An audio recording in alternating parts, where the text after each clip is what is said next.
Hello, welcome back to June. We're going to be doing a kind of base build, bit of PvP, arena creation, slightly Christmassy themed base is the aim.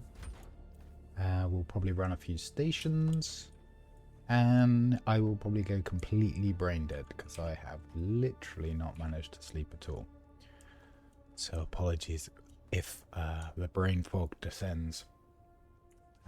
I already made a start, so let's go and take a little tour of what we've got so far. I brought out both the harvesting vehicles. We've got a large spice refiner. We've got 4 spice generators. I need to go and get yet more silicon blocks because we ran out. We've got a large ore refiner. We've got some water storage. We've got 5 death stills. We've got this nice kind of pentashield rocked kind of cave area, which I will decorate with some lights because it's a bit dingy.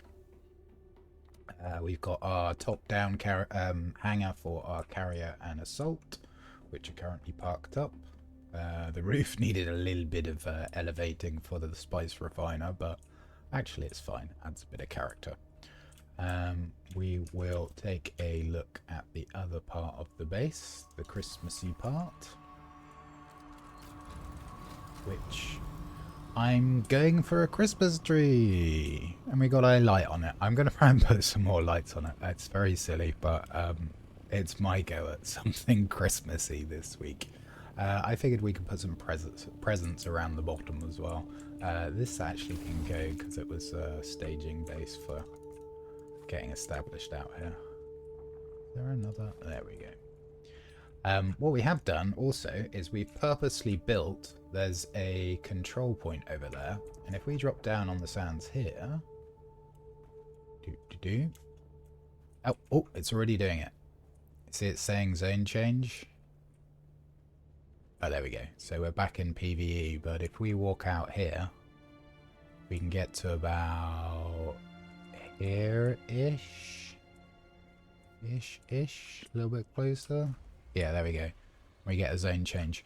So, although this is sand, it's not open sand, so like no Shire Halud, which is good.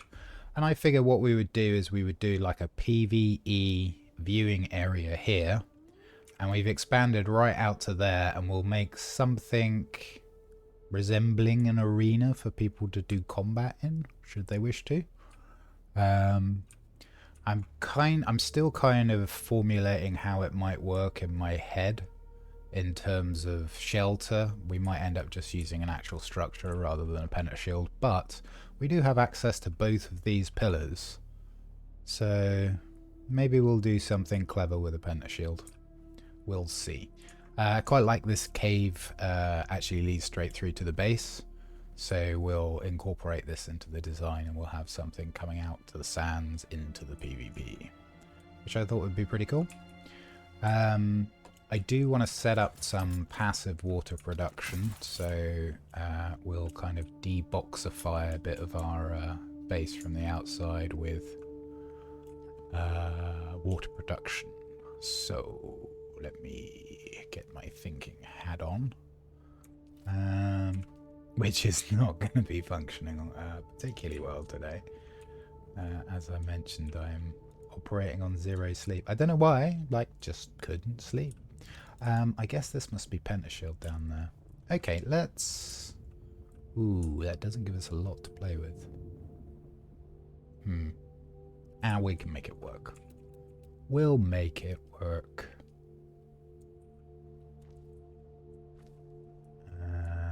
Yep. Maybe a little bit of roundiness there. We'll actually go roundiness here too. Structural.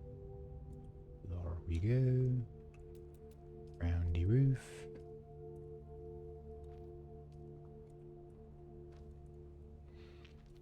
Okie dokie. We'll blow this node up. It may well respawn, but hopefully it won't. Oh, I'm just thinking. Dangerous, I know. Actually, we're gonna start this again, because we're going to go slightly different on it. So if I take one of these, can I? Yes, I can. Excellent. That's all we need. I'm just going to put one up so that we've got the passive regeneration going on. It's just handy when you're logged out overnight, having your things fill up, your water storage. I don't know how much water we'll actually end up using, it being Christmas and whatnot, but I'll set this up anyway. I'm hoping to do at least one crawl. That was kind of fun. I hadn't done a solo crawl in a long time.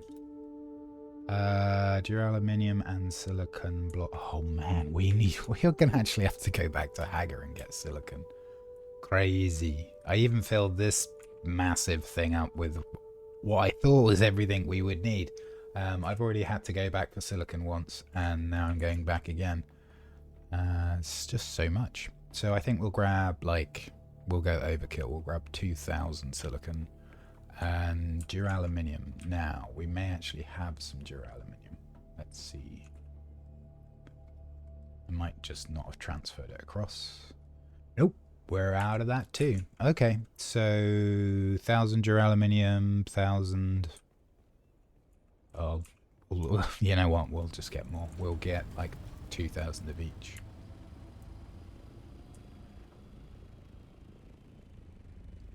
Yep, and then I think we'll decorate the Christmas tree.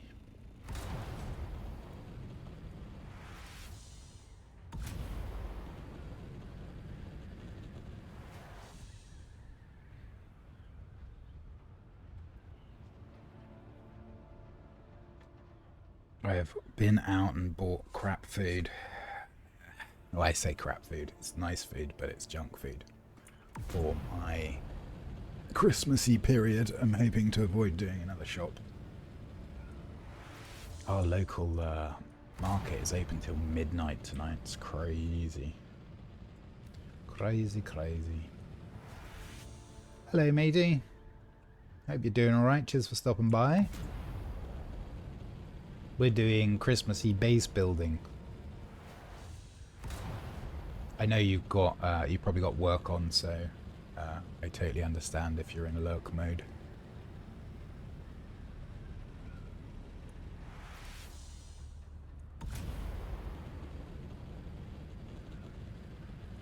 Oh, by the way, I set up a another YouTube channel for the VODs from here.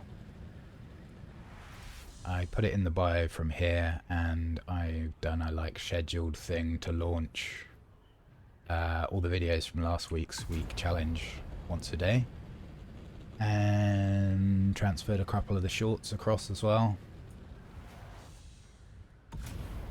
which was good. I was thinking about chucking them on the Super Smash Brothers channel, but I thought it's kind of our thing rather than a solo thing, so.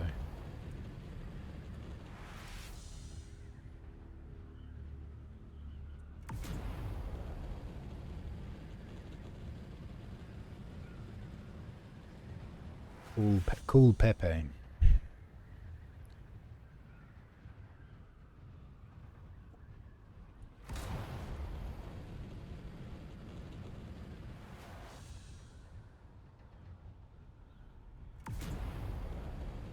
I was really surprised. Like I filled up this new container with all the stuff that I thought we would need, and I'm still going back to Hagar. This is the second time to pick up more stuff.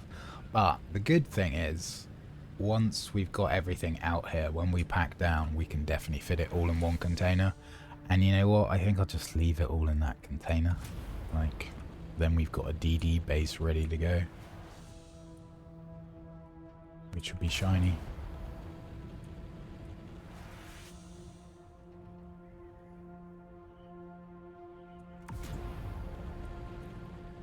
So I think the initial plan is go and get some duraluminium, go and get some silicon blocks from Hagar.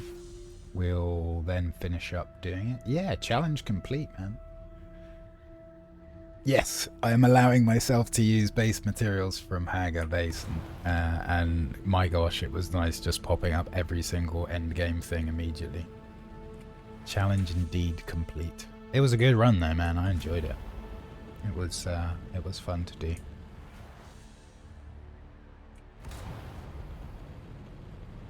I also moved my base into my friend's Siege and showed off the giant toilet base that I built for him. I don't know whether you saw it or not, but if you've got eyes on, I'll swing by on the way to my base.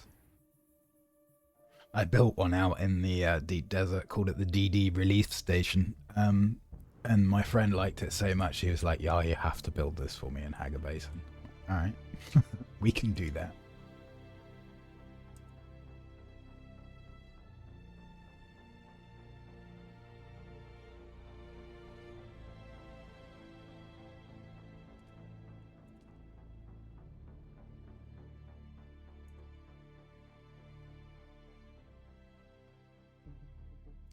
It's weird, my stream preview is showing me something very different. Let me just make sure that is actually doing things.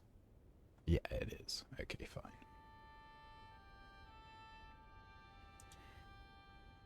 Just my stream manager on my phone that's saying that it's still got the starting soon screen.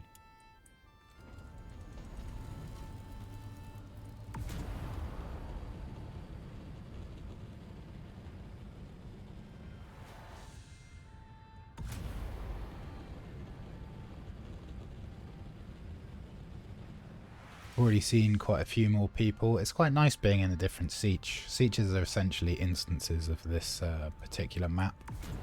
And there's some nice bases in this one. There's also this very silly base, which I built. Well, I built, he decorated.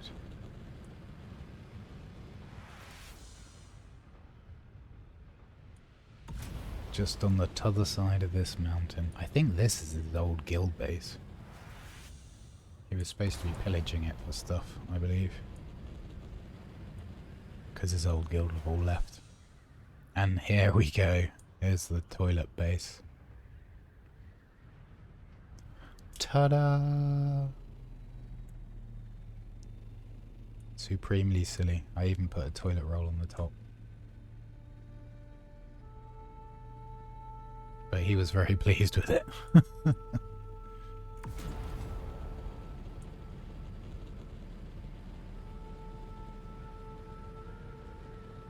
So, silicon blocks, duraluminum, and I think that's it. Is there anything else we potentially would need? Yeah, Yuletide logs.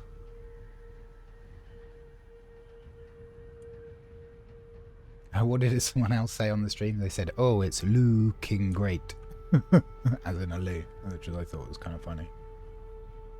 Oh, it looks like our most immediate neighbour has abandoned their base or hasn't paid their taxes. Let's see where their subfief is. Ooh, it's right there on the corner. We may be able to get access to those storages once the subfief collapses. Right, duraluminum, silicon, back out and build.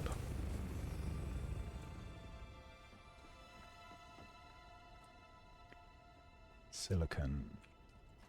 And you know what, like, there's no such thing as overkill, is there? So let's take 2,000 of each. Oh, this might actually clean me out of it. Let's have a look. Yeah. Okay. That's fine. What we'll do is we'll get some more cooking. Because we can. And that's not the place to make it. It's this one. So, I think that's, yeah, that must be a, yeah, it's a jasmine restriction. Another 400, like, I don't actually use that much these days, so, other than for the actual buildings themselves.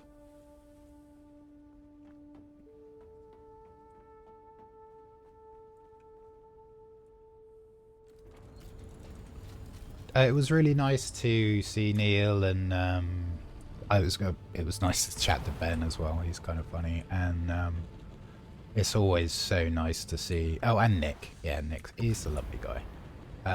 But it's always so nice to see Gopi. He's like a special dude. I like him.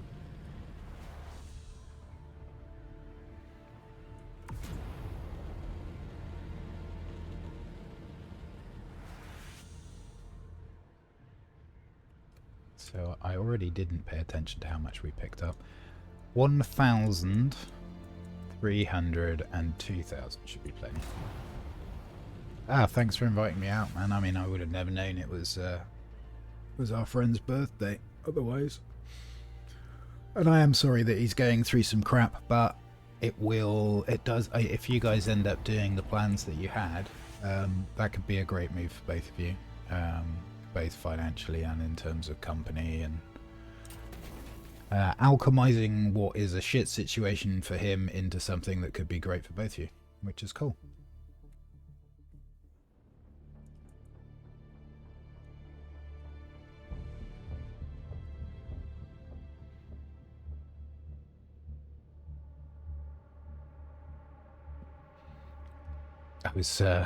I didn't sleep at all last night. I had no idea why, but like got to like 6 in the morning. I'm like, well, I guess I could do a really early shop in Morrison. So I checked out my phone. I'm like, they're already open. They're open at 6 a.m. It's kind of crazy. So I kind of pootled down to the supermarket at 6 o'clock this morning and did a shop.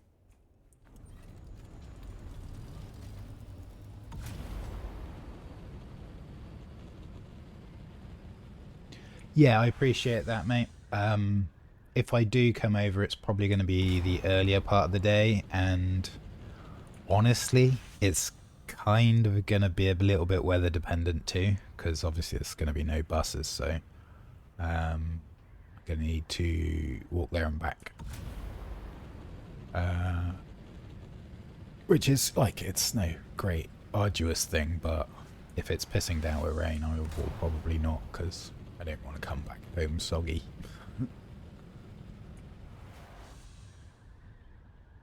But I'll text in advance if I'm gonna pop over. Are you and Neil still planning on meeting pretty early, or are you gonna play it by ear on the day?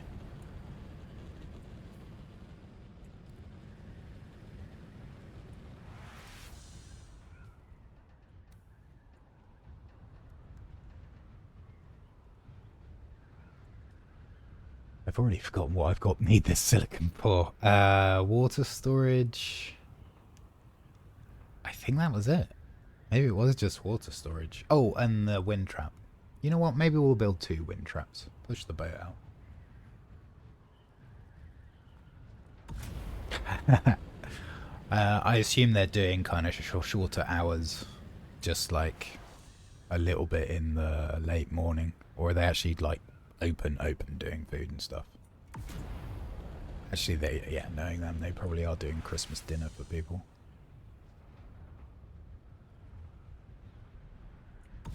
Yeah, I'm not sure I want to go to Spoons on Christmas Day.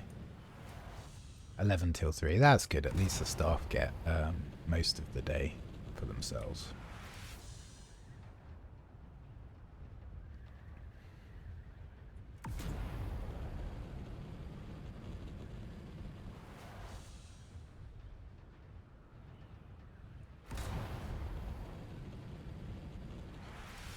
I'm pontificating on how to do this PvE, PvP base.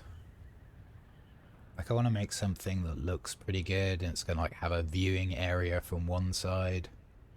I like the idea of doing like a Colosseum type thing, but we haven't got a massive amount of room to play with. We can go vertically, but the horizontal space is quite limited. I think I've got one more base expansion, so I could take another square. I'm just not sure where to do that.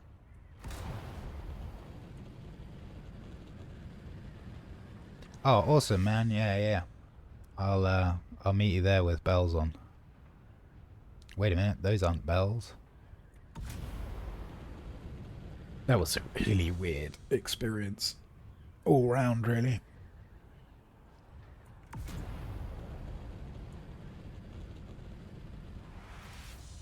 But yeah,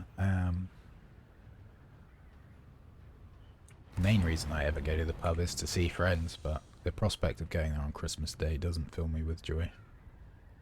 But might be nice to pop over before you guys go head out there. We'll see how we go on the day, as you say. We'll play it by ear. Right, let's get this stuff unloaded. Can I sneaky through here? Awesome. Or do you creating desire lines to not use the infrastructure I put up? Ooh, that's heavy. Heavy. Let's stick it in here for now. This is going to be our body storage, but we're going to end up using most of this duraluminum anyway. Oh, I do know what I need. I need to, first of all, check the power situation. God damn, we are running hot. That's a lot of power already. Is this thing on? It is, and it really doesn't need to be. Okay, yeah, that saves a bunch. I do want to make some particle filters, which we can't do until these bodies finish, which they're looking... no, they've got a while. Well, let's get at least one wind trap up, maybe a second one. Oh! And I just spotted something that I wanted to change.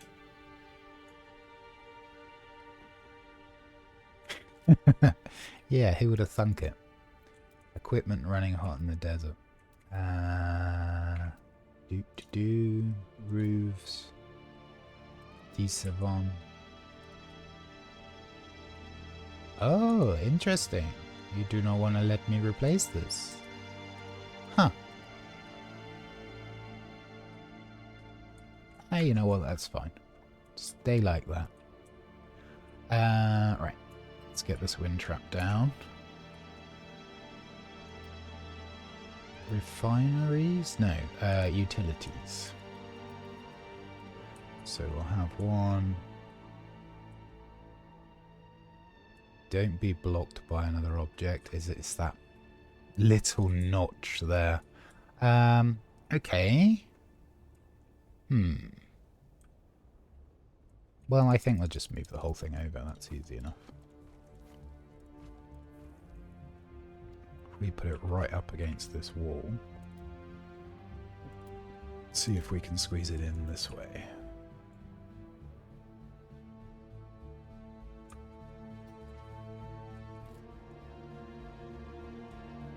As long as it's not actually touching the wall. We can go a bit closer.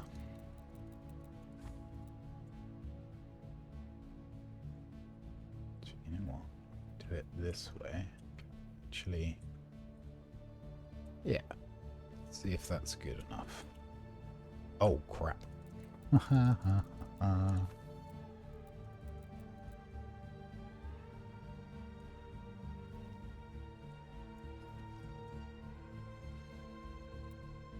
I think that might still be clipping into it. Let's have a look. Denied. No stairway. Oh. I saw it flicker then for a moment. Oh. Come on, you bugger.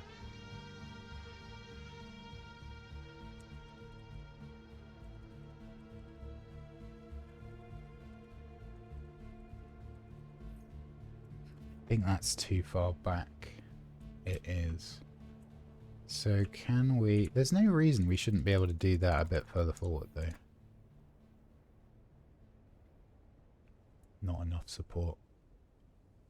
That might be okay. Ooh, it's a little bit tight. You know what? Actually, what we'll do is we will, like, make this a feature. So I was going to do some presents around the bottom of the tree, and we'll just make this one of them. Easy peasy. Maybe 2, actually. Okay. No, what? Don't tell me there's no granite. Granite, Janet.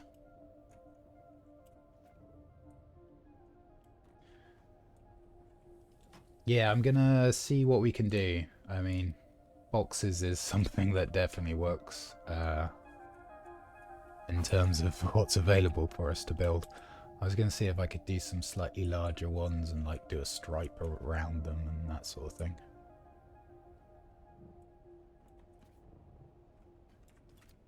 Right. Oh shit, is this gonna... Ah, should be right. Nope, that's not gonna work there. We need clearance. Clarence.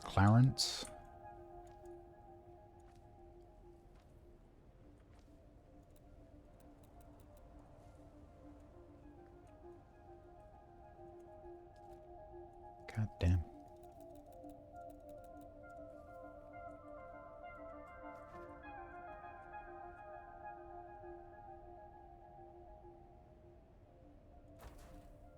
That should work. Let's find out. We want corner columns. I wish there were half-height columns, but Funcom are very not good at being consistent with their build sets.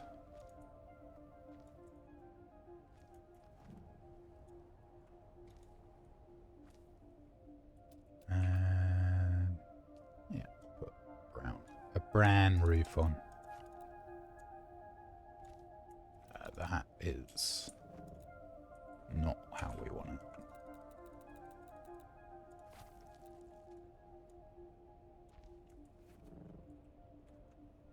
There we go.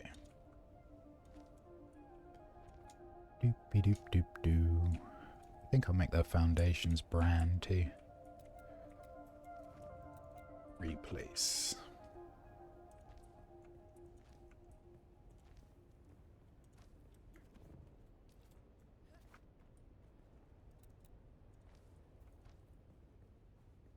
I wonder, can I put these down further? No. Okay, that's fine.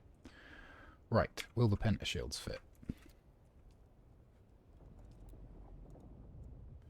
That's a goer. Yarp. Yeah, it looks like we'll be fine.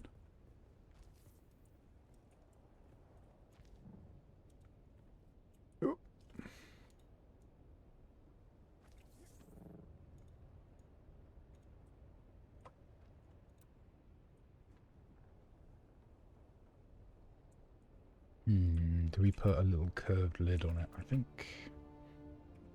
I think yes. Roofs. These ones.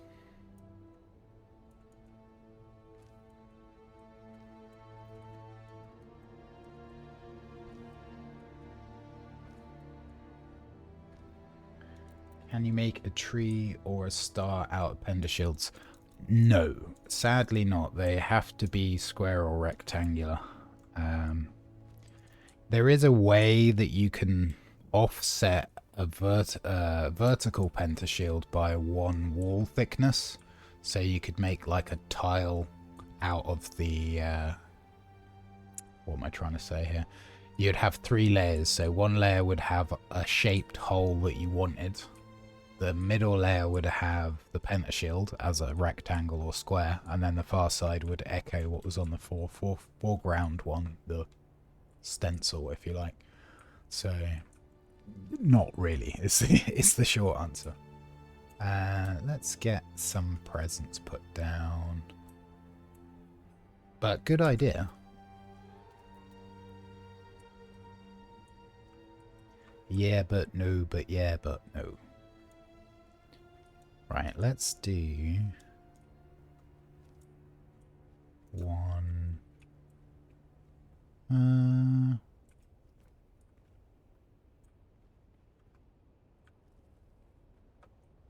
Just thinking where to put them. We'll do a small one here. And then we'll do like a bigger one here.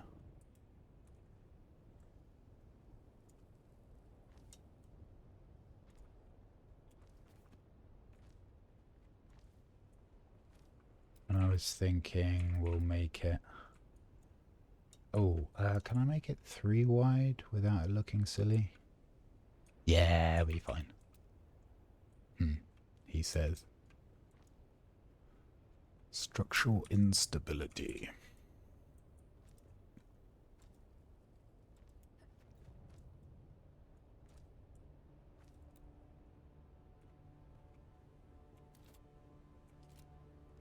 Let's go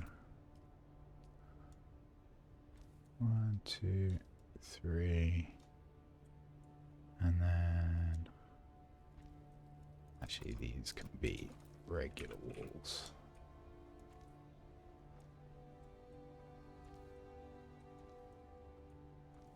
Whoops.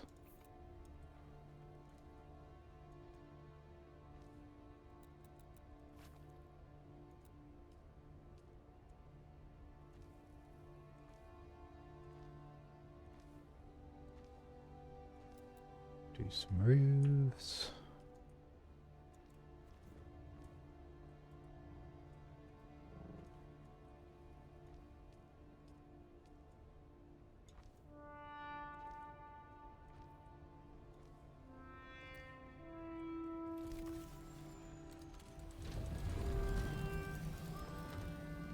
I don't like that double foundation. But I may just be able to go with a single foundation, which would work fine. So can I lose these bits and extend the other bits? The answer is yes. Yes, I can.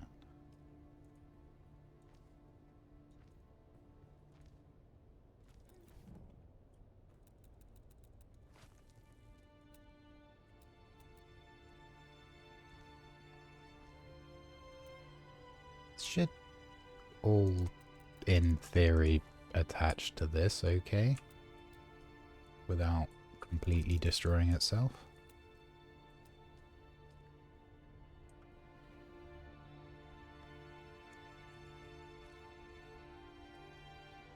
Yeah, absolutely, man. I mean, you still haven't made me suffer through whatever the latest one was.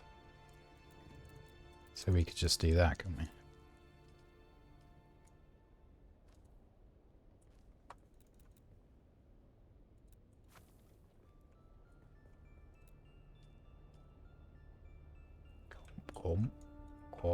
Come, yes. Nice. Wish there was something I could put on top for as like a bow. That kind of looks like a present-ish. If you squint a bit. Let's see, is there anything we can put on top? Decorations.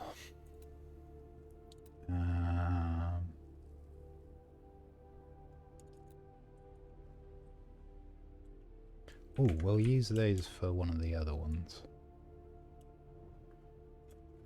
Let's do a bran one.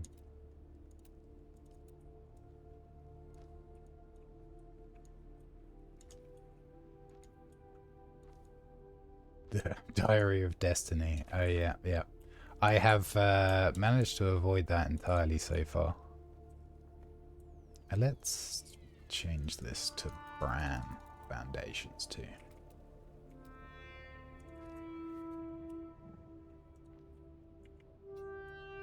Let's do a triangular present. We are somewhat limited on shapes after all.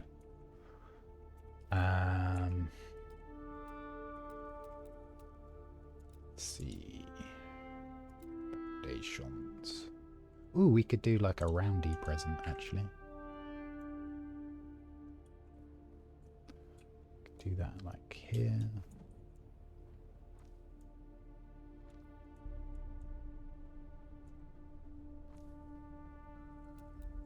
And then So...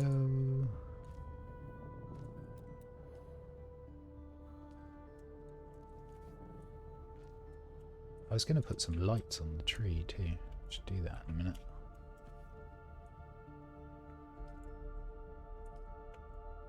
Yeah, of course that's the angle I want it on game. Jesus.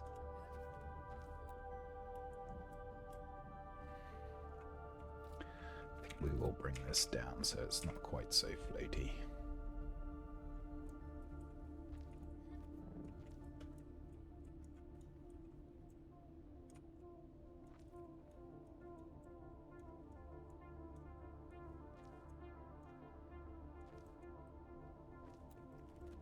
Okay, we may end up moving that depending how it looks up from under here. No, it looks fine.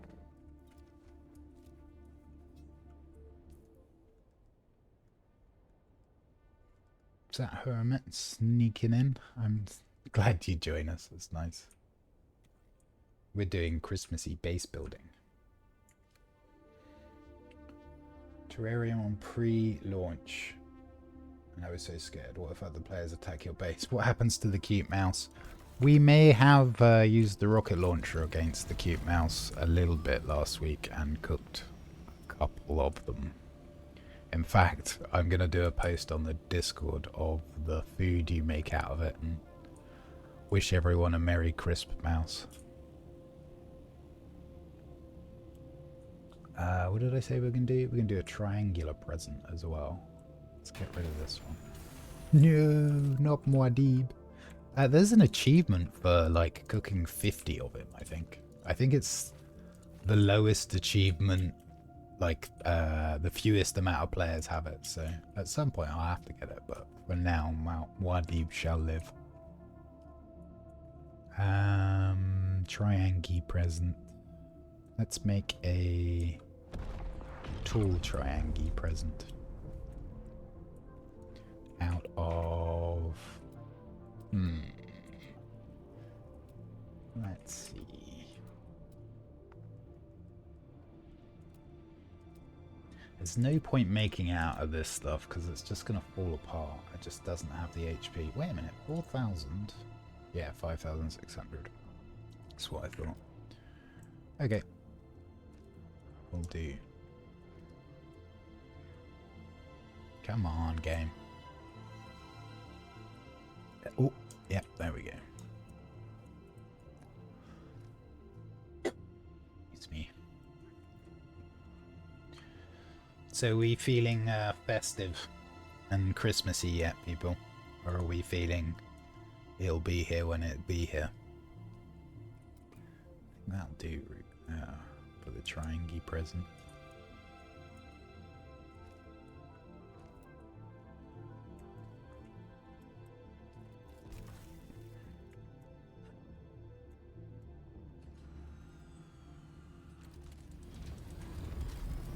Oh, that's the wrong piece.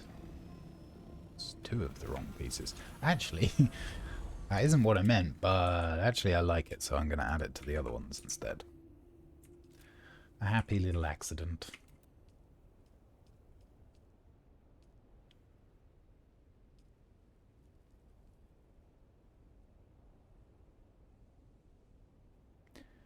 Ah. Are you doing the whole family thing and bringing something, I see. I am very not good at cooking because I don't do it very often, but I guess it depends how much of a chore it would be to start again. And how critical what you're bringing is for the kind of overall meal. I want to put some lights on our Christmas tree, but it's going to be a total pain in the ass to do it. Oh well, let's give it a go. I put one on the top.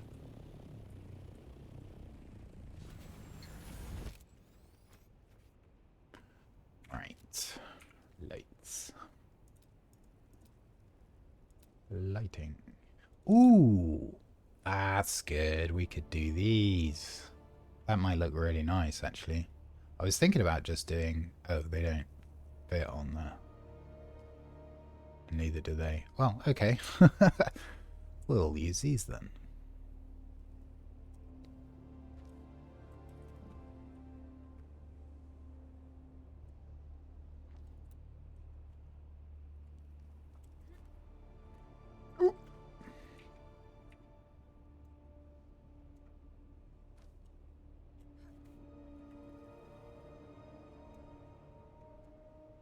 Just thinking, actually, I will put the lights all the way around, but we could actually, like, have them going in a downward spiral as well, which might look quite nice.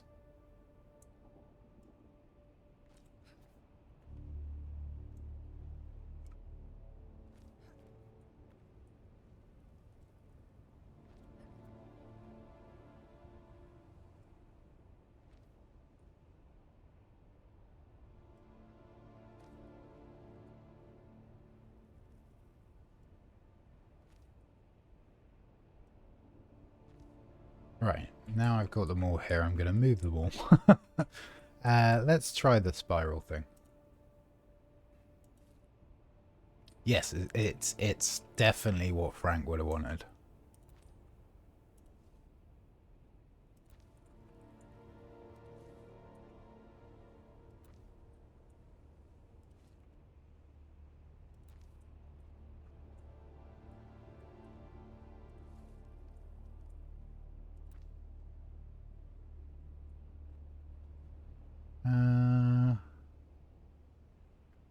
I guess we need to make them a bit tighter spiral.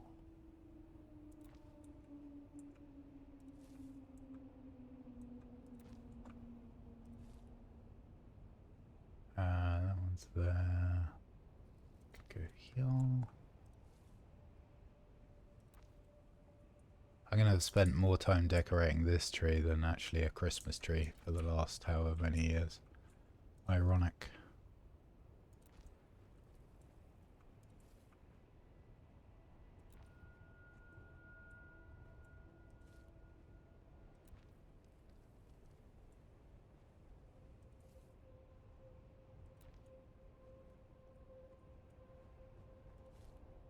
Do we need an even tighter spiral? Looks that way. Let's start at the end instead of where we were. And we'll put this one right at the tip.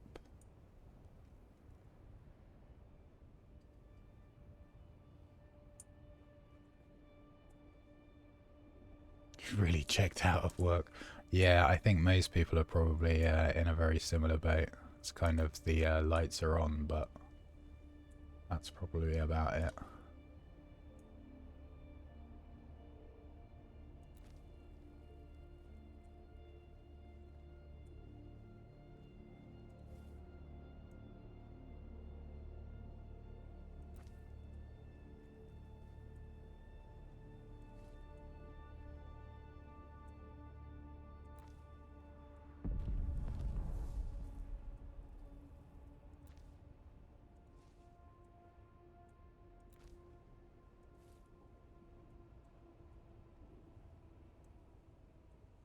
Oh, that's a bit far.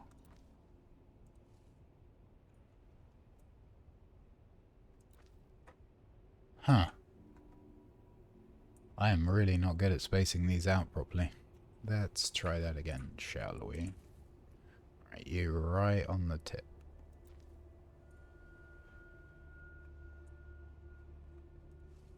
You are right on the tip, but back like half a segment. Ooh, I got a bling. Thanks for the follow, Dead Meat. Appreciate it. Hope you're having a good one. We are decorating our Christmas tree in the desert.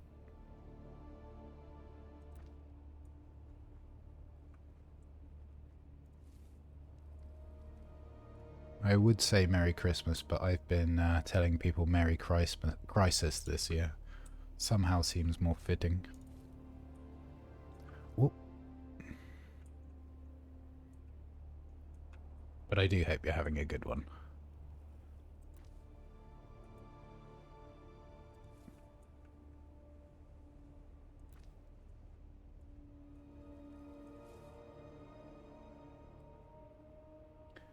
Why not do a double spiral? It's a cunning plan. I was thinking about extending the spiral further down the branches.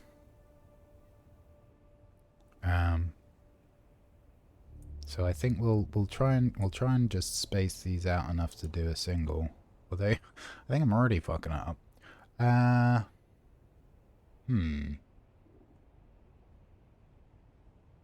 What can we space out a bit more? These ones, I guess. Just take them back a bit.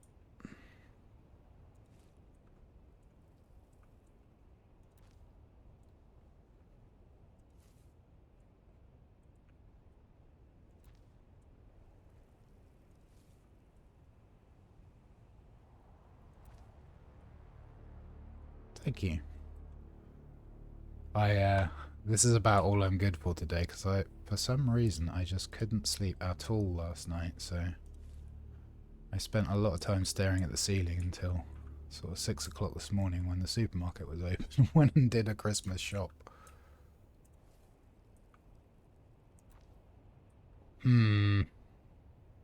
Still climbing too fast. Okay, that one's fine. This one, I guess we can move you back a little bit more.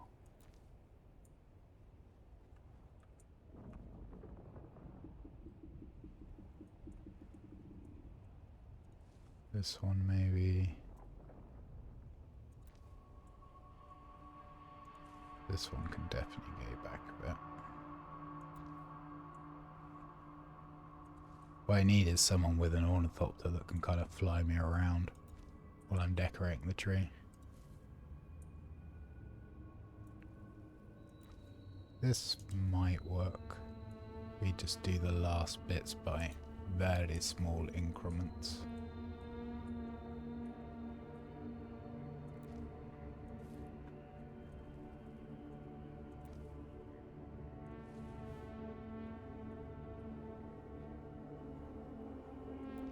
Right, let's see how that looks.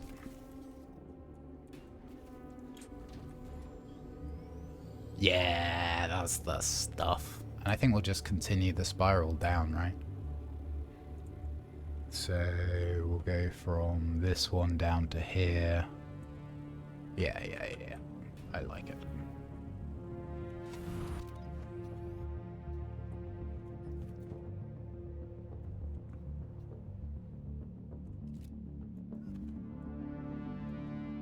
Oh, Jesus. Are we actually going to be able to put them on these lower branches? Oh, come on, game. Give over. Yes, we are. Wicked. I think I'm going to put these this way around, though, because it's going to be a pain doing it another way.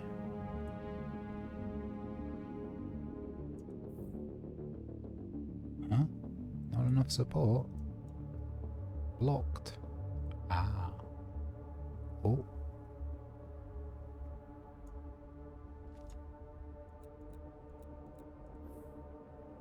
There we go. I love the dramatic music as we're decorating a Christmas tree. It's kind of funny. Dun dun dun. Christmas tree of doom.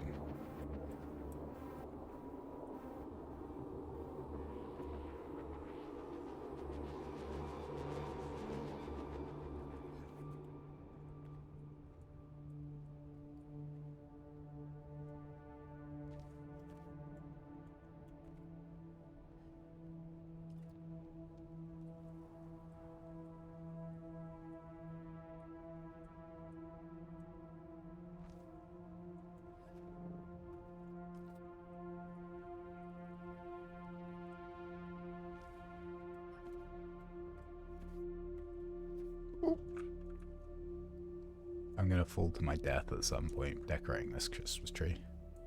But it'll be worth it.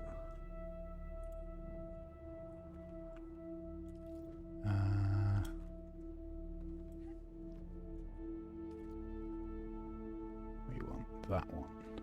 Or that one there. That'll do. Whoa, okay. So we want this one. Here seems good. And then we'll go like here. Then we'll go like... Oh, I'm dying of thirst.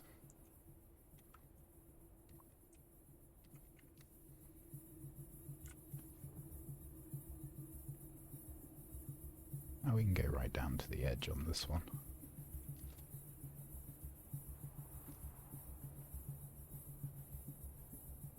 Invalid surface orientation. Interesting. Not a message I've seen before.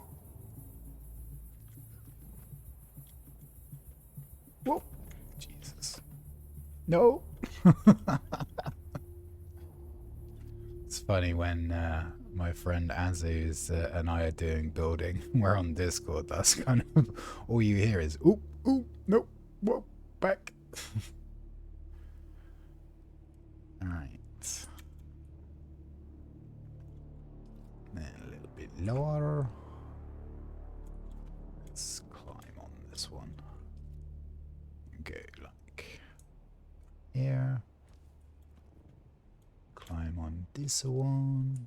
Go like here.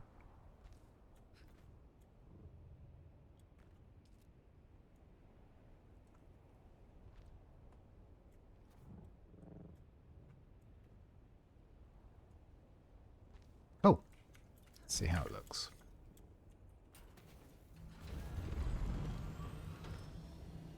It's not awful. I do like the idea of maybe doing a double though, but we will run out of lights eventually, which is a bit of a thing. What else could we add to that isn't going to use lights? Ooh, I know what we'll do. We'll add like a whole load of trees around the bottom of the tree. Because we've got our new hollows. What do they call them? Solidos.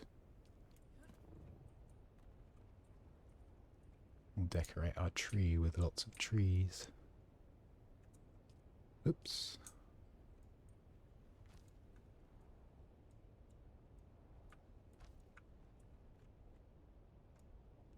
Can't remember what the limit is for these, so we may hit it, but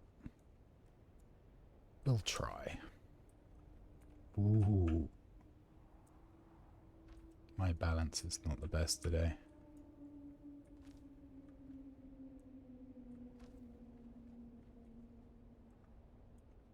There we go. And uno más. Let's try and put it vaguely in the middle.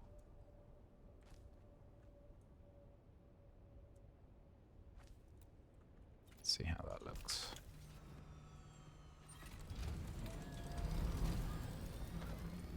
That's alright. I'm now thinking about placing those kind of a bit further up the top, but nah, that's fine. It's fine. I think we'll decorate the prezzies with some other Solidos though, because they look kind of cool.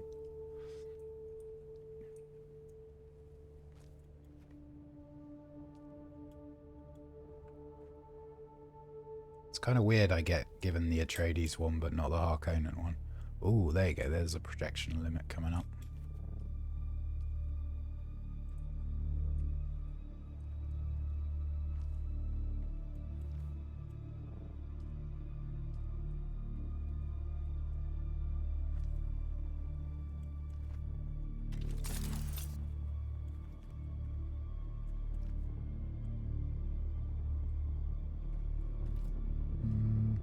Yeah, a little bonsai.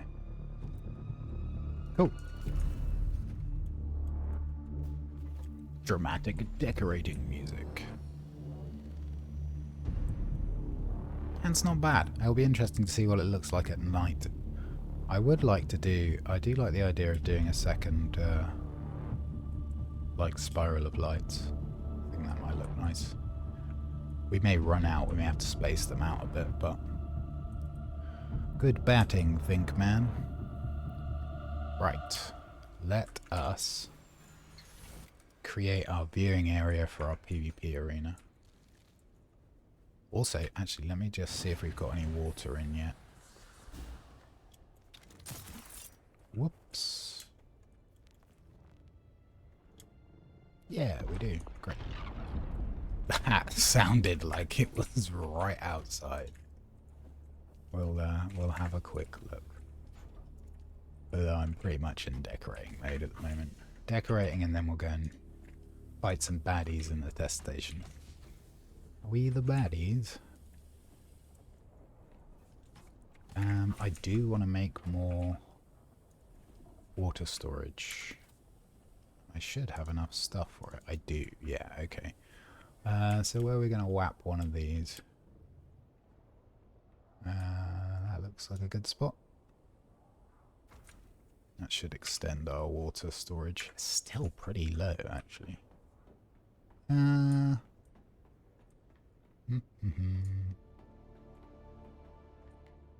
I've kind of tucked some away behind here. I think we could probably fit another one in there, right? Go on, game. Go on, go on. Yeah, we'll put another 2 of these if we can. Maybe even like 4. Whoops.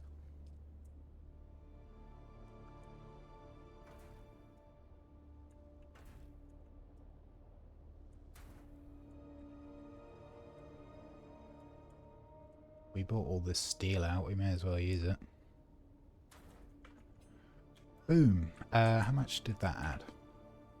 Quite a lot. 500,000 is not awful. There was something I wanted to use it for. Oh yeah, cartridges for our wind trap.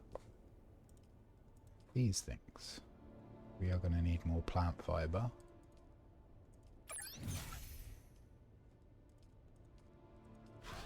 So that'll get us started.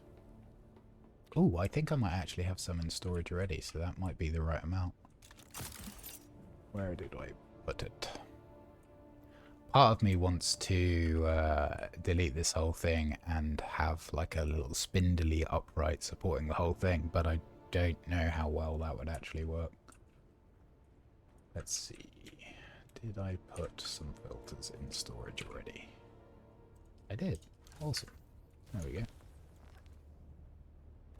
Passive water. Right, so, yes. PvE, PvP base. So I'm thinking we decorate this cave mouth with some seating.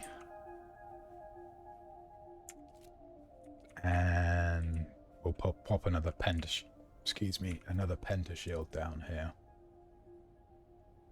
Question is what tile set to use. I think we're going to go with the chone, just because it's a little bit lighter. Right, where do I want this? Just working out where I want the pentashield to be. I guess I want it like here-ish. Looks good. And this should just, yeah, join up with the rock nicely.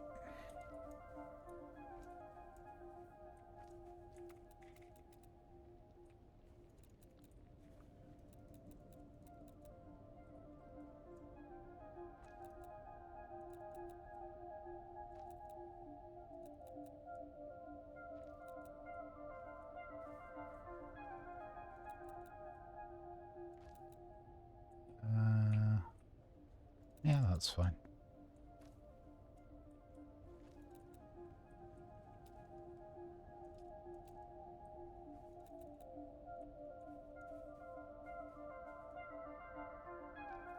Boop. And we'll do some seating around here. So, we'll have this on like its own thing. Maybe we just have some foundation back here and we'll use roofs. Yeah, I like that.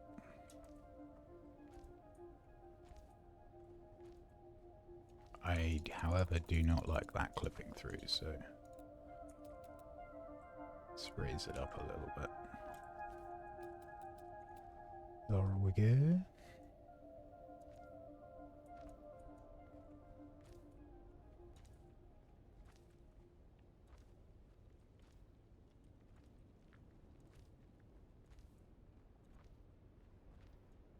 Is that? Oh, that's right up against the zone wall. That was pure luck. I think it's even orientated like... Yeah, damn. More luck than judgment, I assure you. Stick another foundation there. Shouldn't show. Yeah, it doesn't. Good. We will need a way up to this platform at some point, but we'll worry about that in a bit.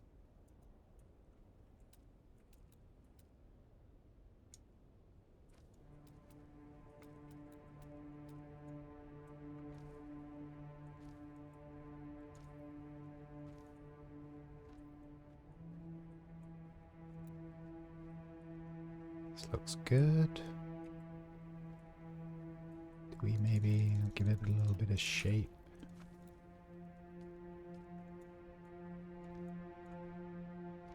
Yep. So we're going to have the fighting pit down there, I think. Could probably extend this forward a little bit more too. I think we'll shape it as well.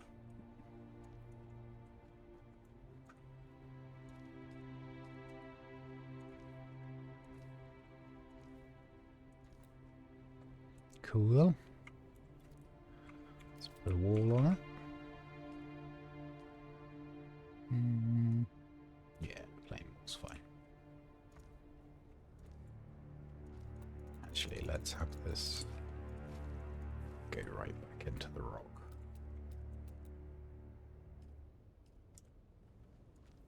And the back wall of the building can actually be rock face. This is... Wow, it's just wide enough to fit one of those. I bet it won't fit the windowed wall though. Oh, it does. Awesome. That really could not have been better if I'd tried. And I didn't really try.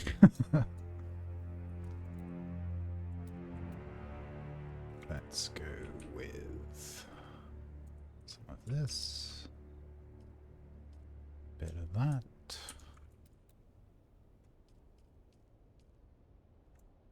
Bit of that. Actually, let's make it a little bit taller. There's no reason to not use more space. Let's just go like half all up. That's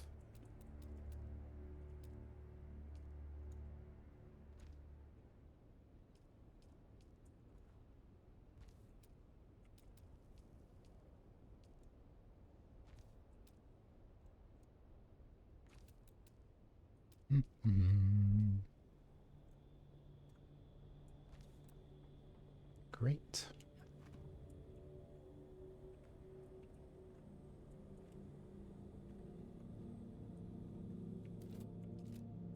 Let's do this one a little bit more open with a half wall. Let's do it even more open with a railing.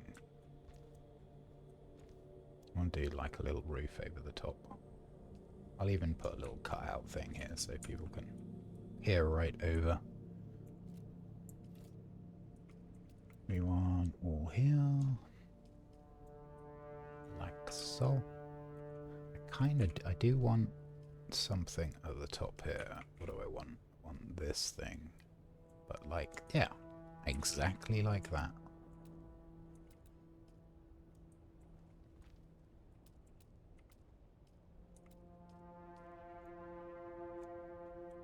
Go. Take a wall. Take, oop, not that. Take one of those. A bit of this, bit of that.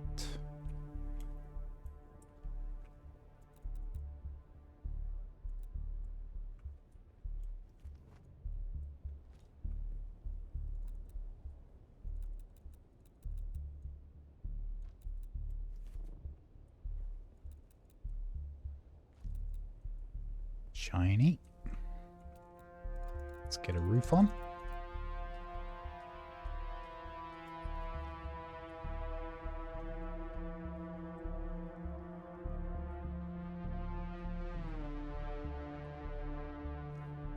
Actually, is that connected to the right thingy? Not really. Okay. Let's get rid of that. Have one of these. One of these.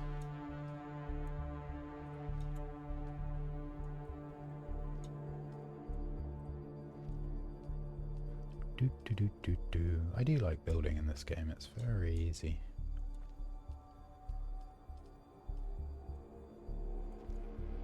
And let's have there's a nice, yeah, these things. Kind of let a bit of light through and add a bit of light. Cool. This feels wrong. I think it's too slopey. We want the lower camber one. Oops. Oop. Which means we want another one of these. Actually, we can do this and this. This can actually be a window. You know what, we'll make it the same the other side. And then I want these ones.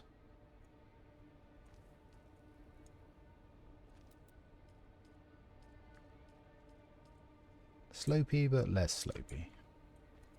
Yeah, that feels better. Oh, I missed the corner piece. Boop.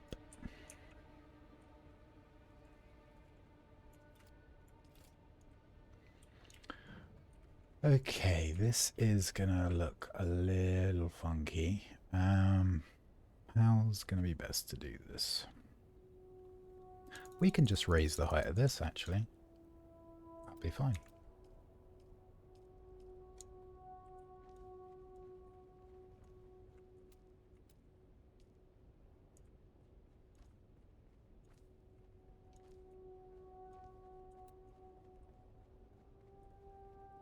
Do we have railings here as well? No, I think we'll have a proper pentashield here. People can look through.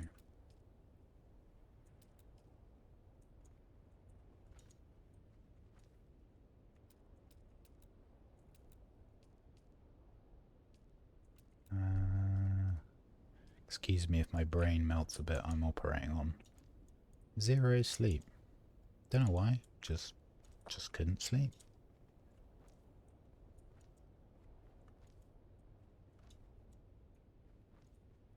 Okay.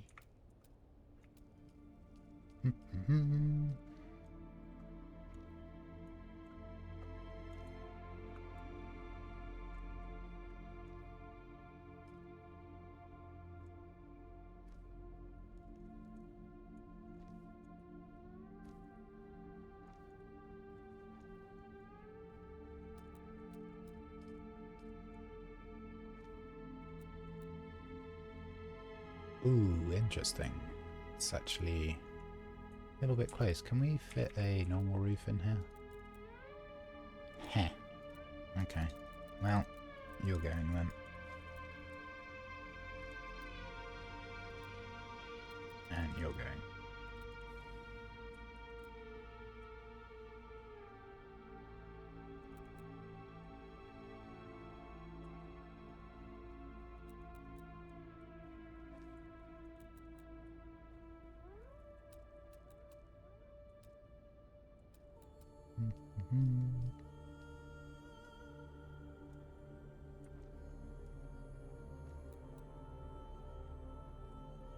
That's good enough. Right, let's pentashield this one up.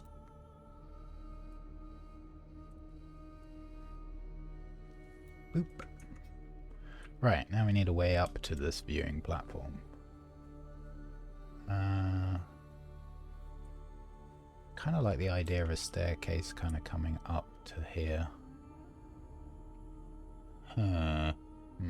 Maybe we extend this out a little bit.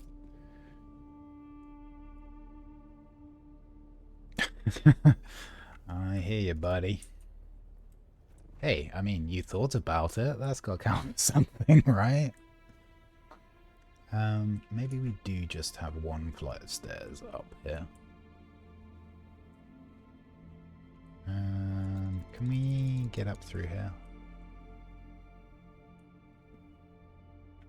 Probably. We come up this way.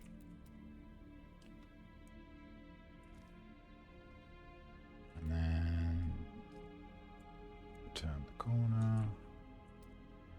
Come down. Turn the corner again. Do we want to double back? No, we can just come down here. That's fine. Maybe we put an upright here so it doesn't look so floaty. Like so. And maybe another one here.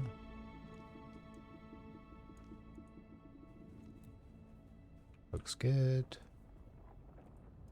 Kind of want one here. I think they... Oh, no, they do fit. Great. Yep, that works. In fact, you know what? We'll just have it like that.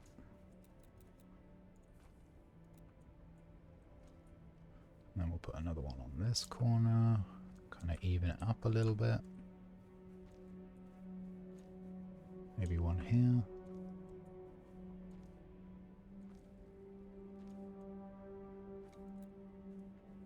Yeah, they do say it's the thought that counts.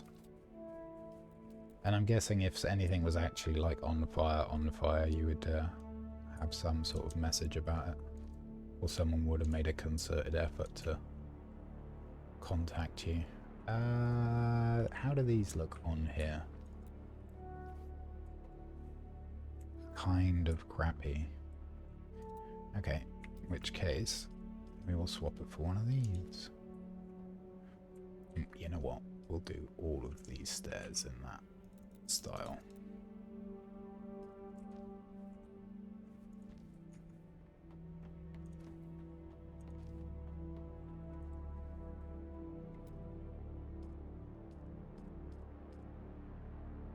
Yeah, I'm really glad you've managed to dodge being on call over Christmas. I know you've done a few years of it in the past.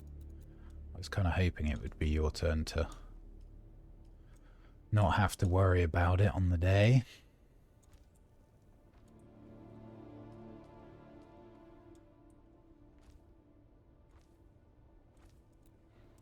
Bon. Oh, I didn't bring any Algarve with me. I wonder whether there's any in any of the stations this week. One moment while I consult the map.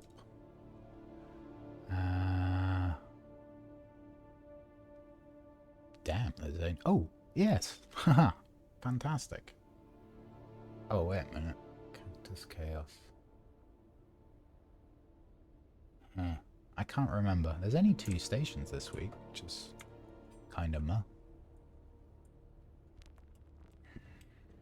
Maybe we have some, like, peasant seats down here as well.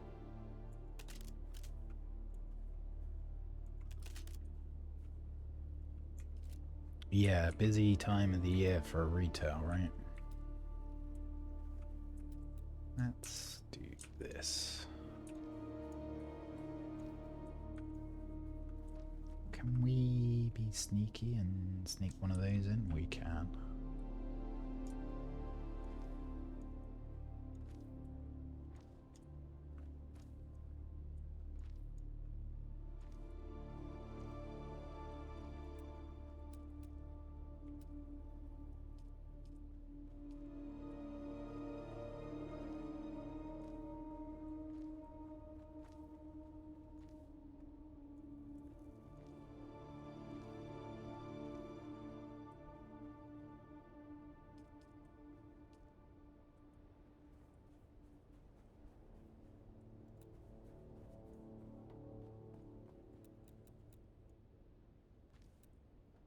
Cool.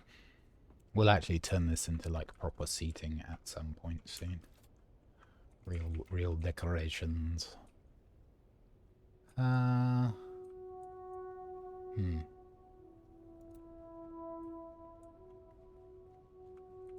I think that's fine.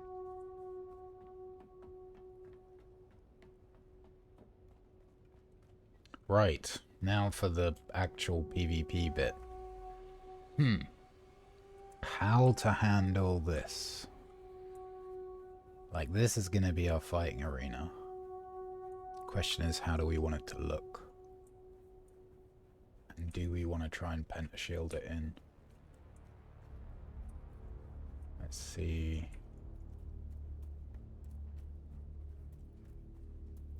We can expand one more square. We can't go that way anymore because it's too close to the control point. There's no point going that way. So I guess the only thing to do would be go that way if we need to. I think we can make do with this. This will be fine. So, what are we going to make it out of? I guess observer stuff. Observer stuff is good.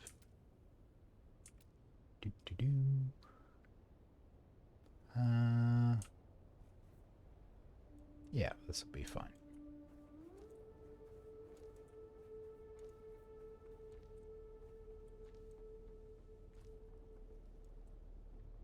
Large octagon. I like your thinking. That would mean using the triangle pieces, so we couldn't use observer, but you know what? It's not a bad plan. I don't know whether it'll exactly end up as an octagon, but it'll end up octagon-ish.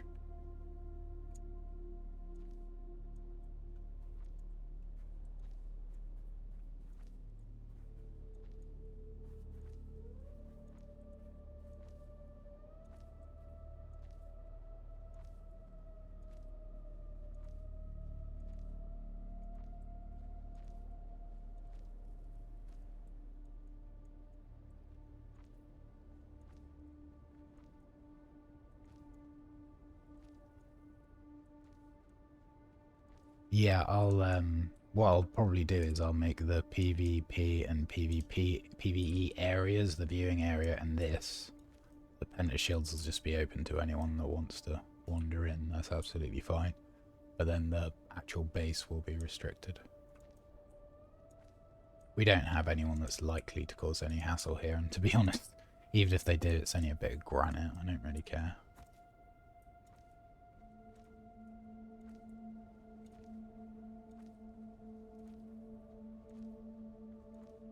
We have hopefully got another boatload of it in the big container unit thingy.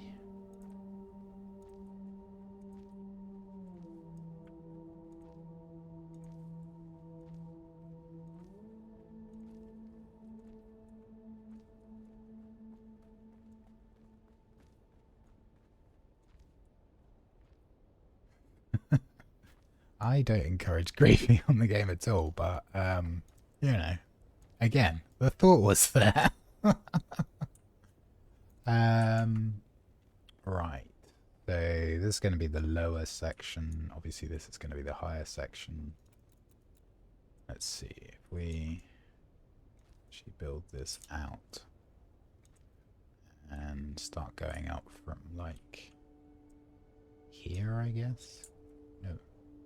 Yeah, there seems good.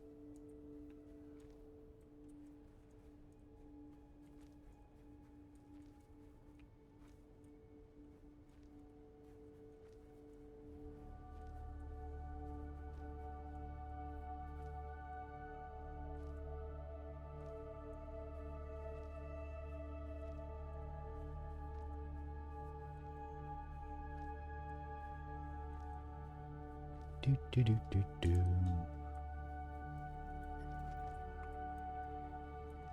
Blocked by another permanent. Yeah, the permanent I'm trying to place down game.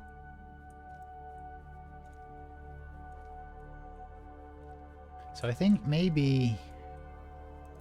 Do we want to run permanent shield all the way across here? We could do it to there. I'm really thinking about snagging this block here, but it's only going to give us, what? 2 more rows? Yeah, you know what? I think it's worth it. Yeah, his honeycombing is to prevent people from destroying the base. Like, it's very unlikely anyone's going to attack this. And even if they do, like, it's going to cost me nothing to repair. And because the sub-thief is in PvE, the base can't be fully attacked anyway. It's only this area that I'm building at the moment. As soon as you come back to here, you're back in PvE, so none of this can be damaged anyway. I will go and get a staking unit though, and we'll try and make the pentashield look kind of snazzy. I'm going to decorate this cave bit as well. What am I looking for? Brain, help me out here. Staking unit. Stake.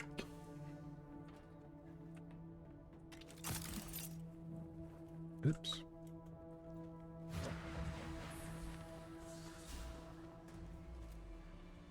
Yes, yes. PvP enabled, I know. 7. That's exactly the wrong side. I want this side. If it'll let me have it. Oh, you bastard game. Huh. Yeah. Yeah, this is going to be the most, like, pointless staking thing, because I'm literally just going to use this corner of it, but we're going to do it anyway, because why not? And then do we... I think maybe we run this up taller as well. Maybe not there. If I do this, and this, and this... Yeah, that's fine.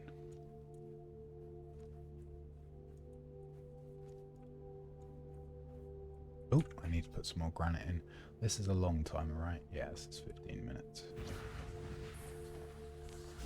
Do, do, do, do, do.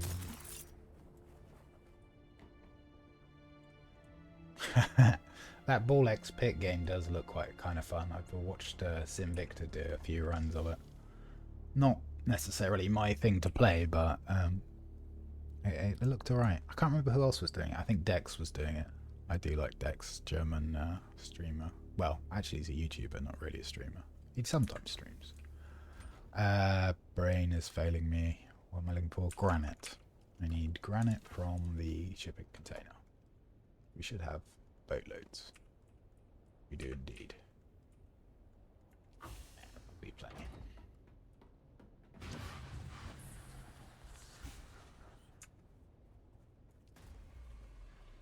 Yes, yes. PvP, I'm aware.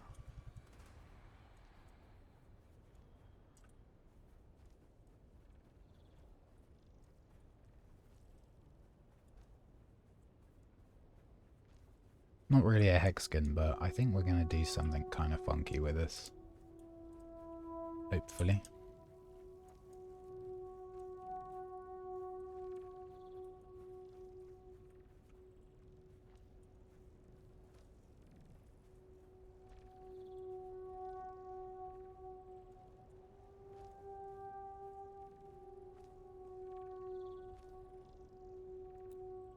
Okay.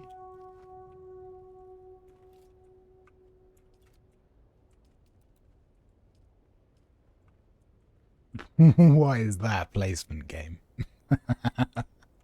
Yeah, maybe not.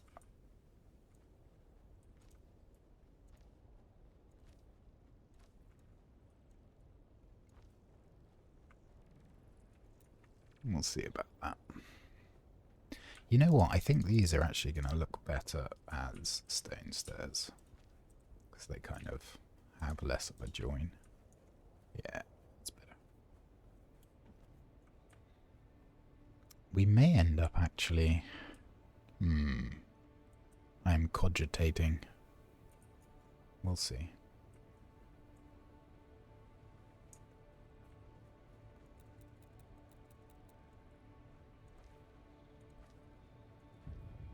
Oh, I'm dying of thirst.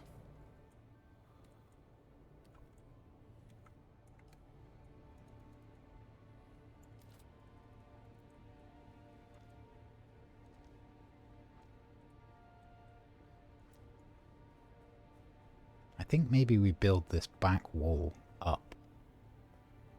Yeah. I like it. Right. More structurals. Yeah, that's fine. We use up as much space as we can.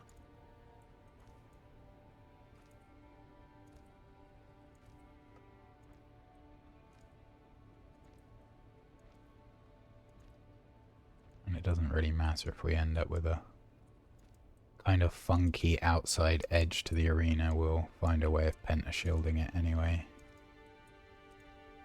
And wall in what's not squared off.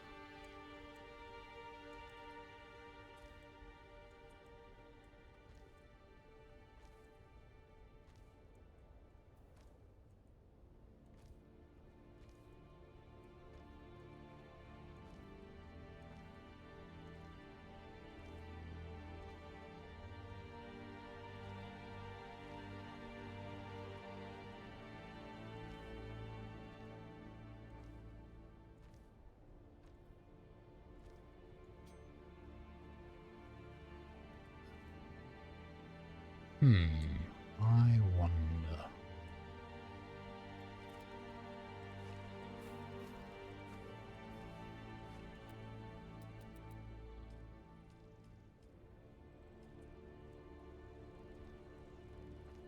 That's better. I think we might do the same here as well, actually.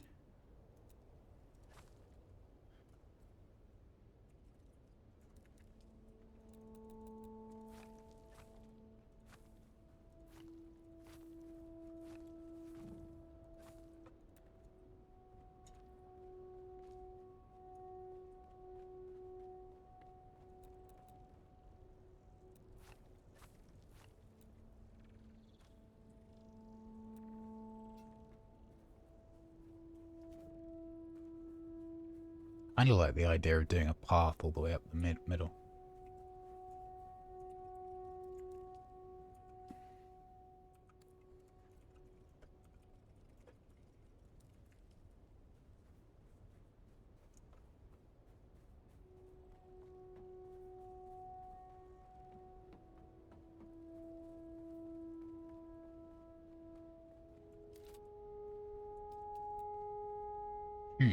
What to make the back line look like? I think we want a lot of light coming in, so we'll have some of this. I think I'm actually going to block the back of it off. I want it all to be like facing the seating area that we're going to have in. Whoop.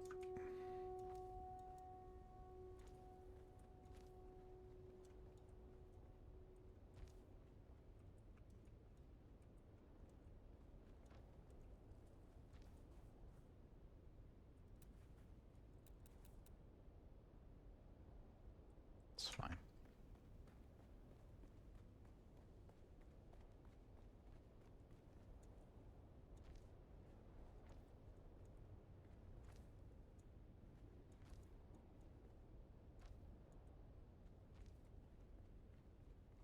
No, I don't want a second row windows. Let's make this just like plain.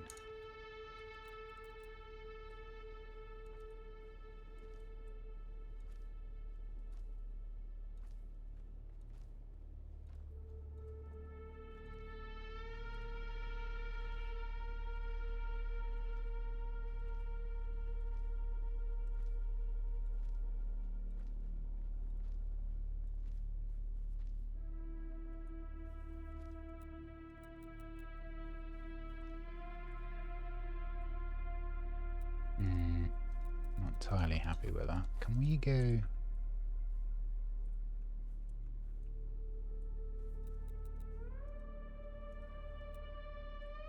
Just want to go straight off of that.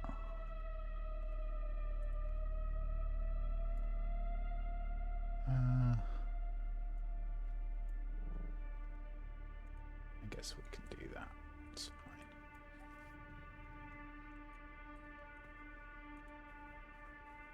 It's going to look a bit weird. We may need to tweak that.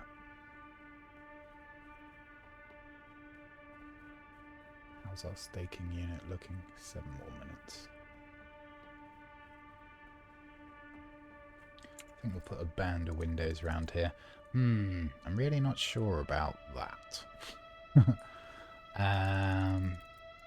Can we kind of jank it? Not really. What if we get rid of this?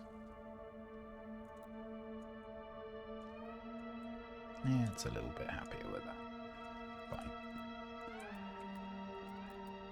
Can we put any kind of incline in here? No. In which case, that can become our wall line. Or can it?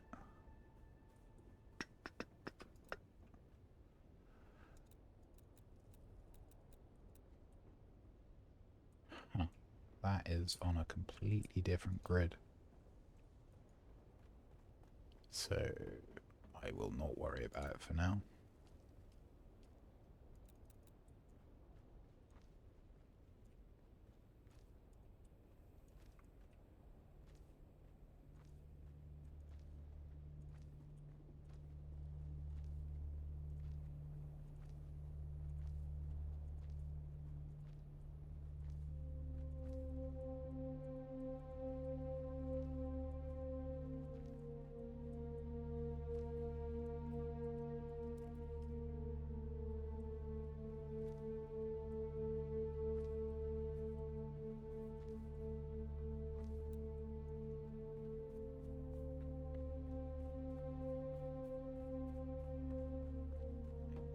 Minutes, that's fine. Do we want to go even higher? I think we do. Let's use this as well, because these look kind of cool. They may be a bit of a problem when, when we get really close to that zone wall, they're a bit of an issue. That's okay. We'll cope. Maybe we just put it on the back line. Yeah.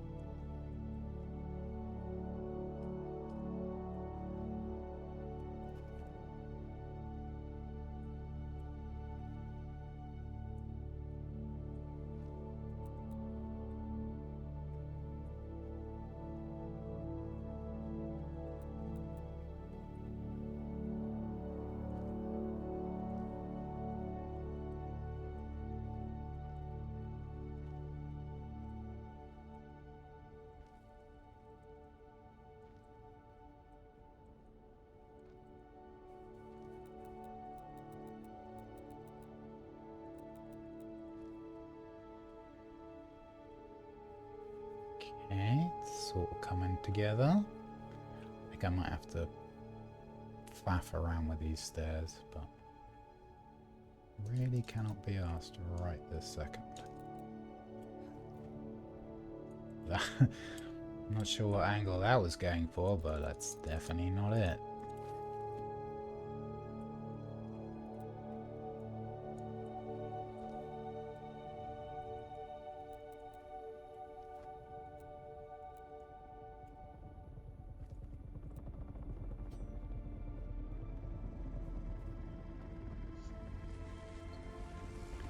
One sec, Durgan, I'll just go and grab it for you. Alright, thanks.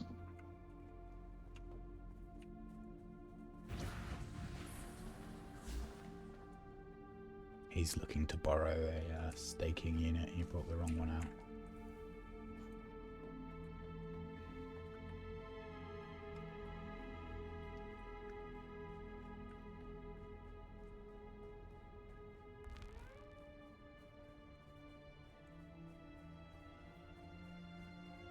So you know how you can cook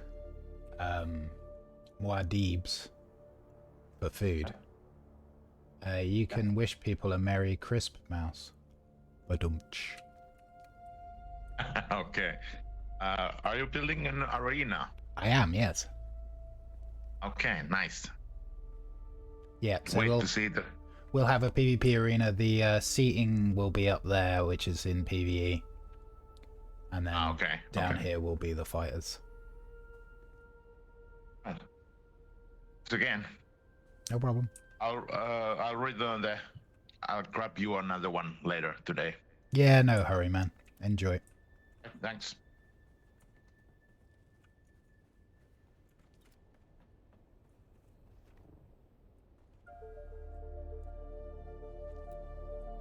I think that's enough verticality. Let's put a lid on it. What kind of lid are we going to go for? Probably just the chome one. Do we do it triangles? No, we don't. We do it with these ones. Yep.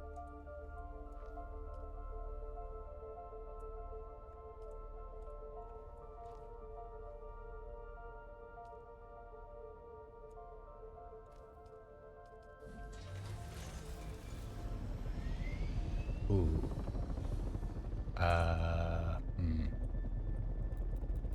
This is where my brain's gonna fail me. No, this is triangles. I can work this out. I can think in triangles. Or can I? Okay. Maybe we have to do this all in triangles. Yep, we do. Okay, that's fine.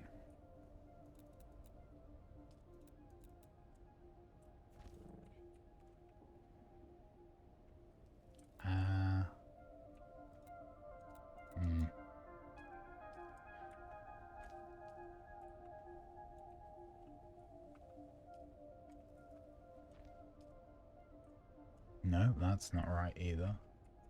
Let's start in the corner.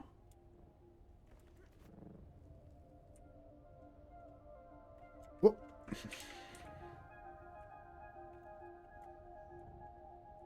Oh, come on, game. Let me in. Or up, I should say. There we go.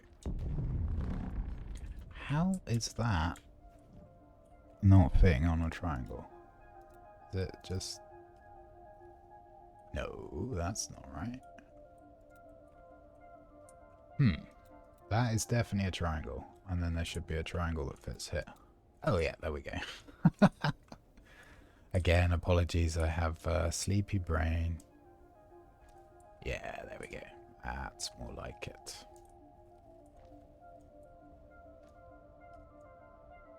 Now we're thinking in triangles or something.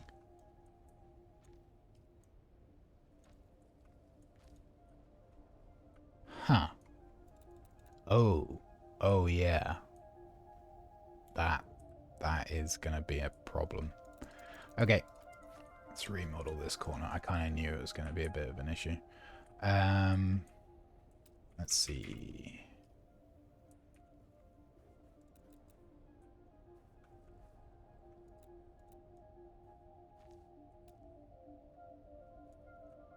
That's better. Oh, is that better? Yeah, it is. Or, no, that's still 90 degrees. That's not what we're looking for.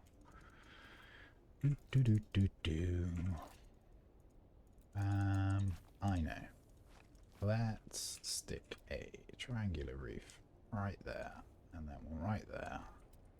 And then we can stick a wall underneath, and it'll be at the right angle. Oop. Thank you.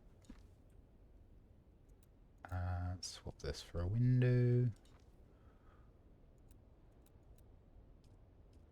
This is one of those.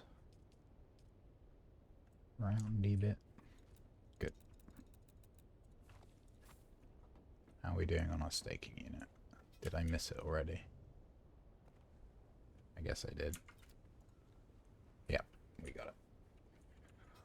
You can pick them up if you're quick and reuse them, but it's fine. We can make more. Triangles. So, we are going to want a flat edge for our pentashield. Question is, where do we want to run our pentashield from? I'm thinking like around here, this sort of line. Okay, let's keep walling in a little bit. Yep. That's okie dokie.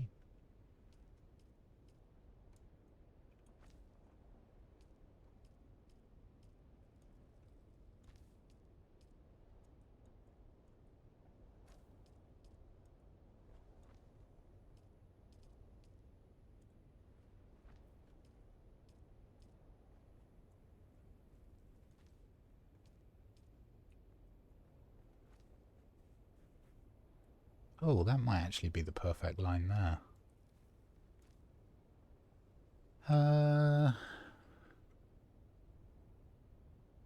Hmm. Thinking. Processing.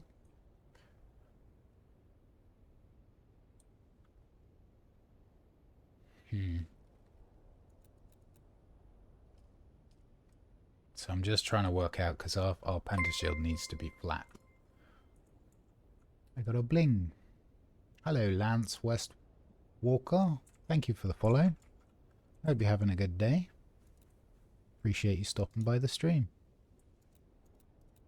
We are making a PvP arena, because nothing says Christmas like beating the crap out of your fellow players in one-on-one duels. This is looking okay. I think I want to run the pentashield along this line. Can we do that? We should be able to. About to go to sleep, just wanted to say hi. In which case, sleep well, and especially thank you just for stopping by to say hello. I hope you have a good night's sleep.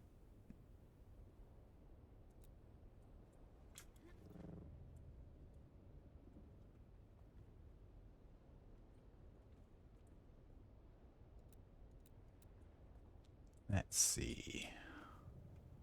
Yeah, I think we'll just do like a wiggly line up this wall, in line with the triangles.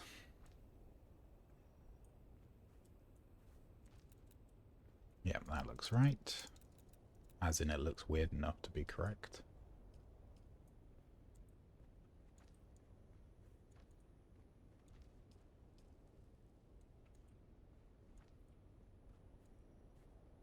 Bish bash bosh.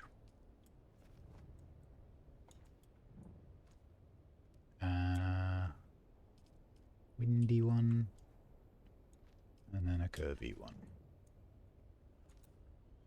So, oh, we are coming up another line. Okay, in which case we need to get rid of this. And we'll put another window wall. Not that you can see anything through it, but just to be consistent. Thank you for the lurk, and as I say, I hope you have a good sleep and nice dreams. I appreciate you.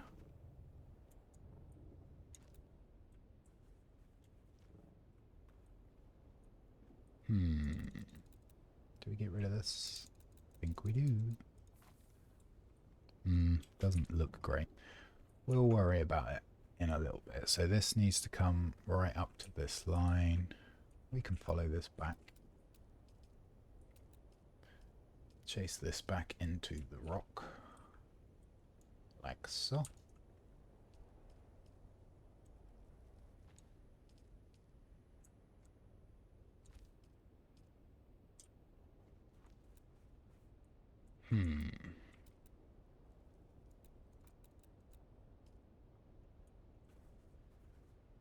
Can I put a roof in here instead?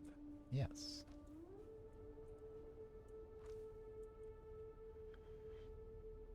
That's gonna bug me more than it should. What can I do? I can actually get rid of these two and still put the stairs in, right? Yeah, cool. Can I do the same over here? I should be able to. Just get rid of that, stick that in. Looks a little bit funky there, but it'll be fine. I don't think we've got space to go another way. Where is the join here? Yeah, that's, we don't have enough space. So, How is this wall not on the same grid as this? I'm so confused. Oh, this is a 90-degree angle. This shouldn't be 90 degrees. In fact, most of this is 90 degrees. Okay, we gotta tear this one down. It's wrong.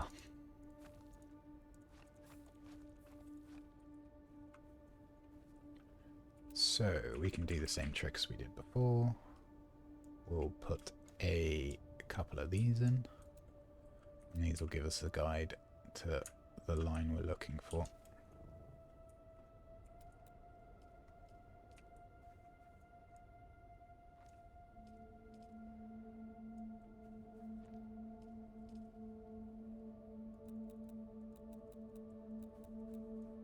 Sector weather alert. A large sandstorm is approaching. You know what? We don't need that one. That's fine. We can just sprint inside when the sandstorm arrives. We don't need to worry about it.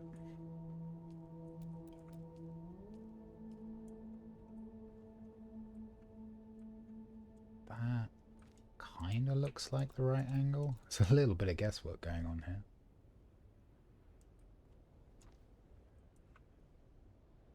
Yeah, I like that. Yes, so we can make this the Penashield line.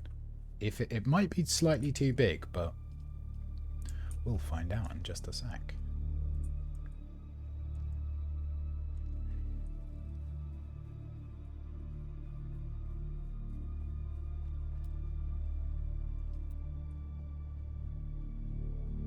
Oh, we're going to have to build the roof line though, because it's got to attach to the roof line. Okay, no problem. Weather alert. A large sandstorm is approaching. Yes, yes.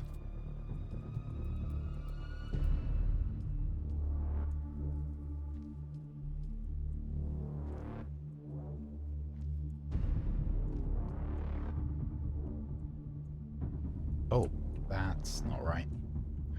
We don't want a 90 degree here.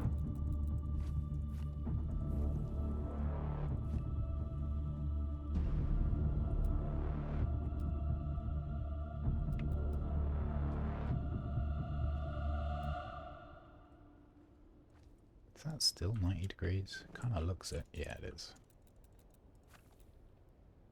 There we go. That's the angle of the dangle we wanted.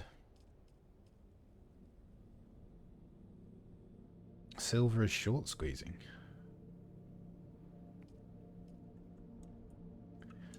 How bizarre. Sector weather alert. A large sandstorm is approaching. Are we sheltered here?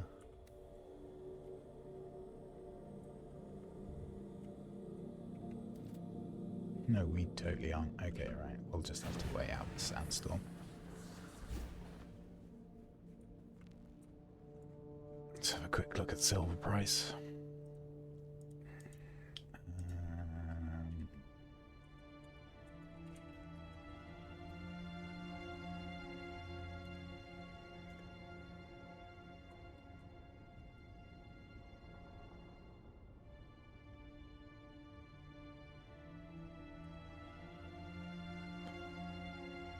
2%? Up 12% in the last 5 days. 41% in the last month. 100% in 6 months? Jeez Louise. Yeah, that's definitely on an upward trend. Oh, that's a big old storm. Can't even see the end of it. Should pass in a few minutes. Excuse my yawning. Oh.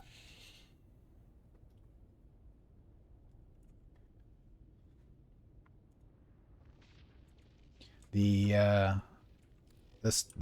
shocks and scares market always remind me of was it Whose Line Is It Anyway, where the points don't matter and everything's made up, or whatever it is that they say.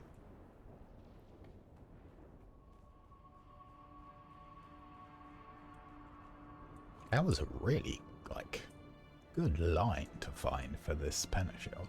Quite pleased with that. For just eyeballing it. Have you passed? You have passed.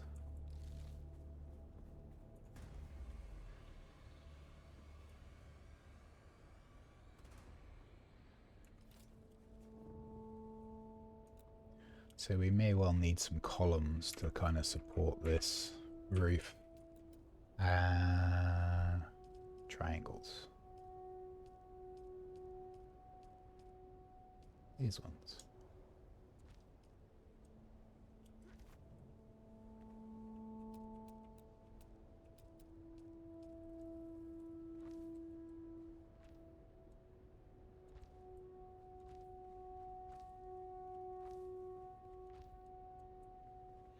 Kind of want to raise this up even further, so I'm going to leave that corner.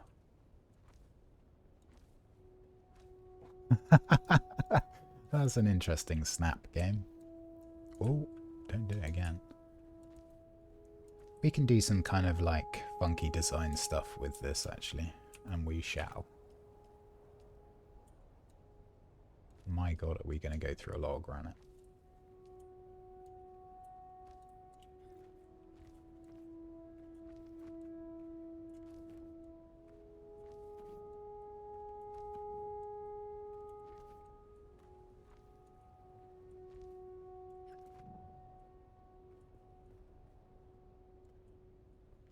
I'll come back to the bits which are embedded in the wall. They're going to be a little bit fiddly to do. Come on. There we go. Nope. Oh, we're dying of dehydration. Let's go and fill up the water bottle in a sec. But because we've got death stills and a wind trap on the go, we will never have a problem for water.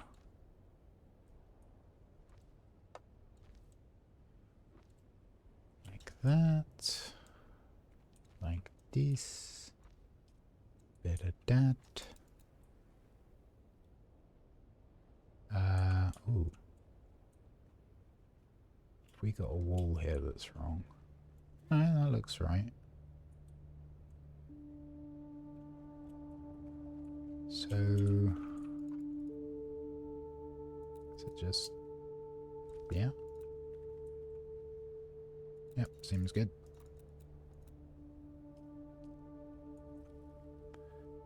I don't mind building where you can't see when I've slept, but with no sleep and trying to build blind is it's a bit tricky.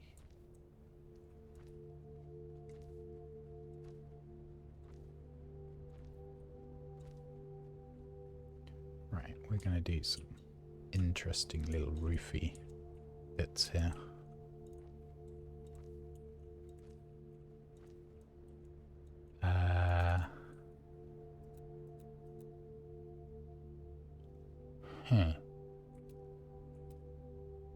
I think that's actually got to be one of those there.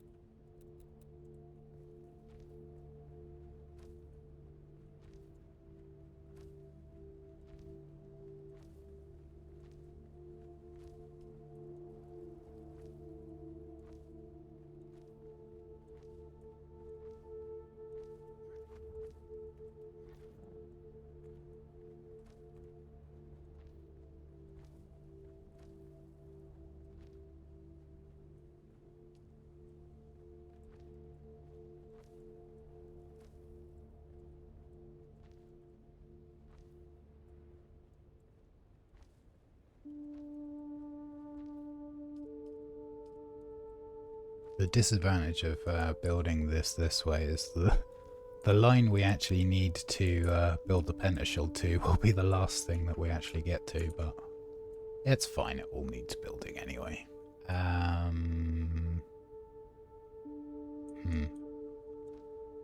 Guess that has to be a flat roof too.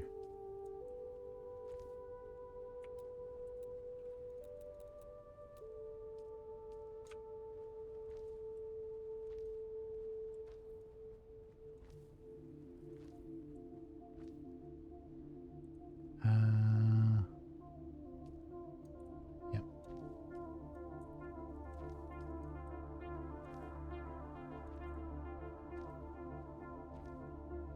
They really knocked it out of the park with the musical score for a lot of this game.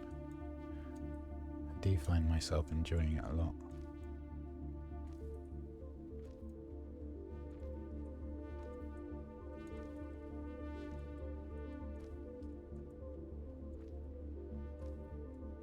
I'm really surprised we haven't had stabilization issues yet.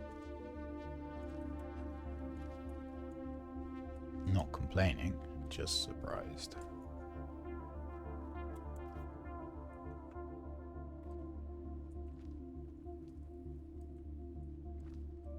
Okay.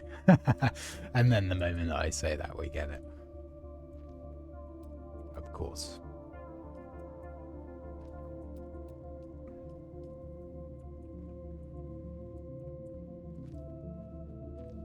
We might be alright though. In terms of just being able to join the roof together and it kind of stabilizes itself.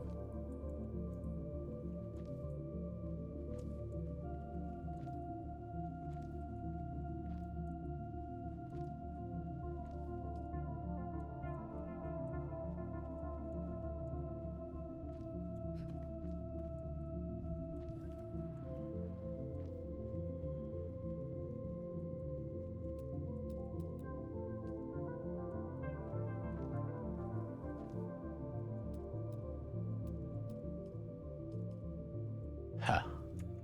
So close. Okay. Oh, it looks like I break my suspensor belt as well, which is not surprising. Let's get that repaired and top up our water.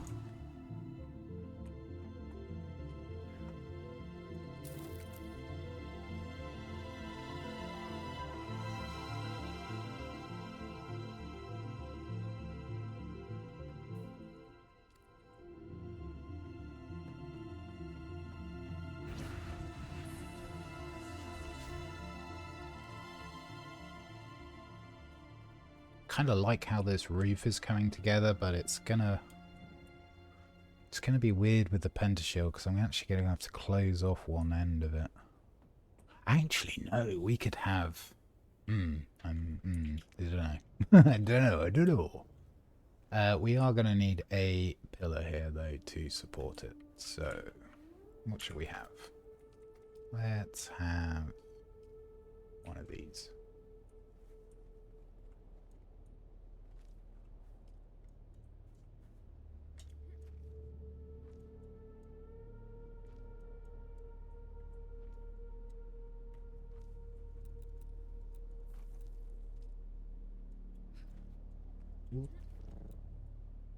It clips through a tiny bit, but I can my sleep-addled brain can cope with it.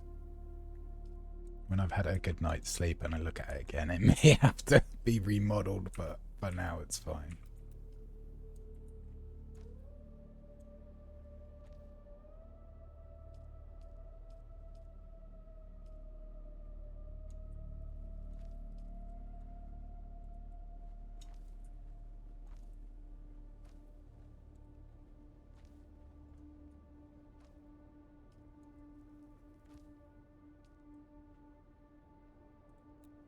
What am I missing here?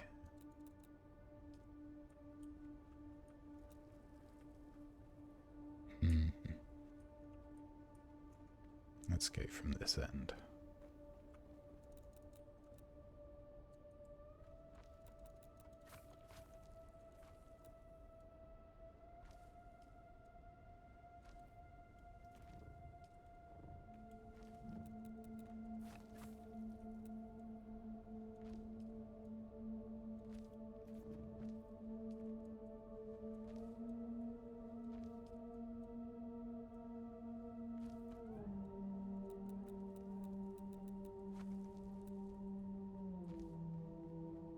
Okay, yeah, and then this is just flat roof. Come on. Come on. There you go. Oh, wow, really? That last one? Yeah, we can't be having that, can we? Let's see, where else can we put some pillars? I think we can probably just put some thin Dune Man ones in the middle. To the sides, sorry. Corner ones. Let's have one here.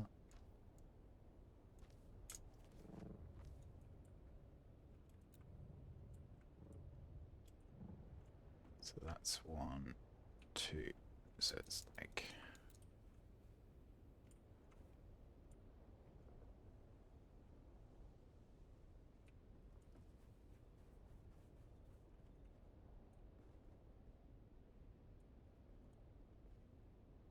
That's not it.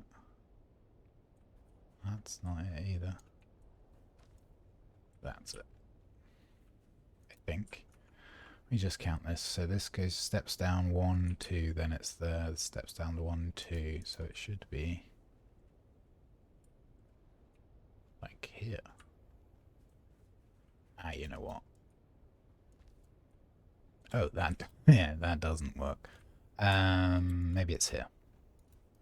Here, maybe? Yeah, I think so. Yeah, great. Get rid of this one. So now we should be able to snap in our last bit of roof.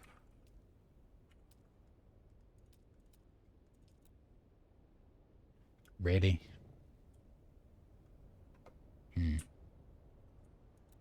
Okay. Okay.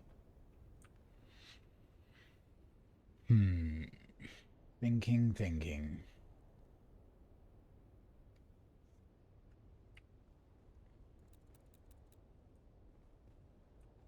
So that's not actually offering any support at all. And neither is that.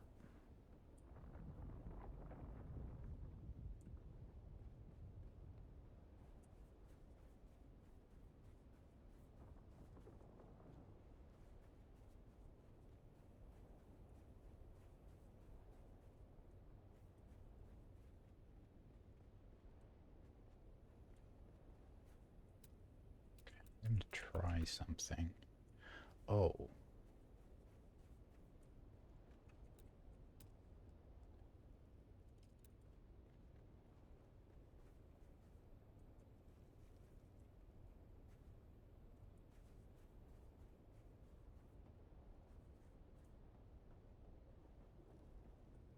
Yeah, this is going to be tricky.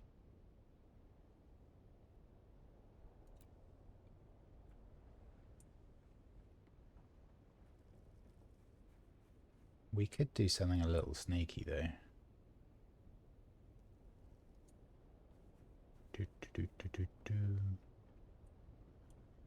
What if we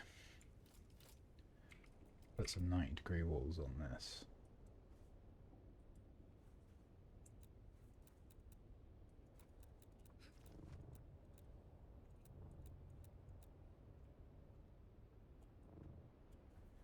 No, that wouldn't work. That would work though. Hang on. My brain is percolating.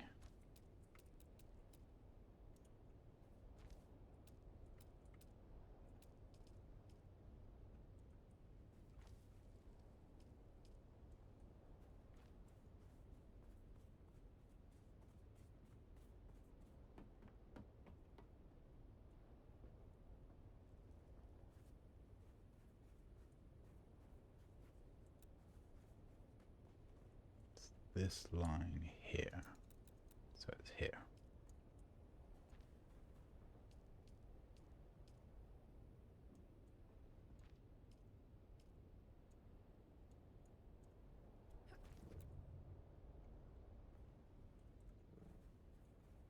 Guess we'll bring this in as well to actually make it symmetrical.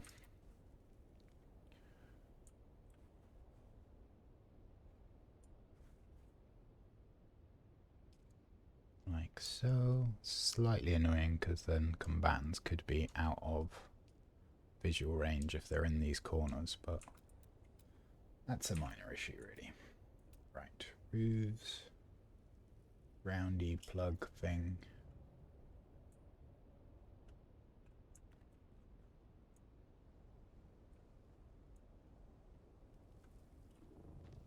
like so.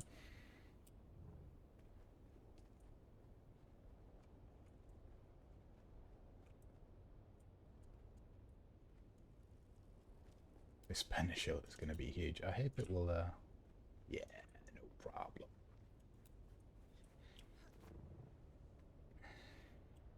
And I guess we plug the top here. Feels a bit bad though.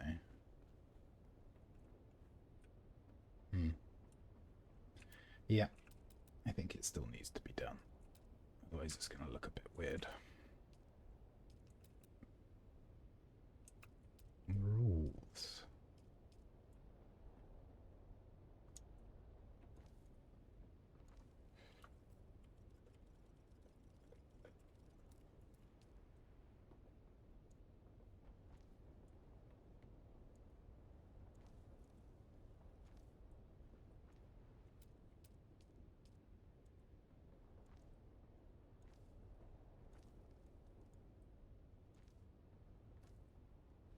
Feels a little bit bad to close this off, but I think it needs to be done.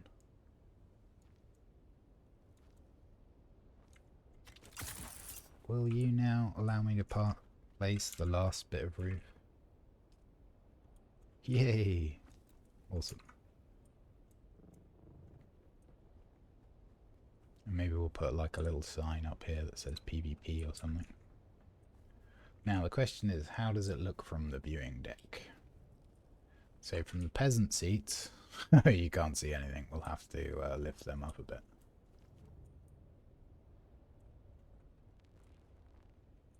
That's okay though. Cool. Cool. Let's extend this back. So it's going right into the sand.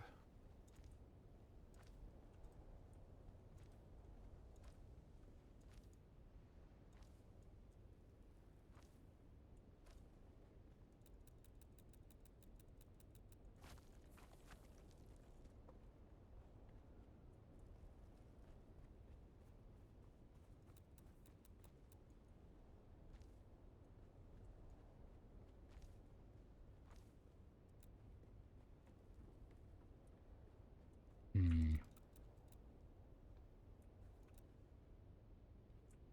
think I just have to live with that.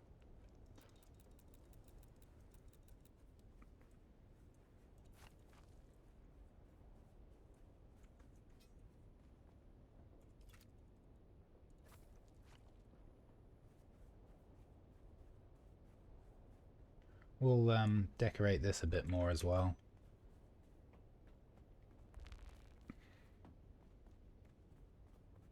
So what height do these bottom ones need to be? They need to be like here. Okay, well no, we can make that happen. So if we take this incline, whoop, here up at least one. Or do we... No, I think we start it further back. So let's...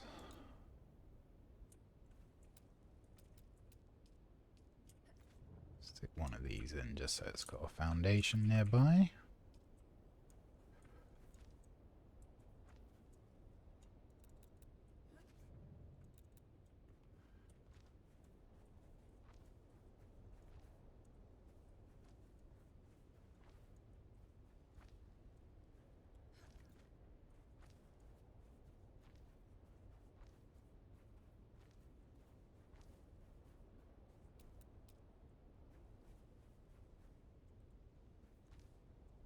That's good.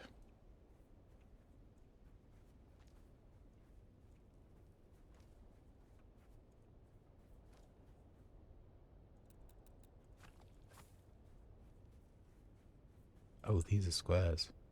Whoopsie daisy. You know what? We should do it on squares. It's much more sensible.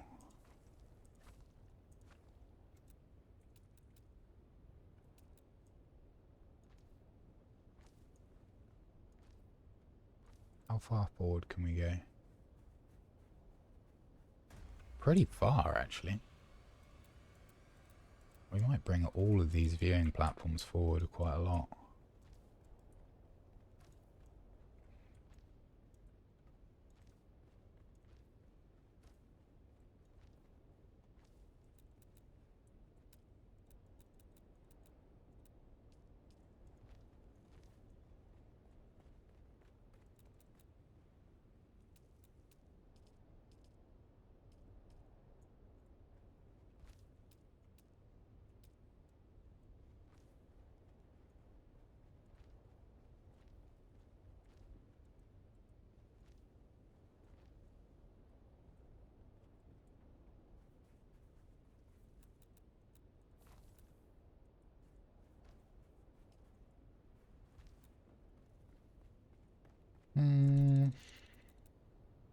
No, we may as well make this square as well.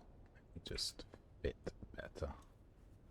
As long as we can fit these stairs in, which we can. Wow, that is right on the limit of the PvP line.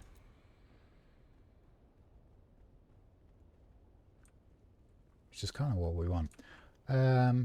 So I think we'll keep those and we'll just do another like mezzanine floor here. I assume that won't fit in, so let's just wall it off. And we'll come up here.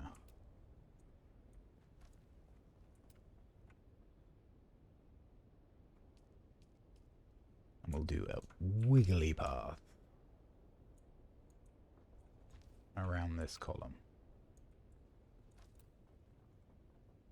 Yeah, this floor looks okay. Or is it good enough from here? Yeah, you know what? It is good enough from here, as long as we go forward enough.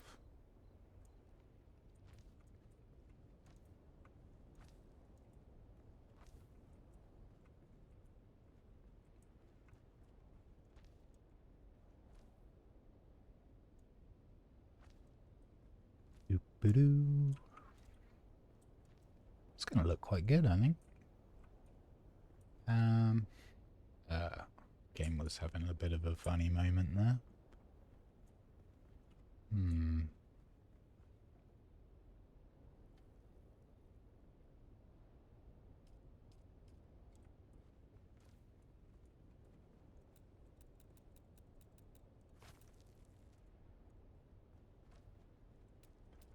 Looks good.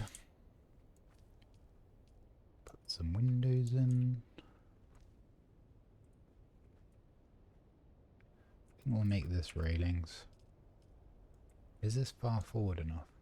Yeah, pretty much. Might need to get some binoculars out, but it'll be fine.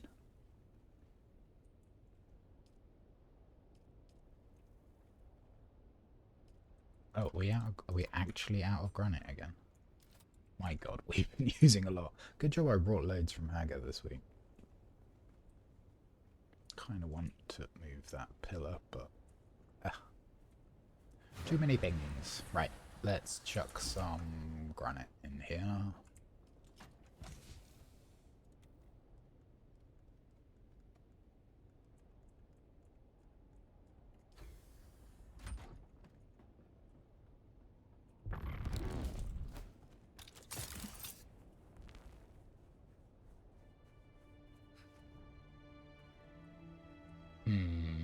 Desire line is already making me want to be able to get up through here, so I guess we're gonna put an incline here as well. We can get rid of this one actually. Kind of feels better.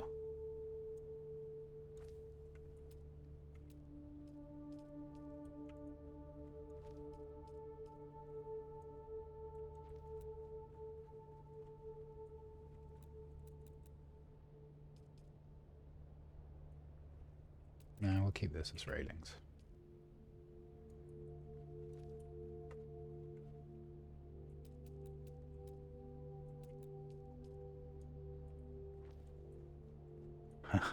It's a shame. Just wanted to test it, I wasn't quite sure. We'll go one more floor up, will we? No, I think we'll just roof it like this. So if we do Some more curvy roofs. Kind of want to use these, but they're a bit spiky. Oh yeah, they were going to have issues with that column.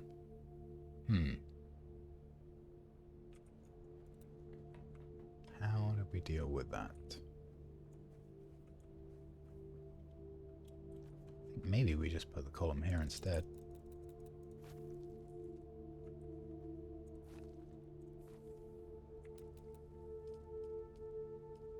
It's kind of cosmetic anyway. It's not actually supporting anything.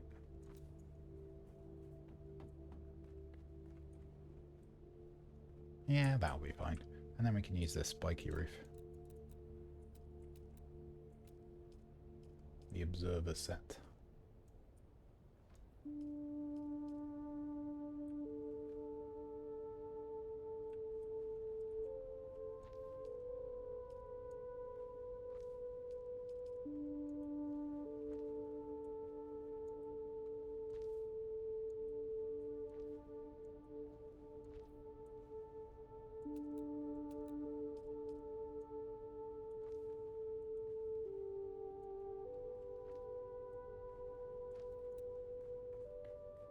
That's actually a really good view of the arena. Nice. What do we want here? I think we just want an archway.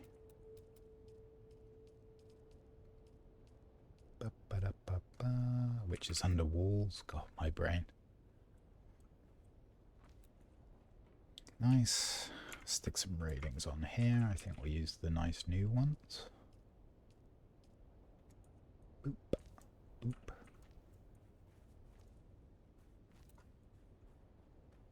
Like, we don't really need this base platform, actually. Yeah, I'm gonna get rid of it. It's kind of nice to have it denoting the line between PvP and PvE, but we don't really need it. I very much doubt we're going to get enough people that we're going to need the extra space.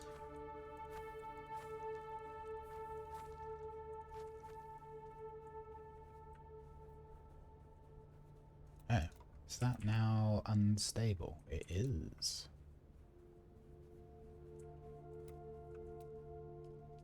Okay.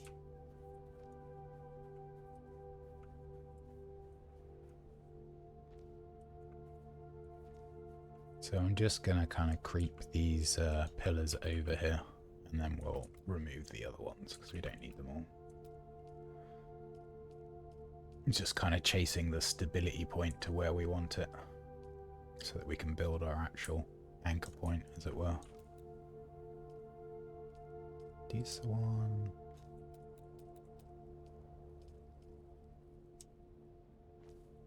There we go. See, that looks kind of nice with the 3 pillars. I don't hate that. We'll keep it.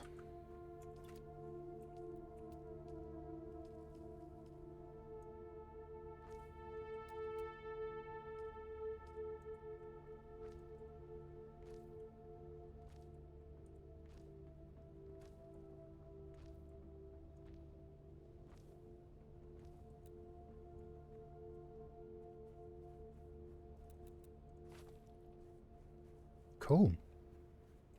I'll build some chairs and stuff later, but that's looking alright. And I'll build some objects for people to hide behind and stuff in here, so if anybody wants to try and use range, they're not going to be at a massive disadvantage. Now, I did have to destroy the bottom of this. How silly does it look? Barely.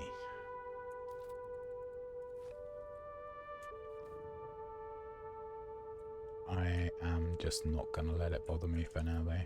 I like how that roof turned out. That turned out quite nice. Not bad, not bad. Let's put a Shai Halud on the top.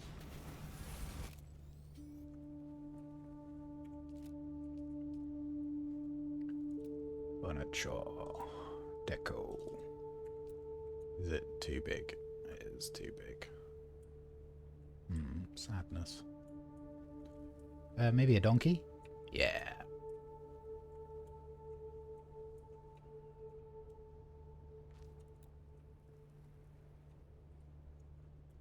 Does that just look really silly? No, it looks the right amount of silly. Perfect.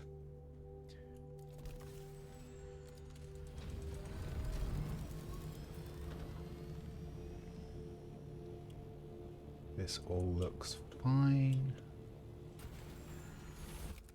I think I will just add a little bit of decoration here. Nope, not that. These. Oh. Okay. These then.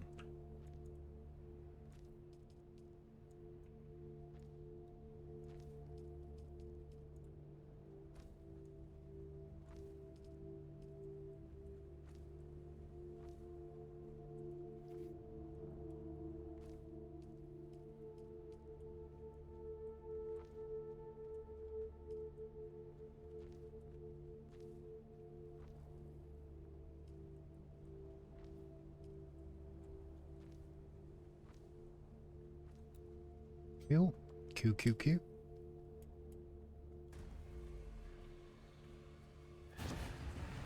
This should all be water sealed, which it is. You know what? I think we need to change that pillar for something skinnier. Or maybe we just change it for observer. Let's see what like. Replace.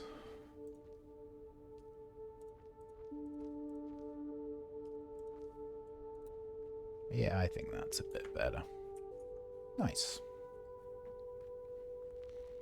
Right. Oh, that was a lot of building. So, I think we're going to beat up some bad guys in a sec. May take a couple of minutes AFK to grab a drink.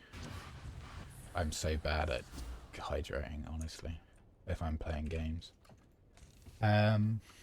This one... Yeah, I guess this can go in here. That is all looking Gucci. I'm not saying anything about this, but you can just see what I did here.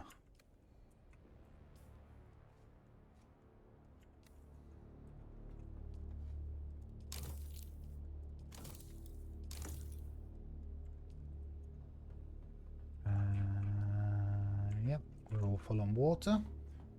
I'm just going to double check we have got enough power, like, to last us the week. We should do though. Yep, easy. See if there's... This should just be for body storage, and it most definitely is not. We've only got one body left. Yeah, may as well juice it. Water storage is almost full. This is very full. What's the score here? What's causing all the weight issues? Ah, it is a gargantuan amount of duraluminum. Okay. Well, we'll just move it there for now. Definitely don't need that much of that or that. I think I'm gonna put the concrete elsewhere. Only one stack of this, which is correct.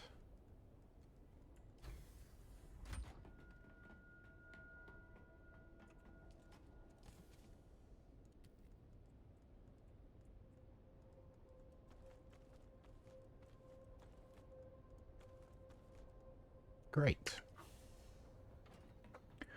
Okay, I'm going to take a short AFK to stretch and use the washroom and grab a drink. Hold tight, and when we get back, we are going to do...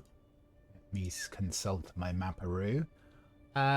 We've got 5 wrecks, 2 caves, 3 caves.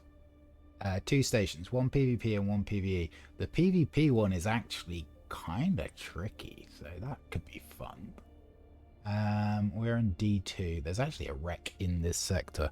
I think what we'll do is we'll fly up to G3, I5 cave, G8 wreck, then G6 wreck, into a PvP station, so we'll go and do a bit of combat very shortly.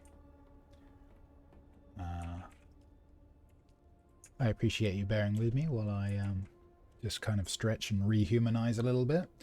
I won't be long.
I'm back. Thank you for waiting. Yeah, so let's go with that plan. We're going to go and hit up some stuff in PvP. including a station at the end. Have I got... I've got water, got enough heals. I will take a bit of this, bit of that. I've been carrying a Solido replicator around for God knows how long. I definitely don't need that. I suspect that's from when we made our PvP base yesterday. It is. Interesting. Well, I was going to say we'll do a PvP base this week, but we kind of got one in the form of the PvP arena. But maybe we'll put one actually in the proper PvP zone, as it were, rather than just flagged.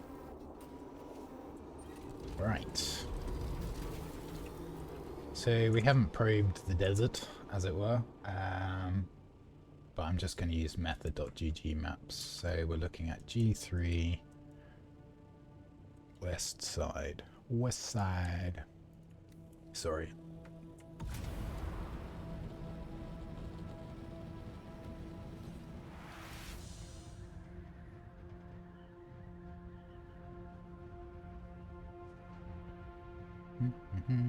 Oh god, it's so nice. Don't get me wrong, I really enjoyed doing the challenge week last week, but it is so nice to not have to worry about scanning for treasures. My god, that was a lot of duraluminum we pulled straight out of the sand. It's kind of odd being a little bit further back from the PvP line as well, but I really like the rock formation that we got. I wanted enough space to make a big Christmas tree.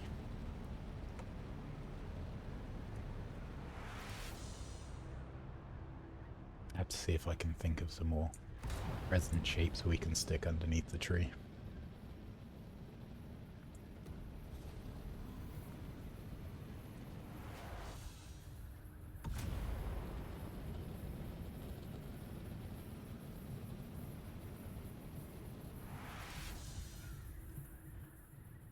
So yeah, we're gonna go wreck, cave, wreck, station.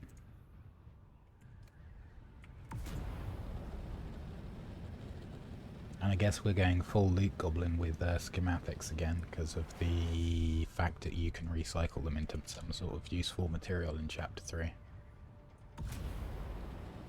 Which is cool. It's good.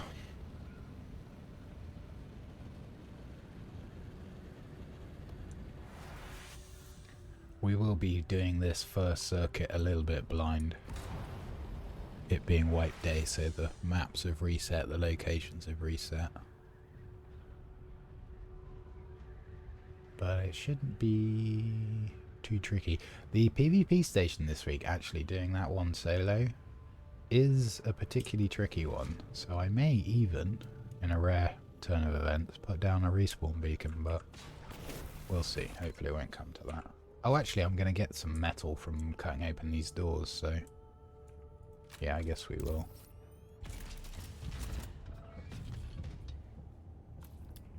Let's actually put a combat loadout on though. Yeah, that's good. Take a bit of this, a little bit of that. So we're using Weirding Step, both for mobility and also for the stupidly overpowered stun and teleport. Need charge, mobility, short cooldown stun, retaliate to be able to essentially like one-shot these guys. So you parry them, hit them, they'll die to bleed. Which is partially due to the weapon and partially due to the loadout. So I'm using additional blade damage, additional instability damage. If I wanted to do it really speedy, I would probably switch out oil for inspiration, which at max rank means that these guys are 2-shot and blade guys are 1-shot anyway. The foil kind of, the retaliate kind of makes it feel like they're 1-shotting anyway. We don't want any of that. After last week's coming here with no materials from Haggard, we are only going to be scavenging what we really want this time.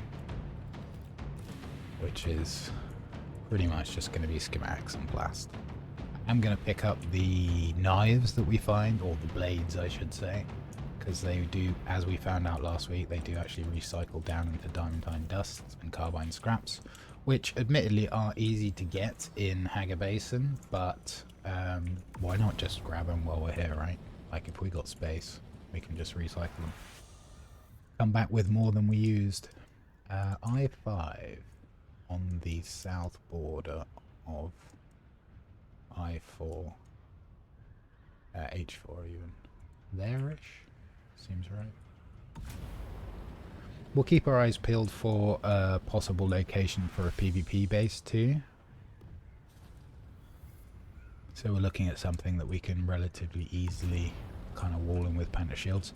I did do one under this structure. It's okay, it's actually just a bit narrow. Like, you can make it work, but it's not the best. And there are definitely still some formations that I haven't used to create a base yet. And I really want to have practice building around the different rock structures that we have, so that when the desert returns to mostly PvP, I'll kind of have a bit of a head start on how to pop a base up around specific rock formations, because it may seem like they're randomized, but actually it's all fairly handcrafted. There's only a certain palette of different rock formations that exist. I think they did add some post-release, post-launch, and maybe they'll do more with Chapter 3, but for now I haven't even used all the ones that are available. What am I looking for? I'm looking for a cave. It's probably that rock over there. That one actually makes an okay base. It's got its own kind of natural arch under it.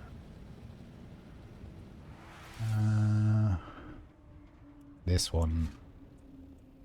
one's okay. Like, you do have this little corridor that you can make, but it's actually very hard to fit enough power to fully Penta shield it up.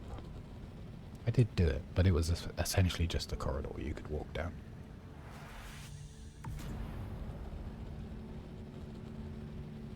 Yeah, I think our cave is in this rock formation.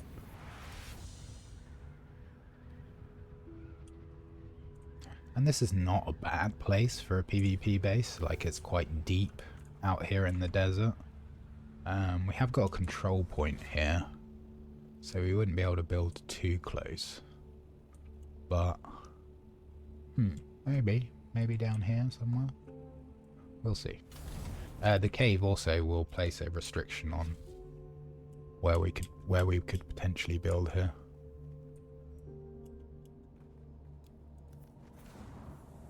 I'll do a little fly around and do a little reconnaissance and see if there's anywhere on this island where we could potentially build.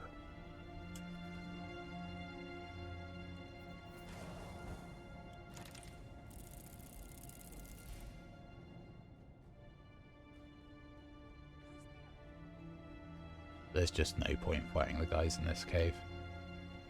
Unless you need the bodies, which admittedly we probably will want to do a body run at some point, but there's a wreck in the same sector that we have our main base, so we'll probably do that. If you take every body out of a wreck, you can fill an assault with it. Yeah, let's swing around. There should be one. Another wreck this way. Not too far. Actually it's 6, so it should be like here. It's wipe day, so a lot of people will be working still, so I expect to see some bases pop up after work. It's going to be relatively quiet. We might even get a little sneaky sand crawl in if we notice a big spice crater up.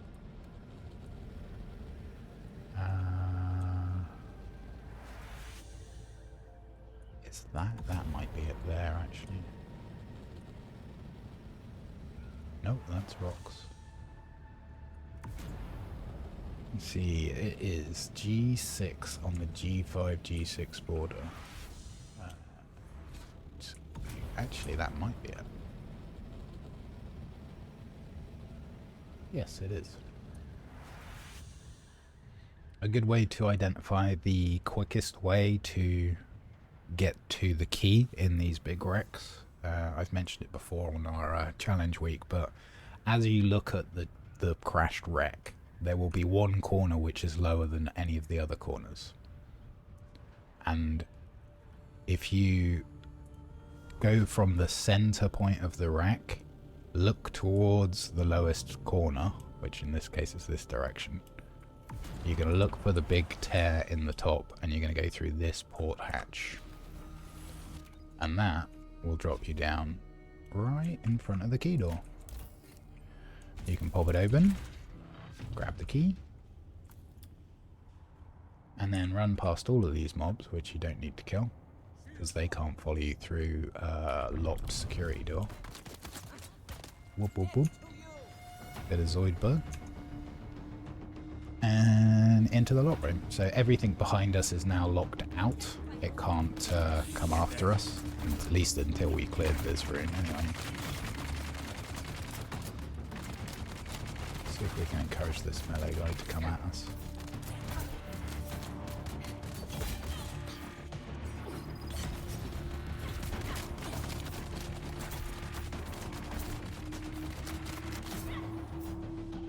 So what can happen if you ignore the mobs and run past them is sometimes they can stack up, like with their faces pressed against the security glass, and they will kind of wander in after you cleared this room, but again, because you're kind of on the way out, you can pretty much ignore them.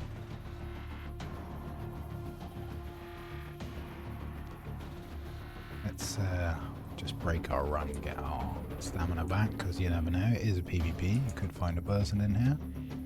And you do not want to get caught out with low stamina. You know what? Oh, we're keeping... I was about to throw that away, but actually we are keeping them for the materials for Chapter 3. Let's skedaddle. There does seem to be like a weird zone around these wrecks that prevent you from summoning your ship. I haven't quite worked out what it is, but if you just get a bit of distance, you're usually fine. A bit of distance or a bit of height. So yeah, I mean, same distance, but...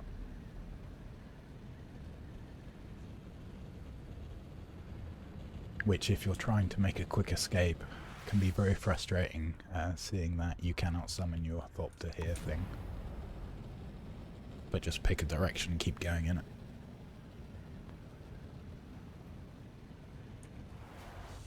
Let's see, this is slightly north of the wreck that we were on.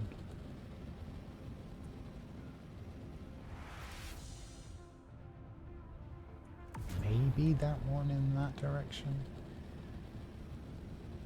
Like, let's see. Oh my god, there's a spice crater in I-9. You know what? Whilst we're on this side of the map, we'll go and have a look and see if it's up. Because the lore of Sod would say, of course, the spice crater furthest away from your base is the one that will be active. But we'll see. That looks like our wreck right over this way. Beep, beep, beep, beep, beep.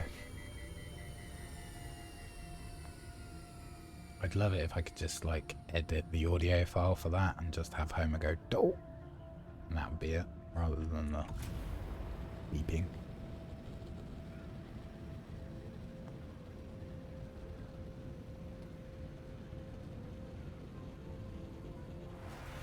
So again, looking for the lowest corner, which actually seems to be the one nearest us. We're going to orientate by the hole in the center of the wreck, so we're looking for the porthole that's this side. Which should be... Oh, this is a different wreck. Okay, because so there's no portholes here. So, different wreck, different situation. I think... yeah, I think it's the ragged hole you want to go down on these. So you see the vertical thingy? You kind of orientate with that ahead of you. Jump down here. It's very dark, but we can just kind of sneak in behind these crates. We can turn our personal light on, but honestly, if you can get used to navigating these things in the dark, you're much less likely to get ambushed. I do tend to like do a scan here, which has a dual purpose. Both reveals the corridor to me so I know where I'm going, and also would tell me if there's anyone lurking in the shadows. At least until they get a method for stealth. Sleepy brain.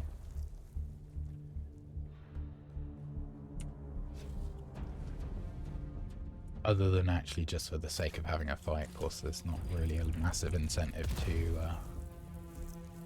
fight in stations and wrecks these days, with Leap being individualized, which is fine. I'm quite happy with the change. It's a shame it's kind of done away with a lot more of the PvP aspect, which I do enjoy the odd PvP battle. I really dislike the air combat though, so swings and roundabouts. We are headed to F6 station, which will be here-ish. So this station we're going to is called the Spy Sanctum. It's one of the more difficult ones. It has 1, 2, 3. It has 4 spawn rooms, spawn doors. Was it 4 or 3? Hang on, bear with me. Just braining. It might actually be 3, but it's a relatively small room. There's not a lot of cover. But there is a little Easter egg, which I will show you when we clear it. What I will do while we're flying over is build a respawn beacon. Just because I am super bloody tired, and I don't mind dying, but it will be annoying if I have to fly back. We did the cave, we did 3 wrecks. Yeah, so this PvP station represents the last of the points of interest with the schematic chests that are rare in PvP this week. We only have 1 PvE station, 2 more wrecks in the PvE zone, and 2 other caves, so we'll do a full loop. The other PvE station is not as difficult as the PvP one this week, at least in my mind. The kind of the actual difficulty in terms of the types of mobs is exactly the same. It's just to do with the layout. Why am I looking completely lost? Maybe that's it there? F6. F6 on the F6 F5 border. Yeah, I think this is the rock formation we're looking for, and if I'm not mistaken, that is where the entrance will be. You kind of get used to like the rock formation layout of rocks that have testing stations on them are all basically the same. Well, they are the same, they're identical. You can always identify the entrance by this little outcrop and this little outcrop. They're both kind of places that you can kind of fly straight into if you're worried about unwanted guests. I should not have landed down here because I want to put a beacon down. Because we're even in my sleep addledness, I'm semi-sensible, so we'll stick the beacon down where it won't easily be found, or at least found by somebody that's not even looking for it. We'll put it. We want it to be sheltered as well, because otherwise it takes storm damage. Sector weather alert. A large sandstorm is approaching. Yes. Thank you, Sandstorm Lady. I am aware. There we go. This looks suitably sneaky. Dropping your beacons on the stairs when you go into the PvP stations is a bad idea for a multitude of reasons. Primarily, if somebody is going into the station, like me, if I see a beacon on the stairs in PvP, the first thing I do is blow it up. Now, if you're in a group and you see a beacon and just one, you might actually choose to leave it there because you can spawn camp the person, which is a nasty thing to do. I would not do that. Also, if you're doing group stuff, and you respawn inside the station, you may be respawning behind enemy lines, which mostly is going to be a disadvantage, because if you died, things probably weren't going your way anyway.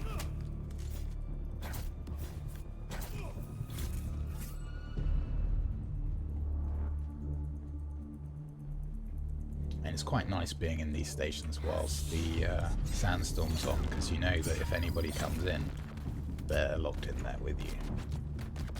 Like, they're not going to be flying away usually in a sandstorm.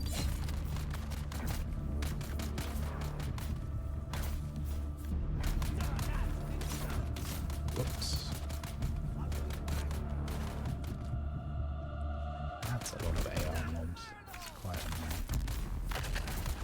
Uh-oh, that's not good. Nope. Wow, that was so close to popping my shield.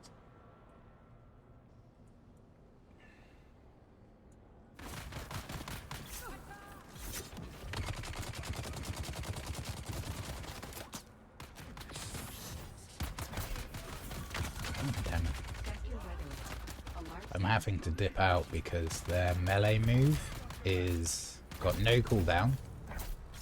It actually applies a debuff so that if you dash out of it, it costs you loads of stamina and it staggers you. So it's actually like low-key one of the strongest moves that NPCs have. The heavies one is not so bad, which is a thing, but the AR ones are bad. This is a nice place to come and pick up some spice sand without needing to compact or anything. You can usually pick up about 500 or 600. I'm not going to bother. We'll do a spice run. If maybe after this round of POIs. Oh, I'm pretty sure I dodged out of that game, but sure.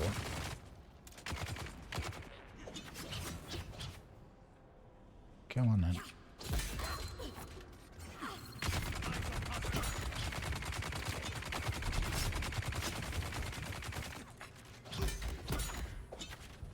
Oh, he's getting back up.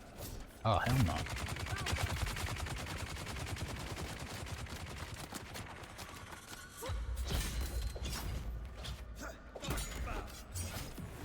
Muddy funsters.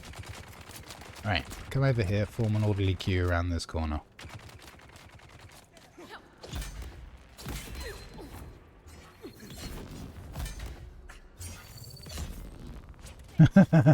He looks like he's eating his...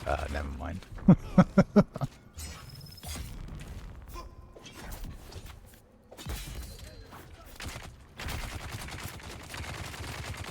Yeah, okay, biggin.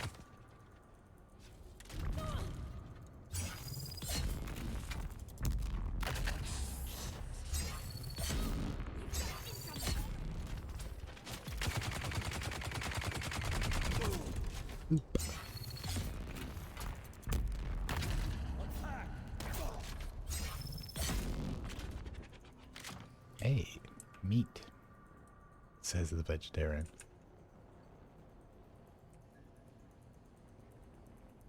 We haven't killed any more deeps today, though. We've been quite nice.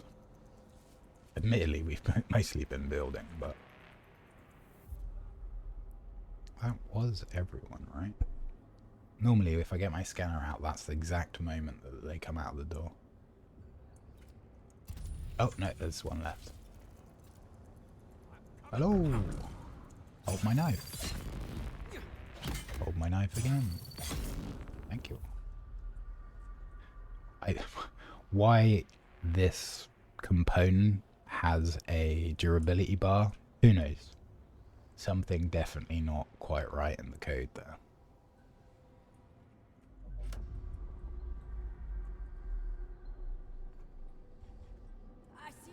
Oh, we might get a 2-for-1 here. No, we're not gonna. They're gonna dodge. But it's close.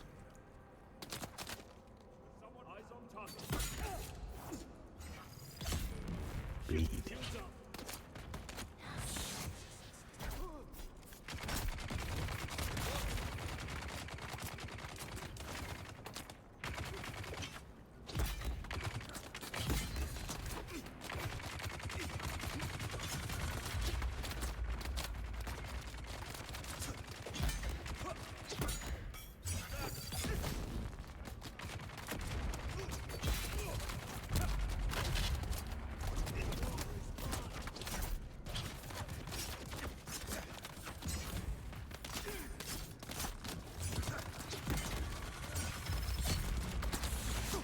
Whoa! Starting to do a bit of damage to the shield there, biggin.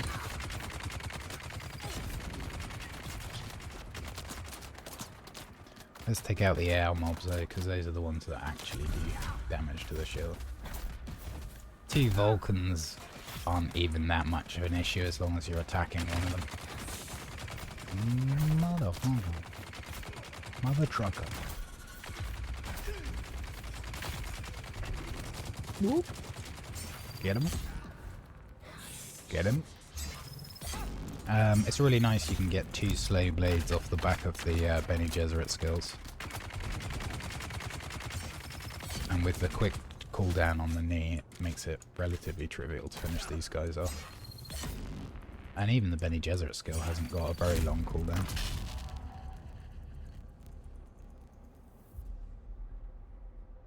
That's all looking good. There's a lot of waves in here, which is part of the other thing that makes it challenging. So yeah, we got 1 door there, we got 1 door there, and 1 door there. Is there another one down here? No, so there is just 3. I say just 3, there's 3.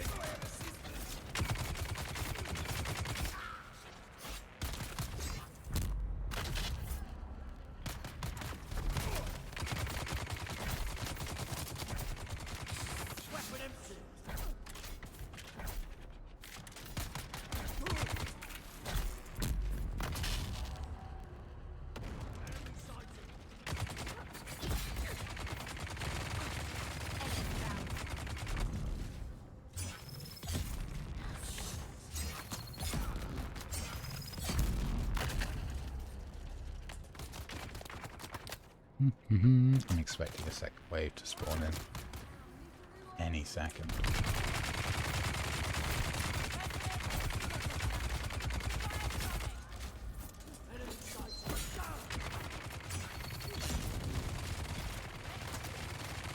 All of those bullets and it's just not doing very much to the shield. The only reason I moved away is because this AR guy was there. I have seen, little spoilerishness, that the assault rifle got an even bigger buff. Like, the assault rifle in the NPC's hands is actually quite dangerous, but in player hands it doesn't do very much.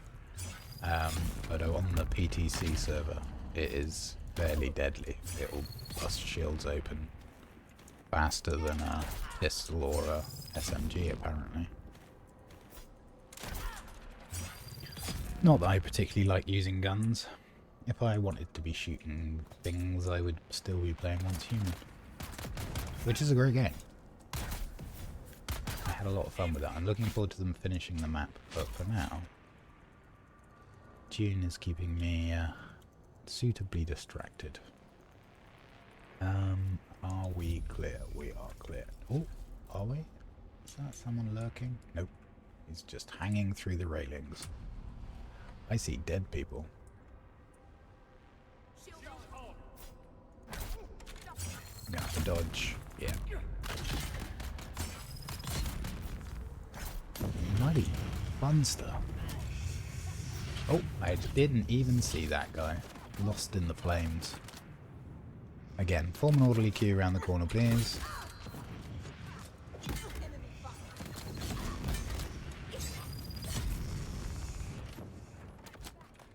No, you don't. I'm not finished with you.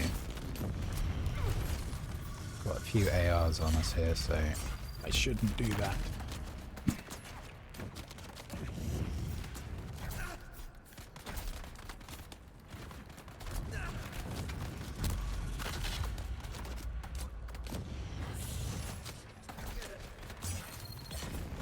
So we're kind of using this low wall for cover. Whilst you're crouched, it's quite difficult for them to actually get shots on. If you're stood up, they can. But if you're kind of hugging a wall like this, they're kind of not going to be able to do very much. That was a nice thing that kind of worked automatically for us then. We teleported to one bad guy, left him stunned and attacked the other one, which is quite a nice way of traversing and CCing and reducing incoming damage. All in one little thing, strategy. Shouldn't have let that hit me with 2 AR mobs on me. It's just too much damage. And that almost popped our shield.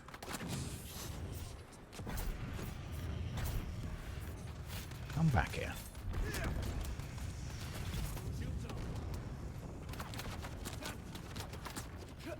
Oh, oh, oh, oh, oh, oh. Could you not?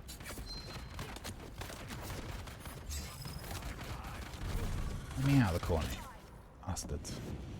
I think this might be the last wave. That was a very late second stage of this wave too. Kind of spawned in very late. Wasn't expecting it.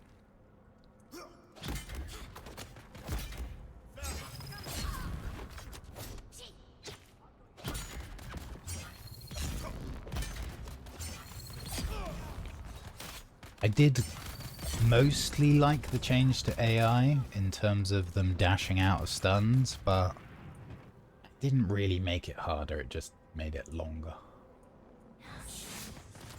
That's what she said. Sorry. Couldn't help myself.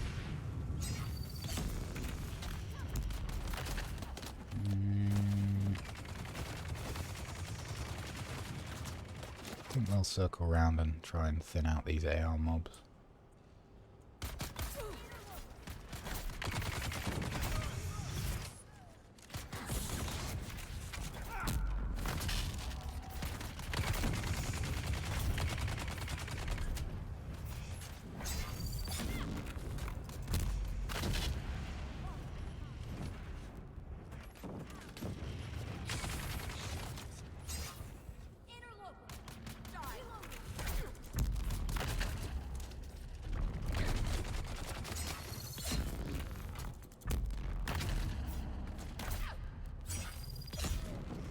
Okay, down he goes. Is that another wave spawned in? Thought we were down to 1 AR mob. See one in the corner over there? Yeah, I think we had even more spawn in.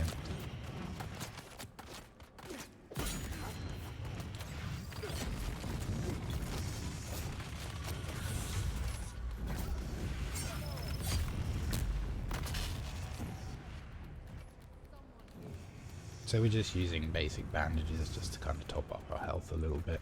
It does put the fire out too, which is handy. We need to move. See if we can pull this sword guy. Yep, here he comes. The power of a corner.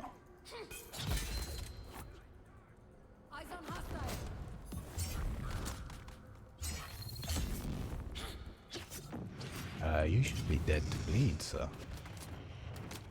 Huh.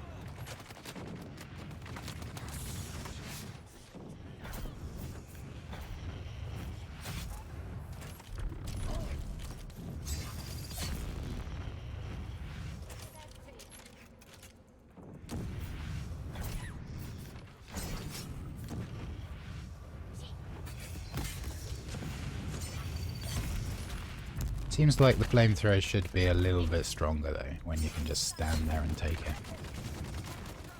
I don't know if it's different in armor, because I always run in a still suit, which I guess has heat protection. I don't know whether that works against flamethrowers, but they just don't really seem to be a problem. I've got like 2 on me and I'm just standing there and tanking it in a still suit. If you're wearing a forge set, it would be even less of a problem. He said. We are a little bit low on health here. Nothing to see here. Oop.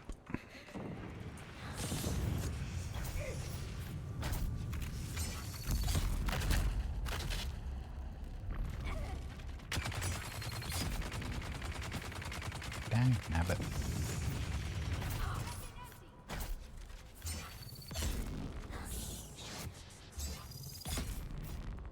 I believe is all of them. Yeah.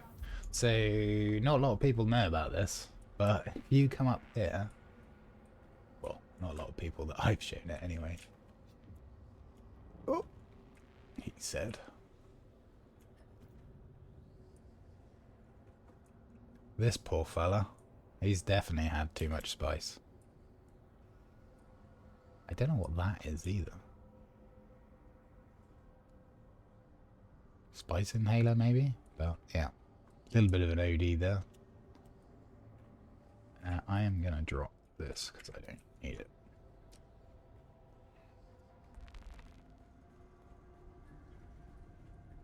There's sometimes a chest up there in the rafters too. Let's kite all these guys together. And the reason I'm trying to get them together is that the parry is actually an AoE, if I can get them to not all do it. Yeah. It's a directional AoE, so it's like a 180 cone. But yeah, that failed.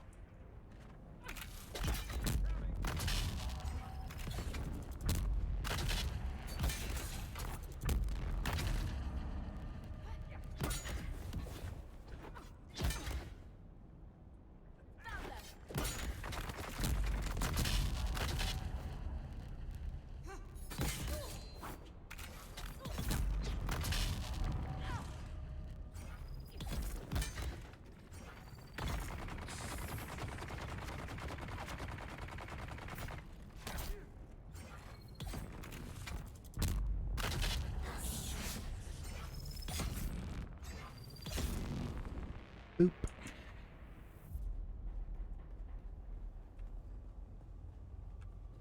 Okie dokie, so this was the last of the PvP POIs this week, but we're going to do the PvE ones as well.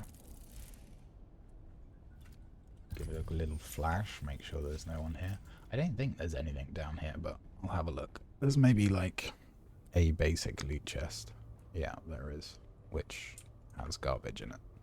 They really need to do something about the non-rare chests in stations. They are so not worth even looking in. I know I do, but that's kind of force of habit more than anything. But yeah, they're almost completely pointless having them at all.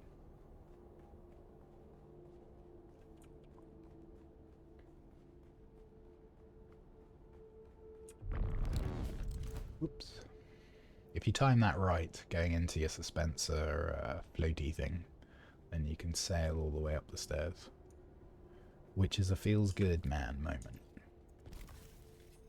Right, where are we going? We are going to D7 and then C7.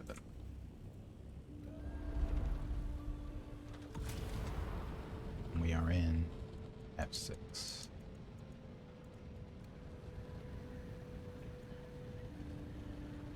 Whoop. You saw nothing.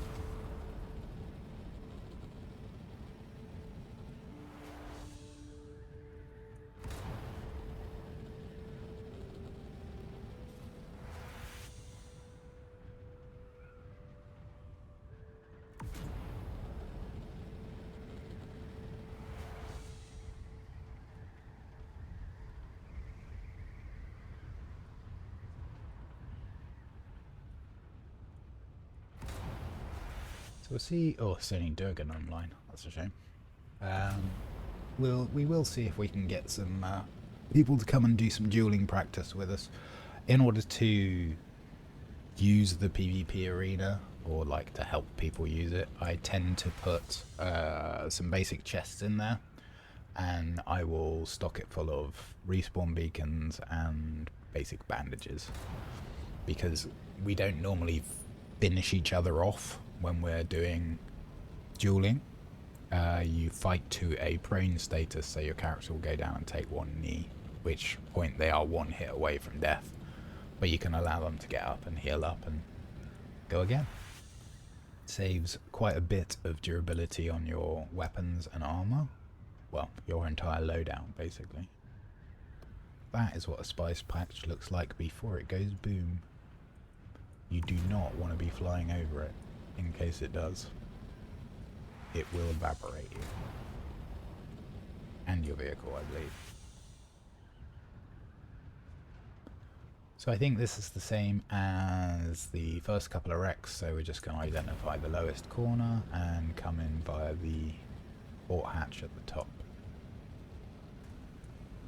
Lowest corner is this corner, port hatch is there. We're going to come in going towards the low side again and drop down right next to the door.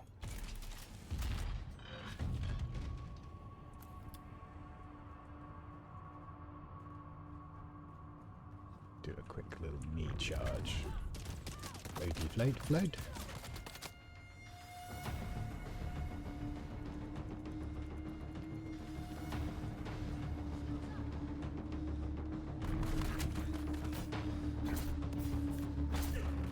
Again, when you're fighting against ranged opponents, if you can try and position your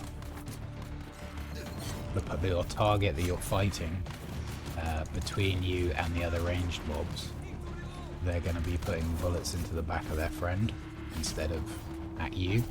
It doesn't do damage to them, but it does reduce your incoming damage quite considerably. Well, completely in fact.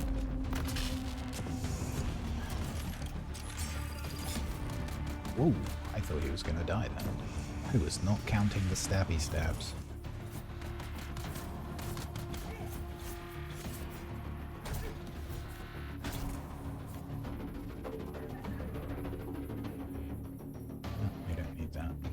Yeah, see what I mean? One of the mobs was had his face pressed up against the security door, so as soon as I cleared it, in he comes.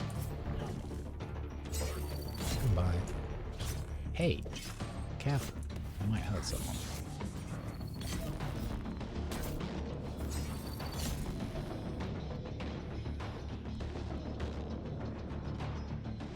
We could have ignored both of them and just ran through as well, but for the sake of a few seconds, why not just finish them off?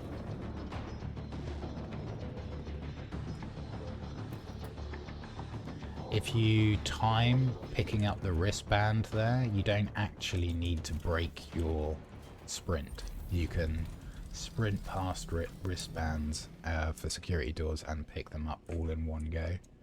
It takes a bit of practice, but it's potentially can make a difference between getting away or not in some encounters. That was the patch we were looking at a minute ago. There it goes. It is pretty. The spice explosions look great. Really good job on those. What did I say? C7. So there should be a cave somewhere here-ish.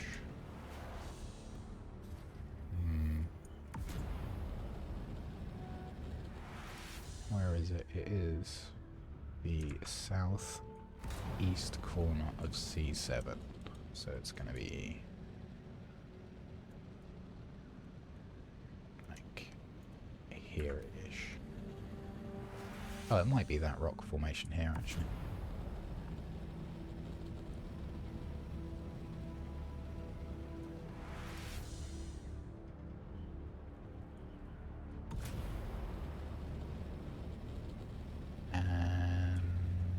It is, I believe. Yep. Oh. Or is it? Yes, it is. It's just not the same as the last cave we were in. Slightly different layout. This one, again, you don't really need to fight anyone. If you come in from the right angle, it's only got one entrance, so you can only come in from the right angle, but you can just run straight past into the corner, loot the goodies, and GTFO. Just going to check for a blade. Nope. No thank you. No thank you.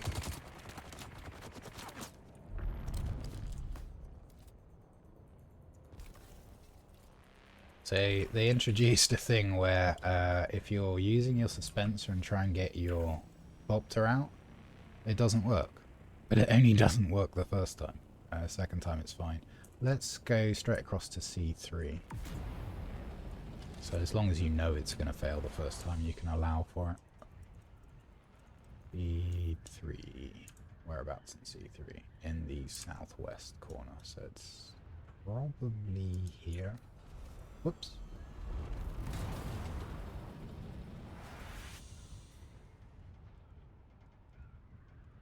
We don't need this anymore. Definitely don't need that. I mean, we'll keep some bits from this week. But last week we absolutely knocked it out of the park with getting everything together with no materials from Hager, so we're definitely up.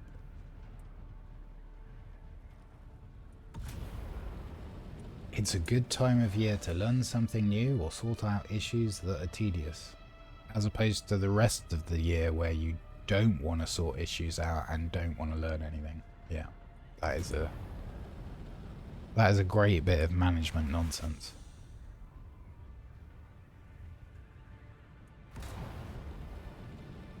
I believe it's a great time of year to take a break from work, spend time with your loved ones, and recuperate.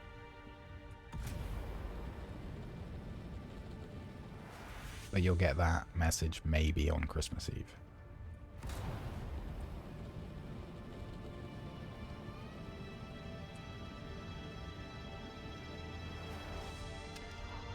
I suppose I should mention it. I'm not going to mention the Prime thing. If you have Amazon, you kind of know about Prime if you're on Twitch. But what I will mention is I did set myself up with a YouTube channel. There's two. One is for music. I've only produced one song so far. Not that relatively recently. And I'm really pleased with it. So it's a kind of melancholic lullaby sort of thing. But I really enjoyed writing it. It was good. So please do check that out. And also the VODs from here, including some silly shorts and things, are on the second channel, on the gaming channel.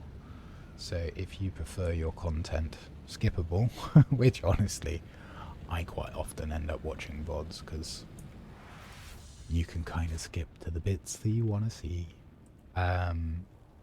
It's all up there. At the moment, well, I say it's all up there. It's scheduled to come out. You get a video a day running up through Christmas. Episode 4 is actually in 2 parts because I had a bit of an issue with the stream. Why am I looting stuff? You know what? The irradiated slag is actually good. You can make spice cartridges out of it.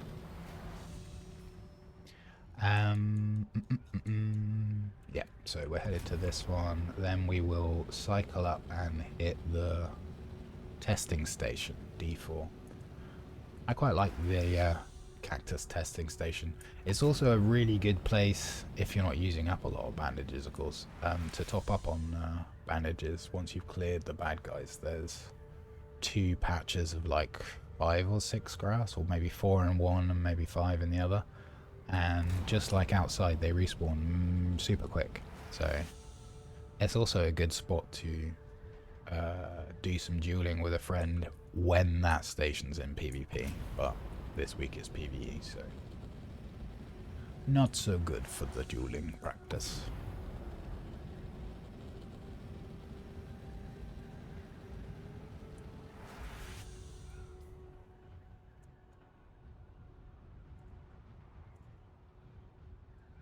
Yeah, I think it's this rock formation we're headed directly towards.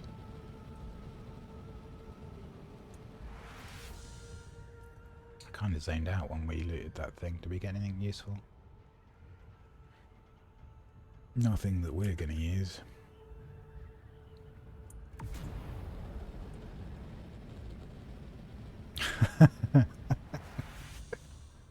Yeah, I mean, I don't know whether lucky is the right word for it, but sure, absolutely.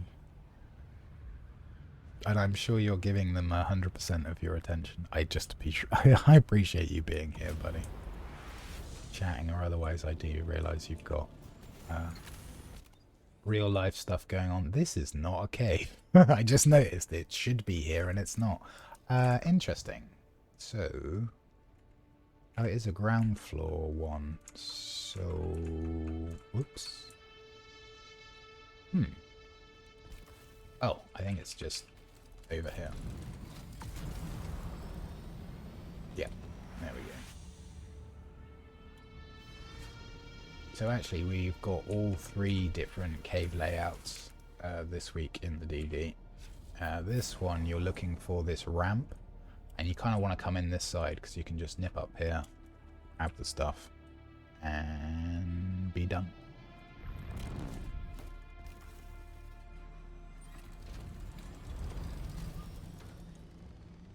What do I say? Testing station is D4 northeast quadrant. D4 northeast, that'll be it there.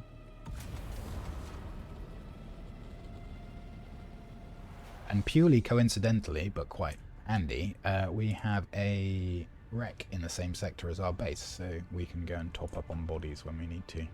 I think we might see if we can sneak in a quick little sand quarry. You get more when you've had a few. I mean, yeah.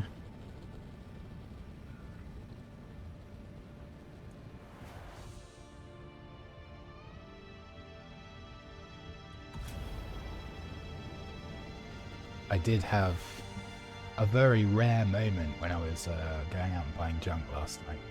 Been a fiend for junk food these last couple of weeks, actually. But I caught myself eyeing up the single malts. Like, I just shook myself. Like, what are you doing? Why are you even looking? But I did see a bottle of Tamavulin, and it did make me chuckle and think of our escapades on such things in the past. Where Tamavulin, like, that run, it's fine. It's not a bad one at all. But yeah, it did something extra special to my brain whenever we drank that.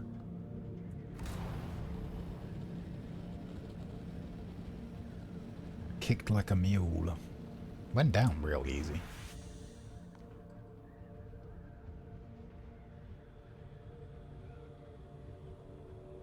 I wish I could remember the name of that single malt that I found up near Glencoe. I'm sure it was St. Clair something. It was very good, very smoky, very peaty. Whoa, okay. That could have gone horribly wrong. Yeah. As you were.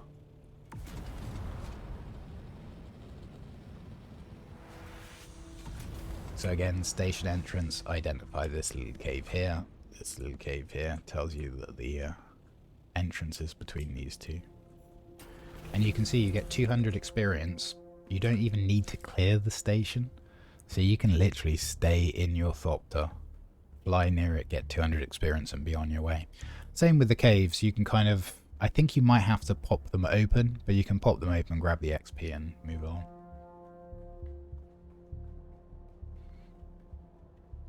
I think we've got... Okay, so this station has some water, which is handy. I'll grab the other one on the way out. It also has a sniper, so the first thing I do in any of these stations is go for the sniper. If you allow them to attack you when you're not expecting it, they can turn the tide of a battle very quickly. Oops. Uh-oh. Time to recharge the old shield.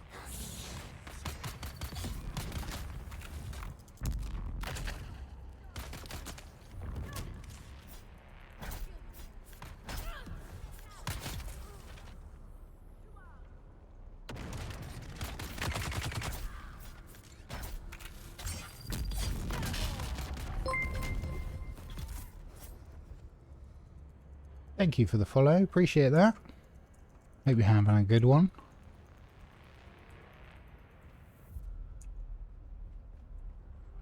How are we feeling about Christmas? Are we all feeling excited yet? I'm definitely not a bah humbug, but I will be, the extent of my Christmassiness will be making sure I wear some silly socks. And watching a Christmas movie. Probably Die Hard. Die Hard is a Christmas movie, you cannot change my mind. What's the other one that they play a lot over here in England at Christmas? The BFG, Roald Dahl, which the animation, it's quite sweet. Whoops. He fell over. This isn't test server. This is standard server stuff. Happy holidays to you as well. It's almost upon us. Yeah, I haven't actually been on the test servers. It's great that people do that, because I think it is very important that people test stuff at Funcom, because a lot of stuff seems to slip through the cracks with their paid testers. But also I kind of feel like I'm a bit of a tester even on the live server. I do fill out bug reports quite frequently. I am looking forward to Chapter 3, and part of the reason I'm not on the test server and I don't watch test server stuff is I want it to be a surprise. And things, hopefully at least, do change between the test server and the live. And obviously if there's something that you really like and they choose to change it, that could be a bit of a disappointment too. So I'm happy waiting for it to hit production rather than get a sneak peek. We did do a challenge last week where we came out, thought he was going to die. We came out to the DD with a loadout, a scout, and nothing else.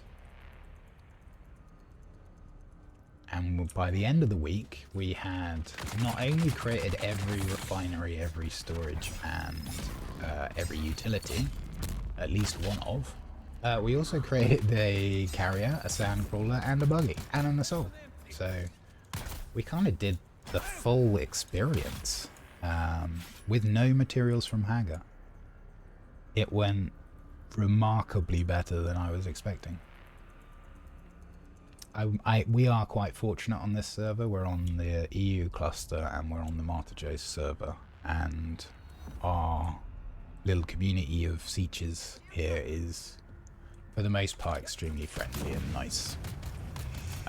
Well, pretty much entirely, since the Agrothopter pilots went off to do something else. They occasionally come back to throw insults around in chat, but on the whole, farmers are allowed to farm. We get a bit of ground PvP, which I do enjoy, but I'm just not a fan of the air combat.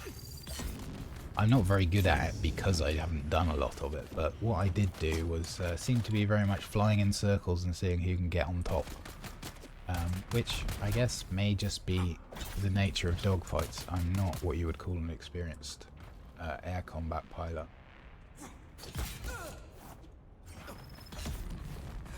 Yeah, the challenge week was great fun, man. I really enjoyed it. There's a clip on the channel actually called "Run, Run, Not Today, Shai Hulud," and it was the first time we took our brand new sandcrawler and carrier out solo farming. The very first time we got worm aggro, and we almost lost everything. I don't think you can get any closer to dying than we did, and still walk away or fly away. We all got really lucky, especially seeing as I was like, oh, we should make sure that we're, you know, in the right position so we can pick up the crawler, etc, etc, and then we almost died anyway. But we got lucky. We got lucky the day before, or the day before that, where just not worm aggro, just a random worm patrolled underneath us, and I guess it was just deep enough to not kill us, because we accidentally ended up riding a sandworm for a few seconds. I just kind of held my breath and just like, this could be it. And again, we just lucked out and got to walk away. Yeah, the air combat is definitely, I would say, both of those things. I would say it's too powerful and too easy for those that like it. I really appreciate Funcom increasing the view distance, because when you were on the sands, even if you were trying to be super careful and listen out for copters, by the time you could see danger, it had already unleashed missiles and was going to kill you, which was kind of absurd. So I'm very much appreciative of the extra draw distance. I'm kind of a little bit on the fence about the assault as well. Like the assault, yes, it makes sense that it can have rockets and a booster, but it can, like, if you're on the ground and somebody's in an assault, there's literally no chance of dealing damage to them unless they screw up their heat. If you lock on even with an Ancient Way, they can just boost and outrun the missile. So they can effectively attack people on the ground with complete immunity to... impunity? Yeah, I think that's the word I'm looking for.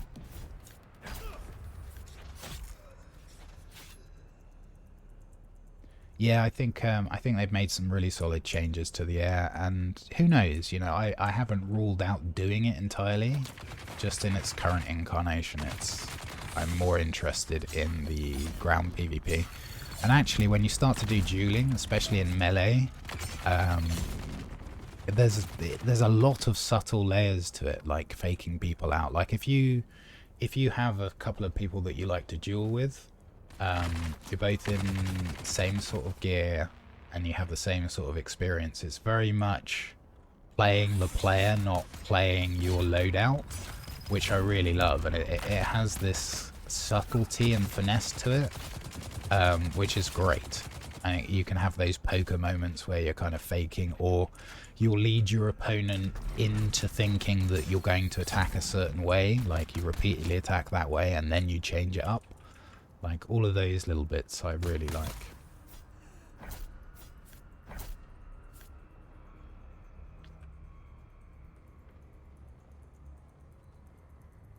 Yeah, shield to the side guns instead of rocket pods would be great. I mean, it has the capability of fitting loads of people in, but like you don't generally do that.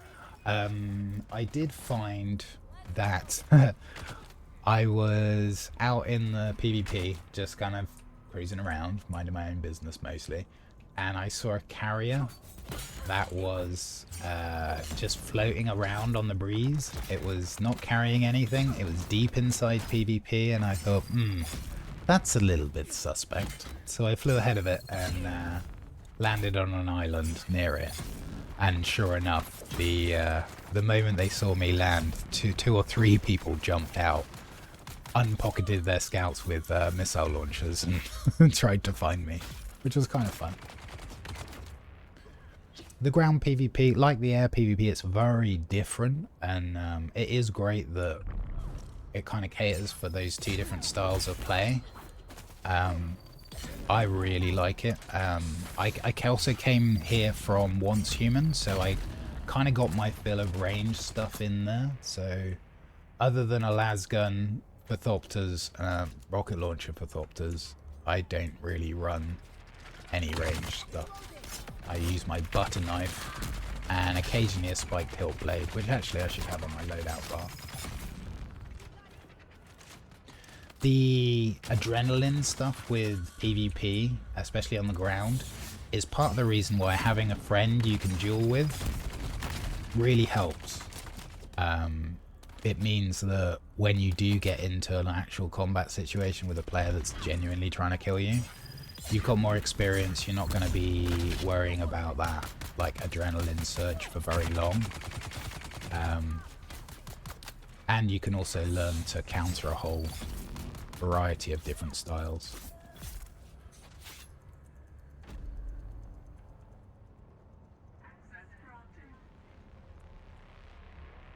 Some of the range stuff was insanely overpowered for a while, and to be honest, there's still some absolutely free kills, combos. So if you drop a gravity mine, hit someone with a stop or a beacon, and then pop their shield with a Regis pistol, it actually doesn't matter at that point. They're gonna die. If you get the combo off first, there's nothing they can do. It will fold them.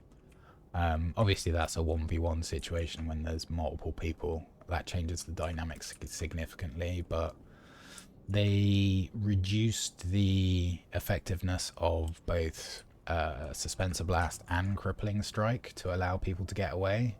But that Bene Gesserit Mentat mine combo, like, there's nothing you can do.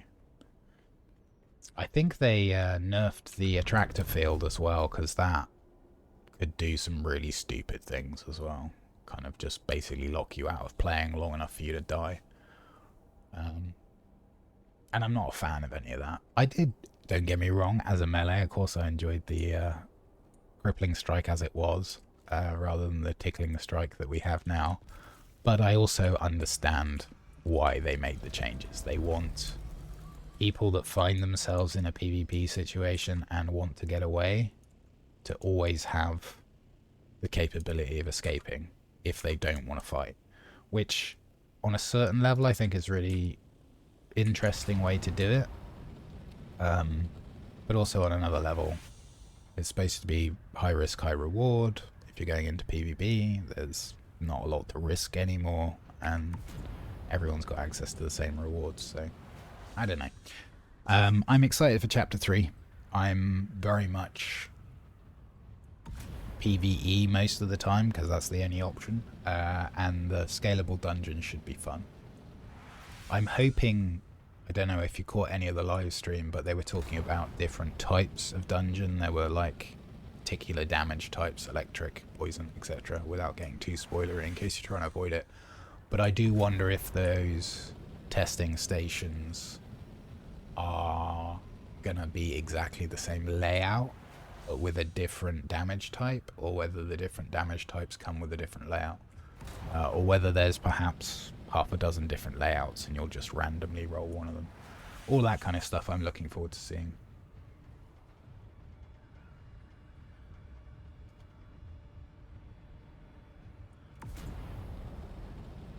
Yeah, I saw the live stream, and actually it was really nice to see them getting better at live streaming as well. It was there was very little cringe content, which is great to see. I'm excited to see it happen, and I couldn't agree more that stun locking somebody to death, it sucks. And whilst there's a bit of a thrill for the person doing it, that goes away pretty quickly, and you're kind of left with this kind of hollow, of course I'm going to win kind of feeling, which personally I'm not much for.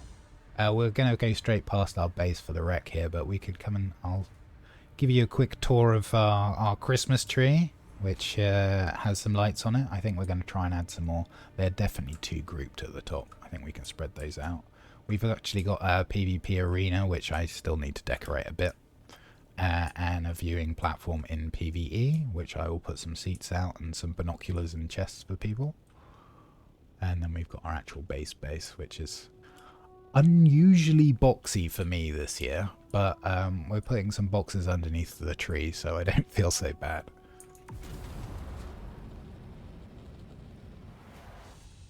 The dailies, yeah, the dailies. I mean, it is very much a daily situation as well, because it was 5 a day capped at 35 a week, right? And they said themselves that in order to unlock everything, you would need to play for a year, which is, that's a long time to put into a game, like if you want people to get to end game. The thing that there are two things that I didn't like that came out of it. The first one was, I am a staunch neutral, and I would love there to be a third faction and just go straight for that. But I'm going to have to pick I'm going to have to pick House Arthritis or House Heineken and just kind of go with it. Which is a bit of a shame, because I didn't want to do that. And the other thing is this system of max durability loss, having to replace equipment, combined with modules which have RNG when you create them in terms of the stats that they could roll, and then them also providing a durability loss to the thing that you're slotting it into. Like, I get it, you're trying to power up the trade-off for powering up an item is you don't get to use it for so long, but I don't know, I think there's going to be a lot of feels bad man situations in that case, but we'll see. The proof will be in the pudding, and I'm sure it will, sure they will do some adjusting.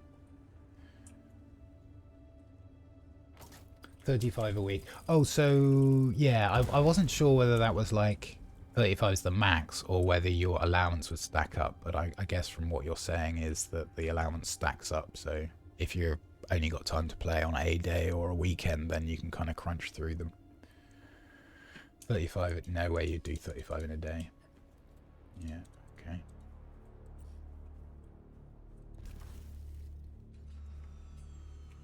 Yeah, Funcom have made some of the most grindiest games I've ever played, Anarchy Online being a perfect example. I enjoyed the crap out of it, but my god was it a grind. But this system where you're losing max durability, like maybe you get 3 crafts for a module and you don't roll like a good stat on any of them, and it reduces your max durability, you're probably not even going to use it, but we'll see. I do like the scaling difficulty thing. I also play one of their games called Secret World Legends, and there's something in there called Occult Defense. And that difficulty scales beyond what is possible to do. Like, it will just keep going until it kills you. And they did mention that 99 was like the max level, and like who will be the first one to clear 99, but I wouldn't be surprised if that was a bit of blowing smoke up your name, and actually it's not possible to clear anything that high, but we'll see. If it's doable, players will find a way, and that will be part of the fun, right? Trying to find a way to beat it on its maximum difficulty.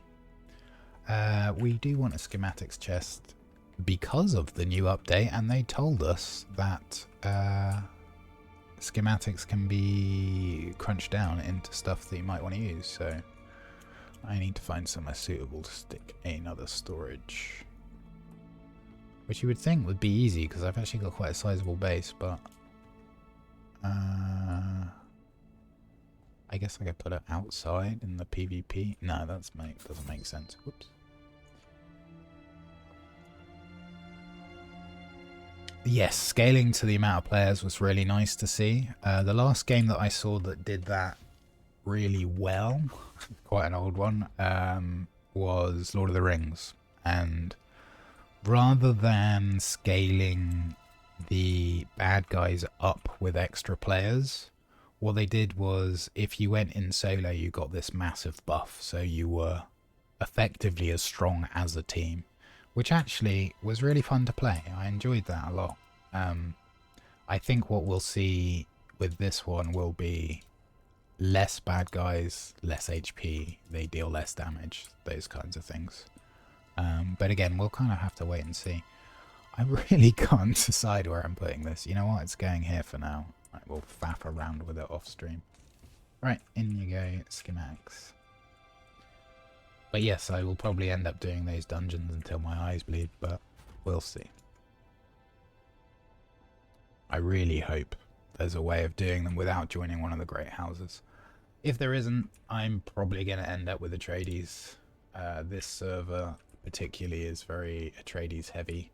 Are they already winning? No, not yet. Oh well, nothing's actually been unlocked. And I will probably retain my betrayal. Very unlikely I'll join House Harkonnen. Like, part of me wants to join House Harkonnen, do their missions, betrays, and then do Atreides to kind of get the full experience. But I don't know. Ideally, I'd rather not join either of them. I don't, what do the kids say? I don't vibe with either of the houses.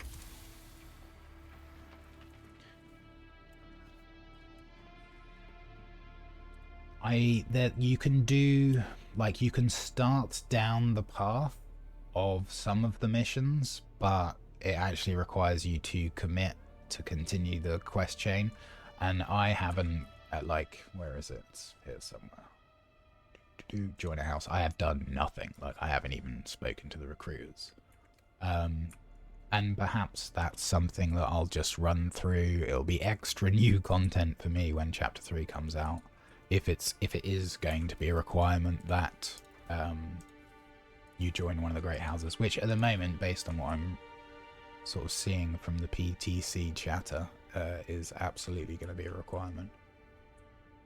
I really don't like putting this anywhere we can at the moment. Ah, you know what? We can go by that door. It's this one. That's fine. I can live with that.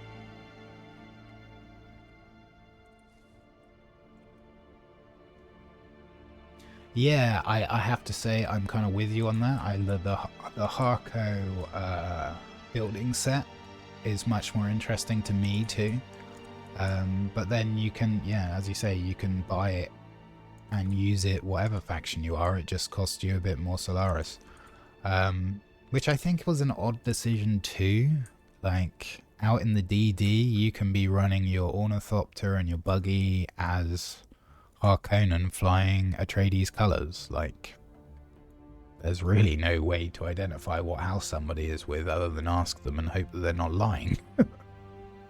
That will change a bit with the addition of the faction chat. Like, if someone says, oh, I'm Atreides, you're like, well, talk in Atreides chat then.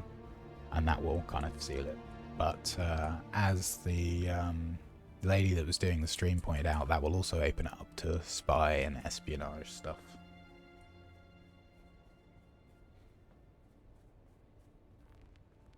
Yeah, it was a weird choice. I'm really hoping that where is it? The Fremen will be the third faction, but given the story, I think that's extremely unlikely. Given we're getting the build set with Chapter 3 for the Smugglers, that leans towards it. The fact that their last June game was Spice Wars and the Smugglers were the third faction there. The pre-release kind of chatter they put out was the third faction's role would be to balance the Landsrad, and Smugglers definitely provide services to both houses, so it's all kind of lining up with that. They were very sheepish about answering questions to do with the Landsrad, I noticed, which... not to do with the Landsrad, to do with the third faction, which kind of makes me think it's maybe on the back burner a bit now. Ooh, I missed a thingy here. 75 pieces, something like that. Yeah, honestly, that's great. I don't want to detract from that. But I would just love to see some consistency, man. Like, this set here has all exactly the same pieces as the base Chome set, apart from Chome set has this Prudence store. Yeah. But then, as you, even the pre-release one's different. The fluff up with the amount that we got initially with the June set, and we still have stuff that you just don't have in the June set, like half walls and things like that. I would love it to be consistent. That being said, it does force me to be a bit more creative with mixing sets together. I guess that's not a bad thing either, so maybe I'm just grumbling for the sake of grumbling.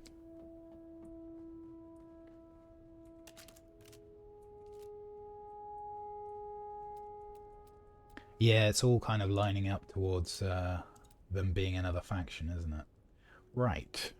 How are we going to do our seating for the arena? I guess we're just going to use the Chome couches. Let's use the wiggly ones, though. These...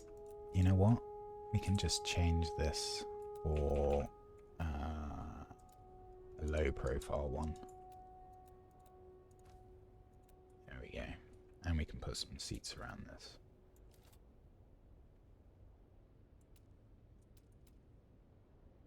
Some of the testing, even on the Observer roof pieces, like Penta Shields don't like sticking to it very well, but you can swap it out for the Chome sets, attach it, and then swap it back most of the time.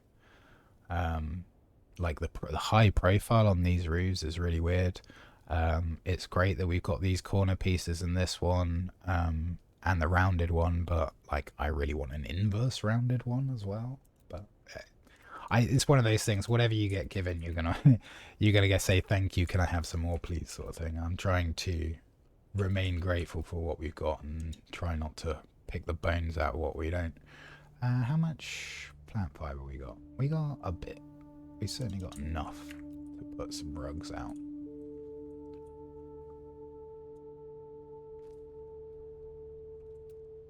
Let's get some furniture on the go. Maybe we do a something like this.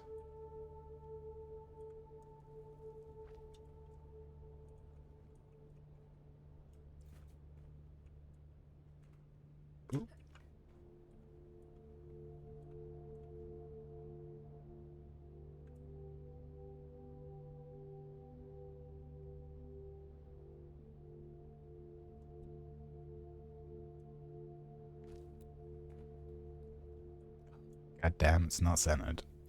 You know what? I'm just going to place some bits around. I will, no, I have to move it. Damn my brain. There we go, much better. And let's stick one of these in the middle. If we can just about squeeze it in, maybe. Oh. No, that's hanging over the edge. That's no good. That's fine though. And we want to do one on the tops thing as well. Yeah. I like a snap to, it's got a pseudo snap to grid, so it kind of snaps to grid, but not actually. It's just one of those things, man. But yeah, you feel me with the, oh, I'm fine with that. And then you look at it, you're like, I'm really not fine with that.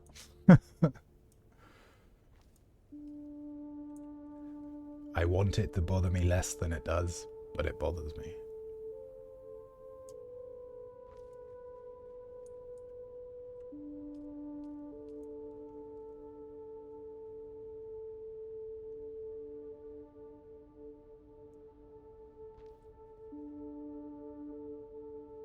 Yeah, these things would be great if they just snapped to each other. It kind of makes sense if they did, but it's fine.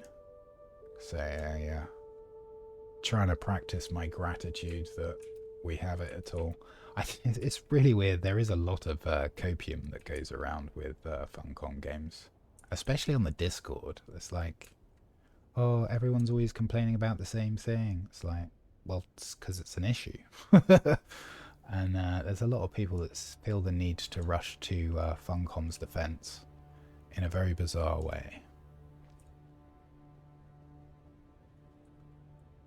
Like, don't get me wrong, I have an ungodly amount of hours in the game and I really enjoy it, but I also have no problem talking about the things which, in my opinion, could use some work. What else do we want? We want a... let's have one of these.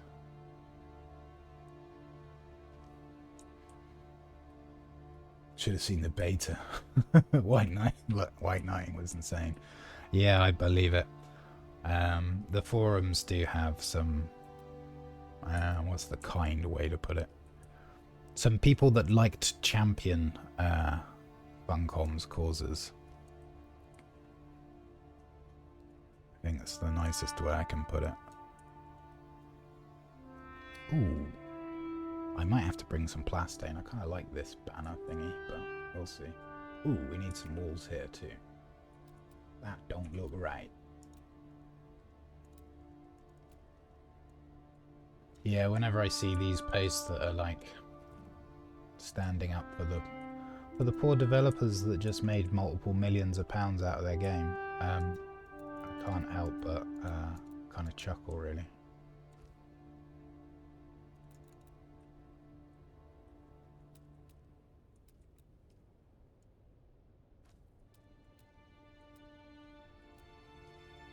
It was sad to see all the firing that went on, but I also get that as well. Like, the predominant, the main work is all done, right? Like, it's expansions and bug fixes rather than the main cut and thrust of the development. And no doubt they had to make some hard choices and let some talented people go.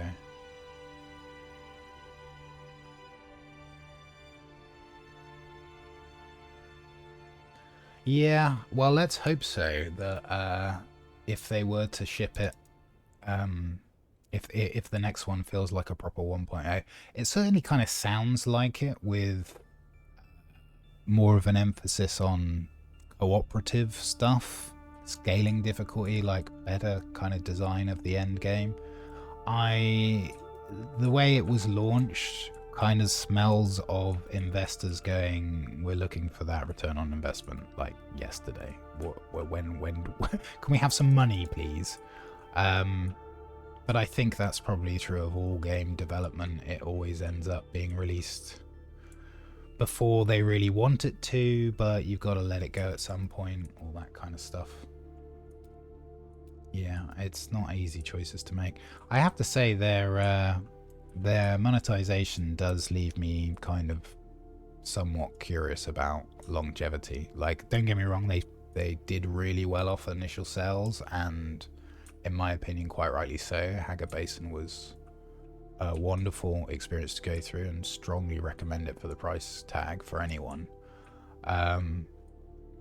But they're staring down the barrel out of increasing server costs, and their only revenue stream is going to be a little bit from the DLC and shipping base game units. Like, that's really what they want to be shipping. But we'll see.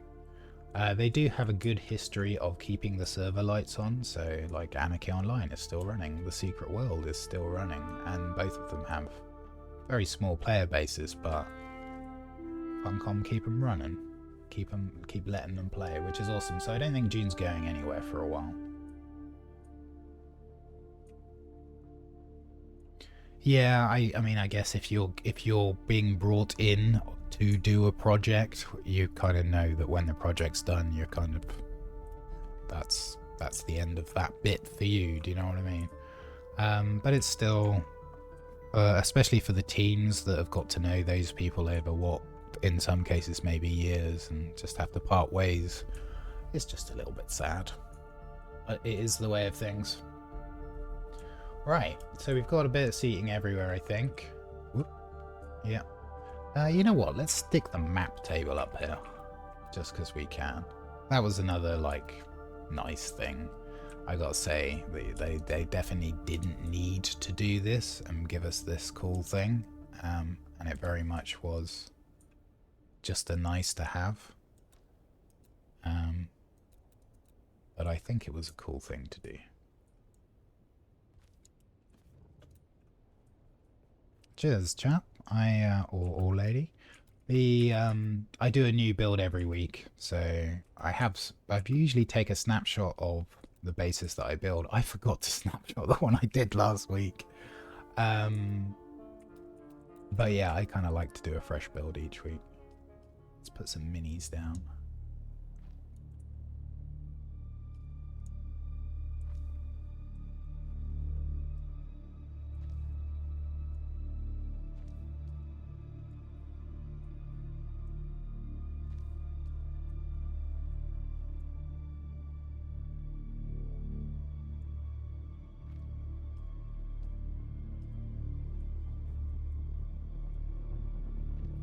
I think we've got some Harkonnen and Atreides flag thingies.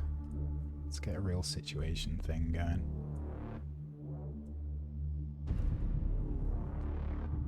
What is that? Oh, that's the Atreides figurine.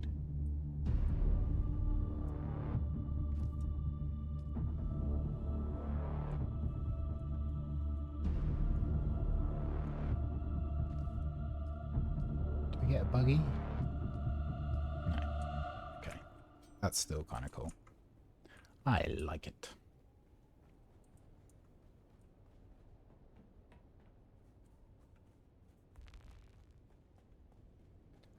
I quite like the little minis. I'm kind of surprised they didn't just actually put them on a stand like you would do on a strategic map anyway.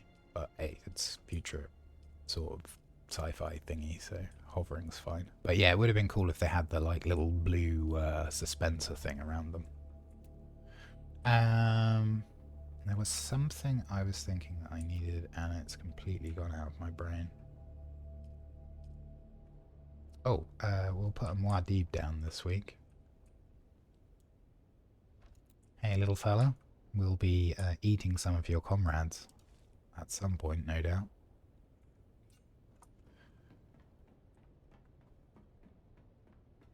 Let's have a little scout. We'll have a little poke and see if there is a spice crate. I mean, if the spice crate is up in F1, we are laughing. Let's have a look, see.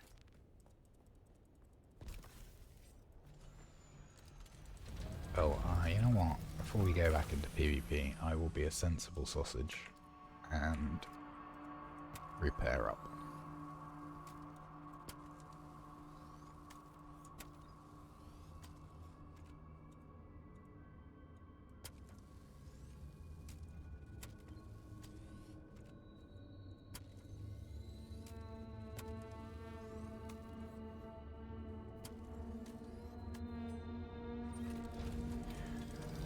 Okay.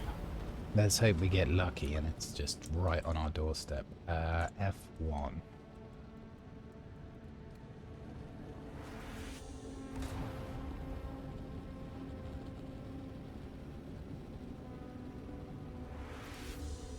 I recently used the base backup tool and actually relocated my siege, which was good. I'm still of two minds about building like a big proper base in Haga and just waiting for the inevitable server merges. I did wonder about tapping the repair tool to save on durability, and it definitely seems to fill the repair bar quicker. Yeah, and I did notice it like the HP bar fills up and your welding torch is still going off, so thank you for that tip, I appreciate that. I had thought exactly the same thing, I just don't get in the habit of doing it. And honestly, I have so many hours in this game that I am not struggling for any resources, so a fresh welding torch is no great hardship. Okay, that one's not up. Let's go and check I3, which is a straight shot for us, or pretty much. But if we could sneak a little quick 1,000 melange in, that wouldn't be too bad. I had kind of stopped farming any of the endgame resources after I got to like 10k of blast, 10k of melange, because I thought, well, I'll just farm what I need to top up, to repair, to occasionally replace stuff. But now we know we need melange for actually leveling stuff up. I guess I might as well stockpile an ungodly amount.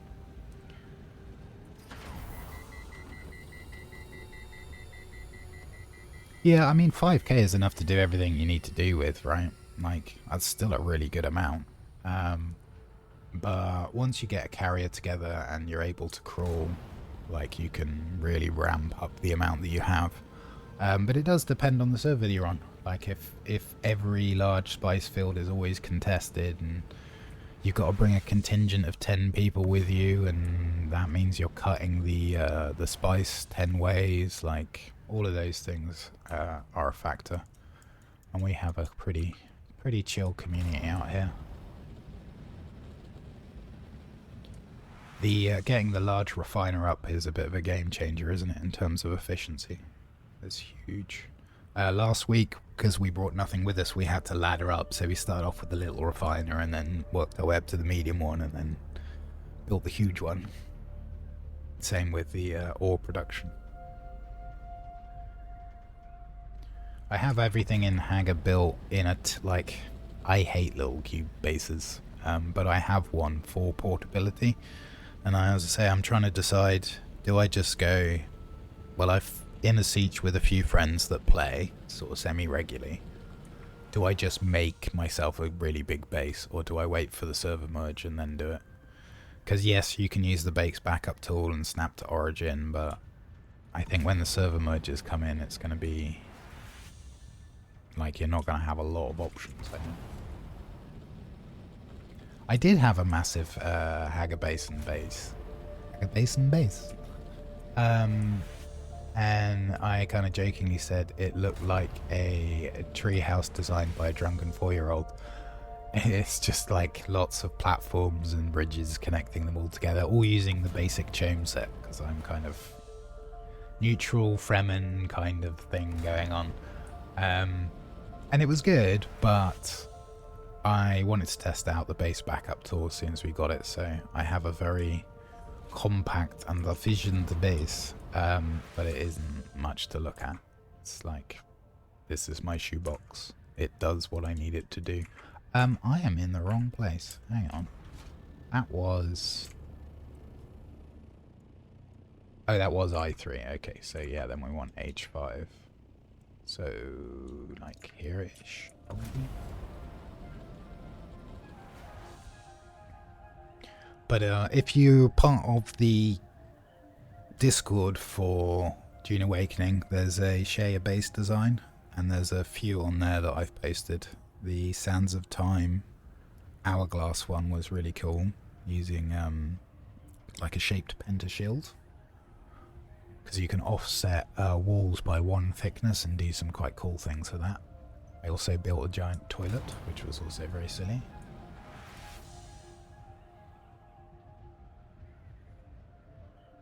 I do like the idea of having like these mezzanine floors and like a central thing that you can kind of look down on. I haven't really settled on a design for my Haga Basin one.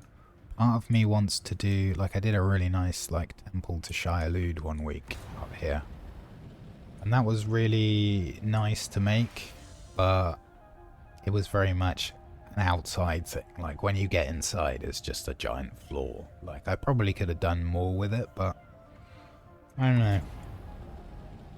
I don't know. I think what I need to do is I need to find the right spot. I think I take a lot of inspiration from the kind of rock formations and things like that in terms of my base design.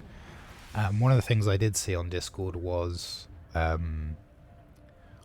bottom up excuse me, pentashields where you fly under the base and then you come up and the pentashield is above you. You kind of fly in through the landing bay that way. And I thought that was a really good idea, so I might try some of that. So it's not here either. What's the bet? It's in I9, where I said we were going to check and didn't. I'm starting to lose my voice. Let me just mute myself and have a drink.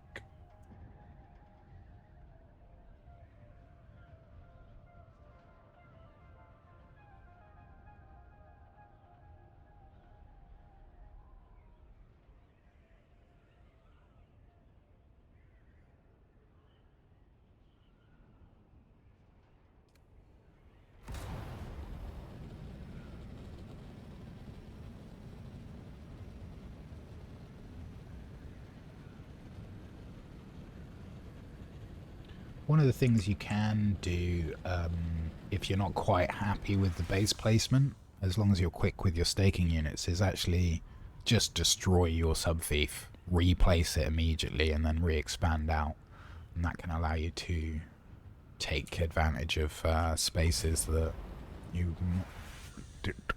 didn't necessarily account for when you first placed it.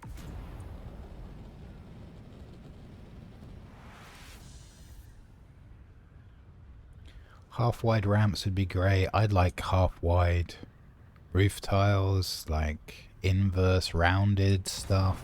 I could go on and on, really. It does strike me as kind of weird. Like I say, the thing that frustrates me is the inconsistency between the sets. As I said, it does also promote creative use of merging sets together, which is cool.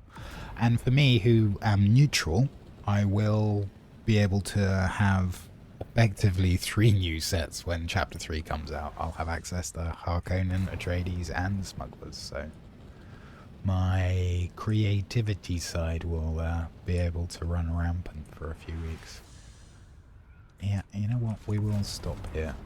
We'll make sure this trip out into the desert at least gives us a schematic or some chords.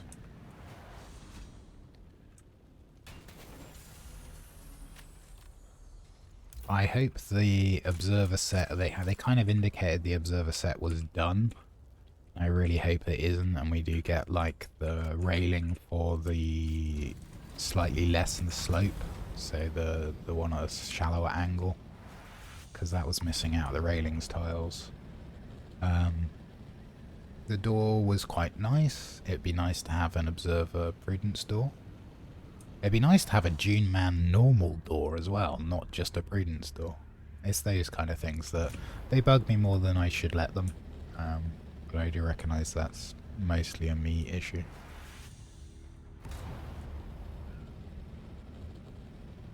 Okay, it's looking like I9's up. I'm going to get a little bit closer because sometimes they do pop in at the last second. And if it's not there, it is...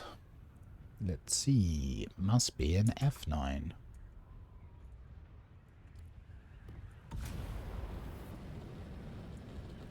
The big vehicle doors are great. I'm really glad they listened to the feedback for that.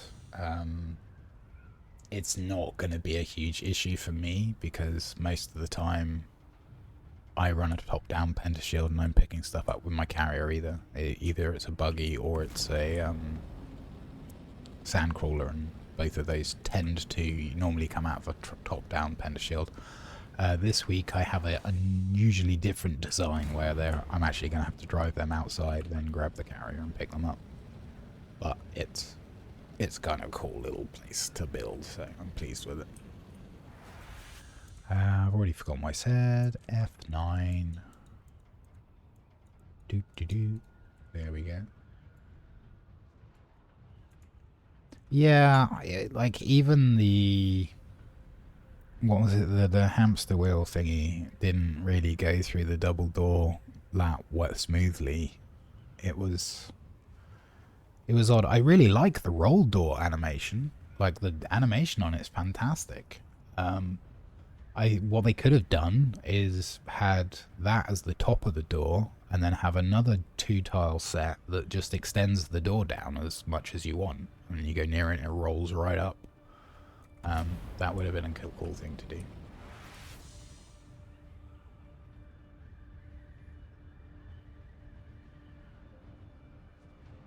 Oh, that's a really good idea, actually, Dan. I might try that one out, having the G-Man at the top and then the pentashield. That's a cool idea, thank you. I do like the look of the G-Man one. I'm really hoping when we get a third faction that they're going to have... We're all pretty confident it's going to be the Smugglers one, but I hope we get one that has like really stealthy building tiles so that when the DD reverts back, you can build bases that are hard to spot. Hell, I'd settle for a steel tent that was the colour of sand instead of grey.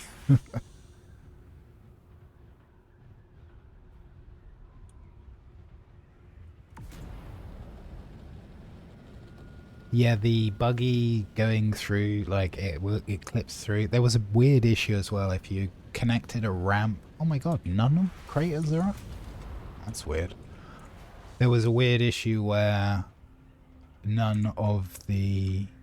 sorry, if you connected a pentashield directly to a ramp and then you tried to drive a buggy through it, it would just kind of, like, do this weird, jerky, kind of bugged out thing for a minute. They did fix that somehow. Yeah, I mean, even the current still tent, just make it yellow. Like, there are some really odd things that they've done, so still tents are quite easy to spot.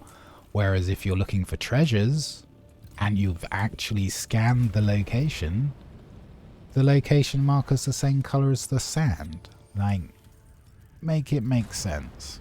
I just... it escapes me how the logic is for some of this stuff. I would love to have a stealth class though. I enjoy... you see I fight with the knife. The main reason I fight with the knife is because I like the animations. I think it looks cool. The Hallex Pick Rapier is basically just a better weapon. In terms of damage, you can apply the bleeds and all that, the poison and all that, and it's got slightly longer range. But I just like the animations on the knife. I'm looking forward to the twin blade. That looks awesome. I will definitely be rocking that. But I'd love to see something with stealth.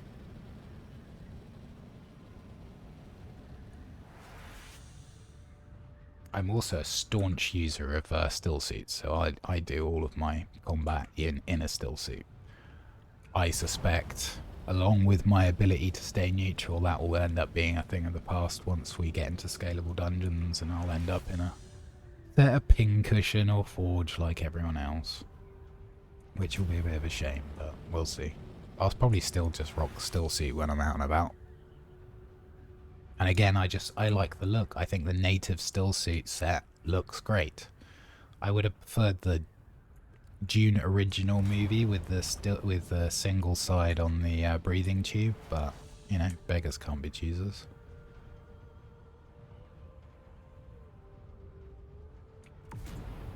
Yeah, still suit's the way, man. Just give me a knife, a still suit, send me out there, and I'll get everything I need. I do like the pulse knife between that and the cauterizer. They nerfed the how quickly you apply a dot and how much damage it does a few patches ago, but the replica pulse knife gives you stamina back, and more stabby is more better. I do also have a spike hilt blade, which I normally have on my hotbar, for the AoE parry. It's kind of more useful in PvP than PvE, I find most of the time, in terms of damage. Yes, the AoE parry is handy, but last time I checked it, I think I had to parry something stupid like 14 times to apply enough bleed to kill an enemy.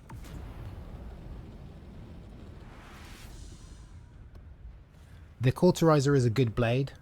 Like with the Hallex pick applying the poison, especially in PvP, getting that dot on somebody, it may not do a lot of damage, but it does stop their regeneration skills, so that's pretty huge. It might encourage them to use healing, which is just another opportunity to you to hit them.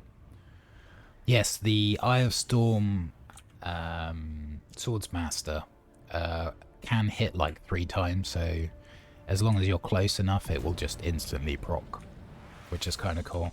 I tend to favor this loadout with Retaliate, Waiting Step, and Knee Charge, just because I'm quite comfortable doing that with PvE and PvP without needing to change my loadout too much.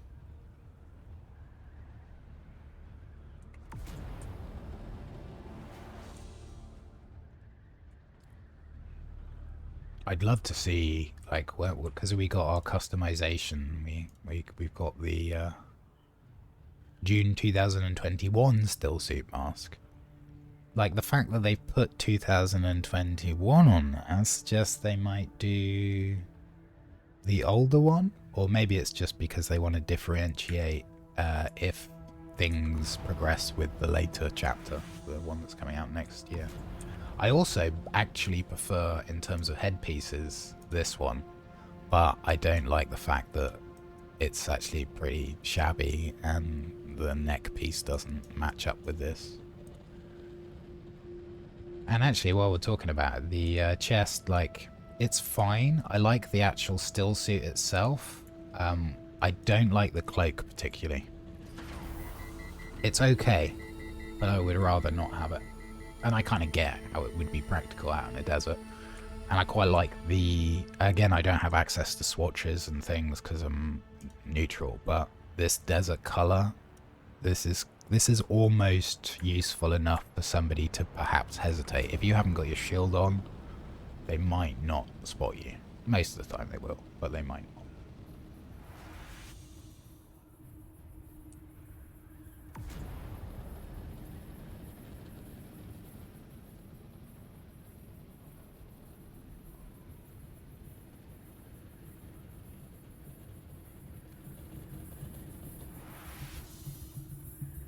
I have not done any of the faction stuff. Resolute, level 200 neutral. Partially a hang up from playing Anarchy Online back in the day, and I was neutral there as well, but also because I don't find a particular pull to either of the two houses. I kind of jokingly call them House Arthritis and House Heineken. And as the kids say, I don't vibe with it, but I'm going to have to pick a faction for Chapter 3, so it's probably going to be Atreides. Well, they're part of me because our server, like the Atreides always win, pretty much. Part of me wants to support the underdog as well, like, even if there isn't a third faction, by joining Harkonnen, I would actually be bringing a bit of balance to our server. But I think pre-server merges, yeah, I would rather see server merges before I picked a faction, but hey, what can you do?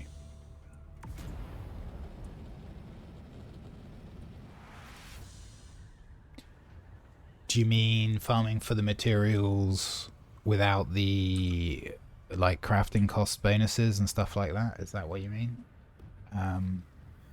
It's been fine, to be honest. I haven't really noticed any problem without the Landsrad bonus. Not only that, I have friends in both houses, so if I really want to take advantage of it, I just call one of them over to my base and say, here, can you kick this process off? And I get the bonus.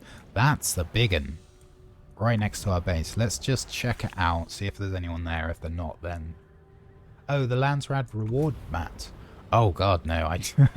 I definitely don't need any of those. My Haga Basin is got just so many materials. I have done an ungodly amount of hours in the game, so I do not struggle for materials. But it is a good... you make a good point. It is a good source of, like... There's 100 plasteel blade parts, for example, there. I've probably got, I don't know, 2,500, 3,000 of them back in Haga. I don't go through weapons very often. I don't die that often, so my durability doesn't go down massively. He says his battery almost broken, but I carry a spare, so it's fine. The swatches, like some of those are kind of like, swatches are just colours, right? So I'm not that bothered about that. It would be nice to be able to set, like if you've built something, then you learn the cosmetic for it. Whereas they were kind of unlocked in a kind of weird way. But yeah, we'll see.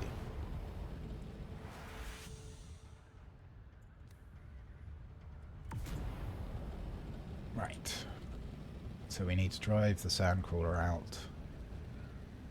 I'm definitely going to redecorate the Christmas tree later. Like we need to spread the lights out a bit. They're too concentrated at the top.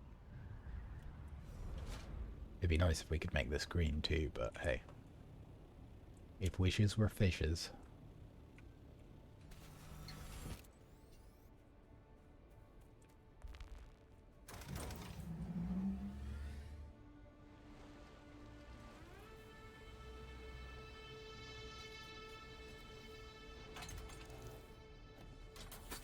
Whoops. That reminds me, I should get a different loadout going. Let's grab some fuel. Let's change this to sprint. And see if we can avoid losing absolutely everything. I was last week when we made the sandcrawler, we made the carrier, and I swear, man, the very first worm aggro we had, we almost lost everything.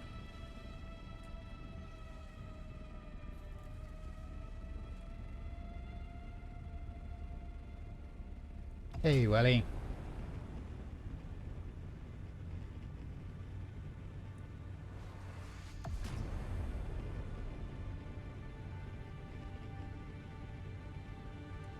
We're going to go and do a quick solo sand crawl. And try not to lose everything. And if we do, try not to cry too much.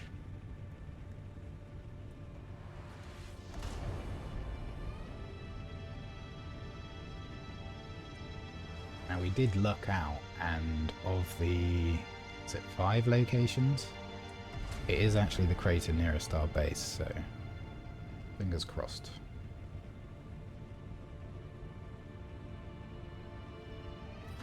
Yeah, I do hear what you're saying in terms of running it naked, and on the live stream it was kind of funny to hear the combat director say, yeah, I go and farm flower sand naked, but we go full send here.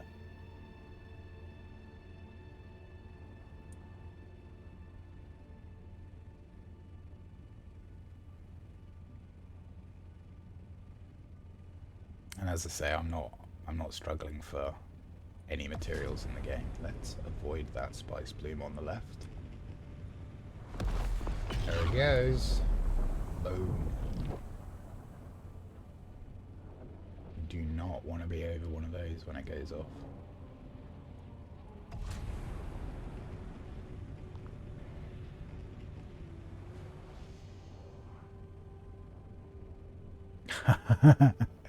Yeah, let's not do those things 2 days before Christmas.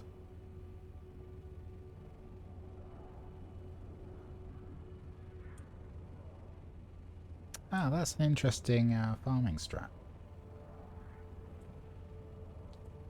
The worm animations have definitely like changed over the weeks. Like they've patched different ways of it doing stuff 100%.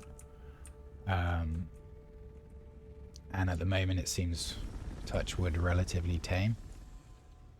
So as long as you're not too far away from your carrier, you should be okay to get it and pick it up. You definitely don't want to have to turn your carrier, or sky potato as I call it, because it steers so badly. I don't do a lot of sand crawling solo. Like, I have done it a few times, and I don't do a lot of spice gathering.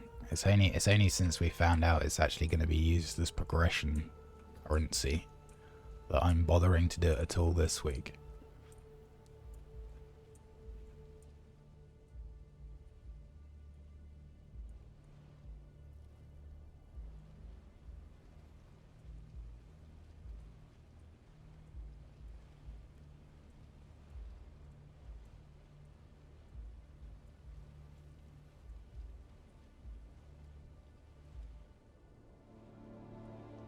But yeah, when they said they've reduced the amount of time before the worm breaches, those quick breaches, they were terrifying. Like even doing stuff in an assault, harvesting under the tail, like right next to it, was still pretty scary. In fact, I know some people lost equipment with no chance of getting out of the way at one point. We'll just slurp up this patch here and then we'll move it.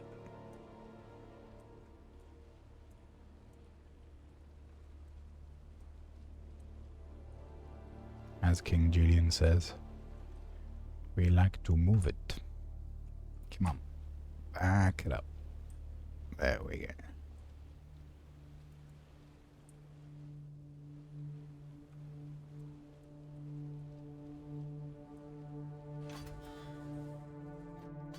I don't even have soft steps on. I just have still seat.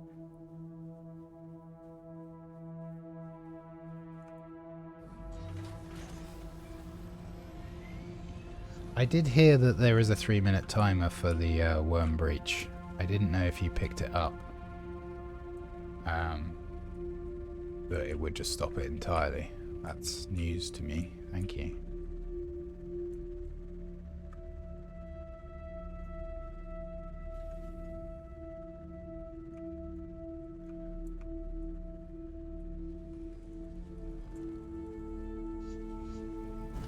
The spice must indeed flow.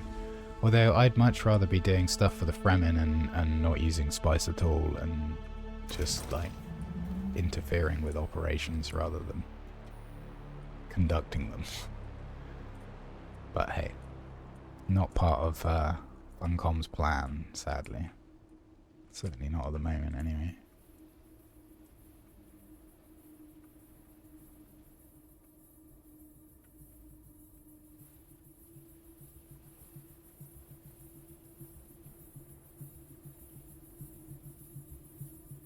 Yeah, I'd love to have a Fremen faction. Like, your bases are much better at dealing with sandstorms. Maybe you don't have a shield, but you have, like, you can build rock type structures that are very hard to spot. Like, you could do so many cool things with that as a faction, man.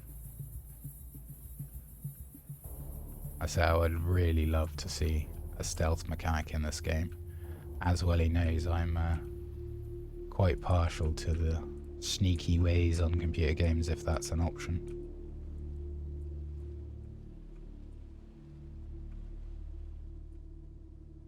This is a very inefficient way of doing it, I know, but hey, it's not like we're pressed for combat or anything, so we can take our time.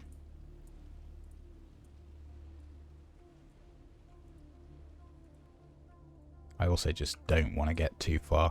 If you wonder why I don't want to get too far from my sandcrawler, check out the clip on the channel from last week's challenge. It was unbelievably close.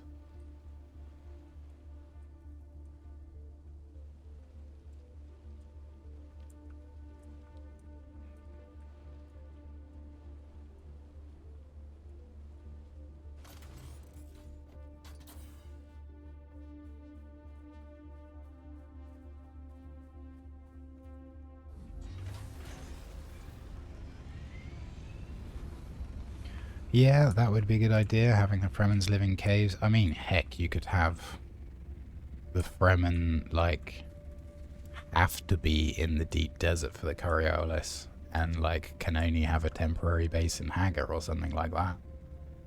That would make it kind of interesting.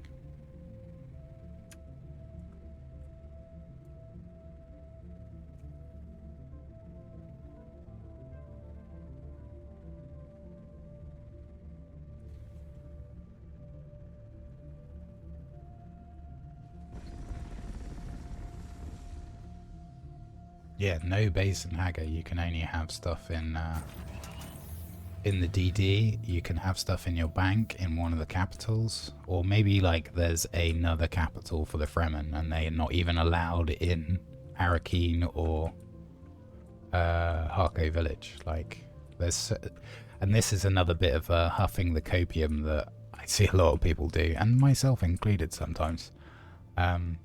It's got so much potential. It's like, oh, it's got so much potential. I mean, I'm still enjoying it for what it is, but it really does have a lot of potential for what it could evolve into.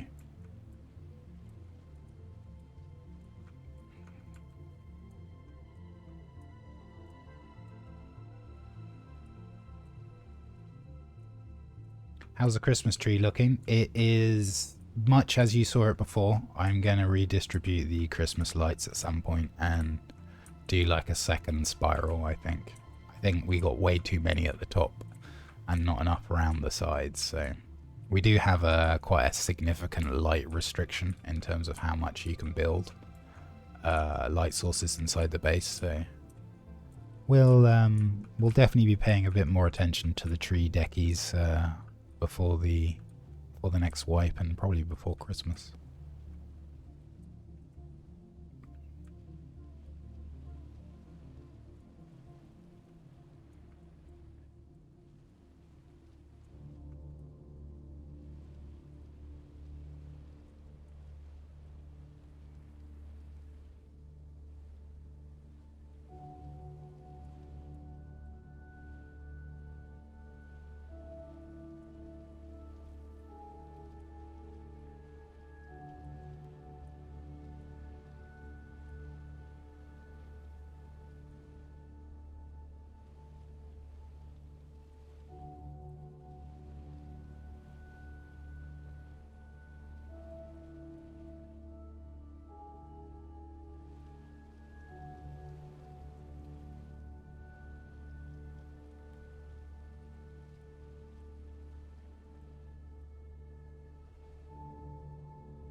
I forgot I've got the Regis tank on this one, so it's extra large.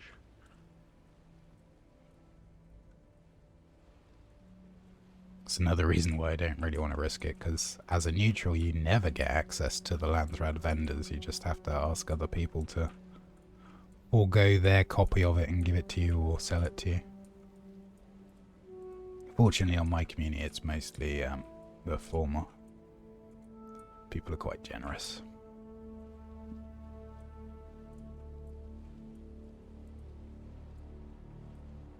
They're not even that cheap from the vendor. I think it's like 120 20 odd K, maybe?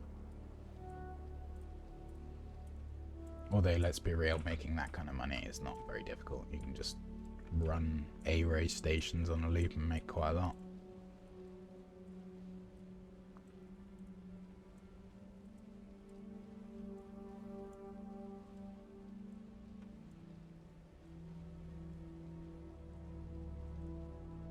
I definitely prefer compacting, like in terms of fun. It's much less efficient and it's much riskier, but it is more fun. For those kind of, for that risk thing anyway, that's what kind of makes it fun.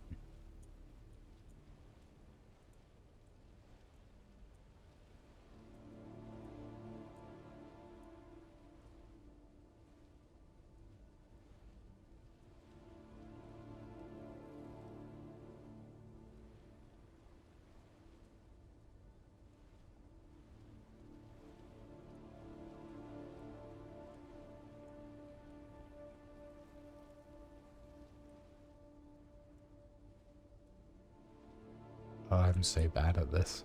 I don't even have any of the perks either. Like, we didn't, in our challenge week, like, the sense, I even thought about it, I was like, right, at the beginning of the week, reset your perks, get into, like, more compacting, more cut array yields, all that kind of stuff. And I just didn't need to in the end. We still made everything we needed to. And more. So, yeah, those bonuses do make a difference, but, like, not a huge one.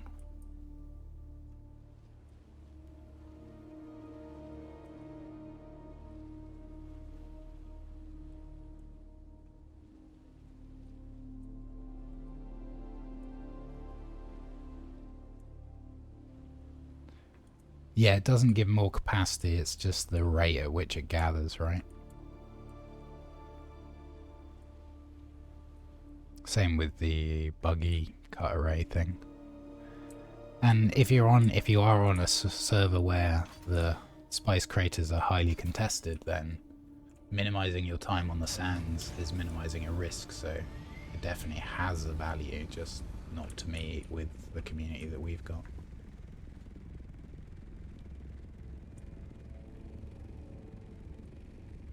Improved suckage, yes. Now with extra suck.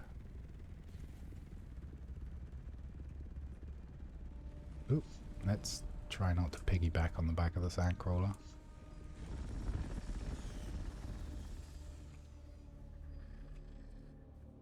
Let me in.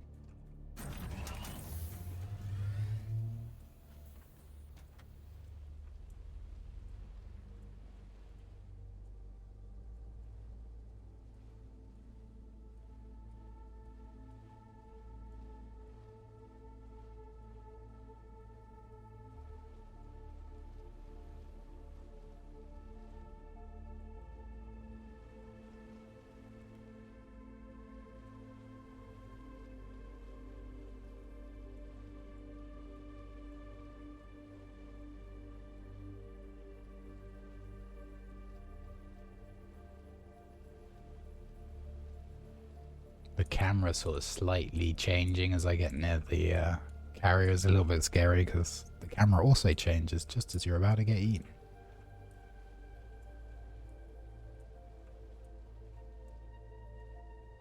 How are we looking? Probably not very much.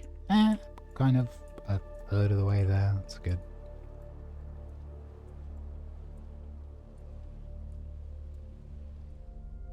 Yeah, it's basically a Dyson. We are combing the desert, if you remember that in Spaceballs.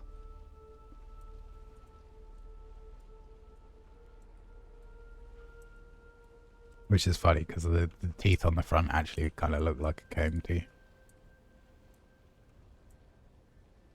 We ain't found ish.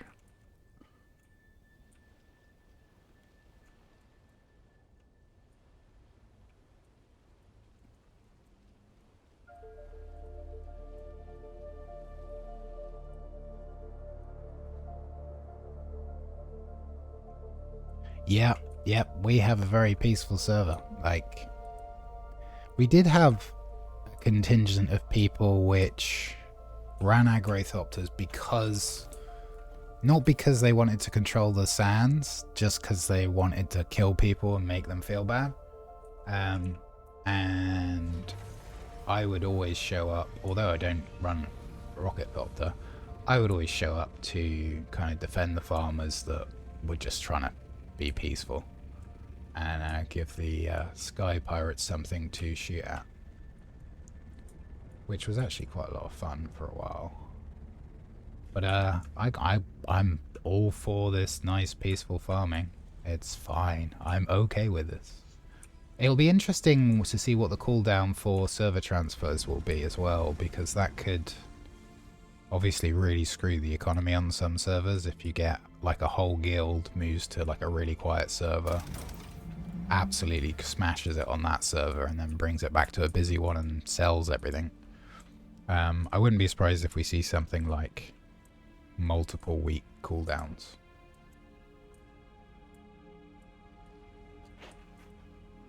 Just gonna mute myself a sec.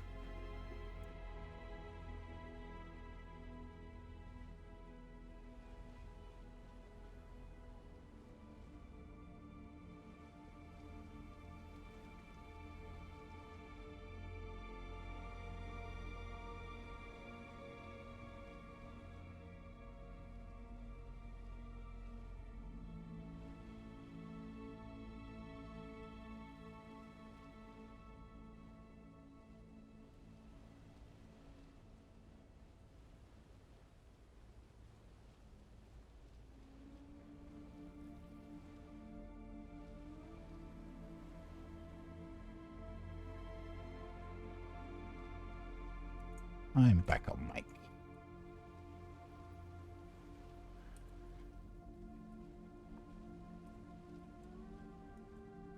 Oh, thank you for saying that. I really appreciate that.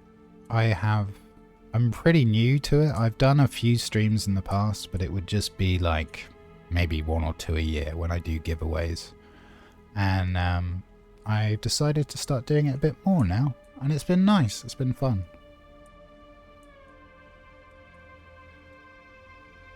Oh, that's lovely of you to say. I really appreciate that. Appreciate you guys. I'm glad you're enjoying it. I find doing the purple swirlies, because like, there's only so much I could do. Like we can fill this up. We could come back, but we're definitely not. Once we've got enough of this, we'll move on. I do need to decorate our little PvP arena so that there's a bit more going on. We'll add a bit of some balconies and things in there where people can hide and run around, and add some ramps. I do need to say, as much as I want to completely deck our Christmas tree out in lights, I do want to save some of the lights for the PvP arena, because that's going to be pretty dark otherwise. Let's do the shift drop. Yeah, as you say, it's a lot quicker. It's very hard to judge where the ground is, I find, with the Sky Potato.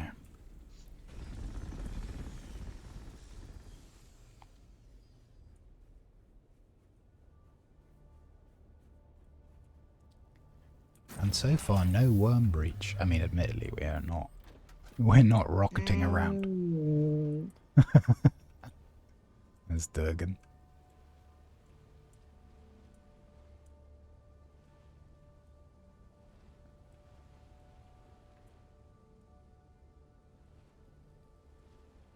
He definitely did land on the dune over there. He probably doesn't know it's me, because I so rarely ever do any sand crawling.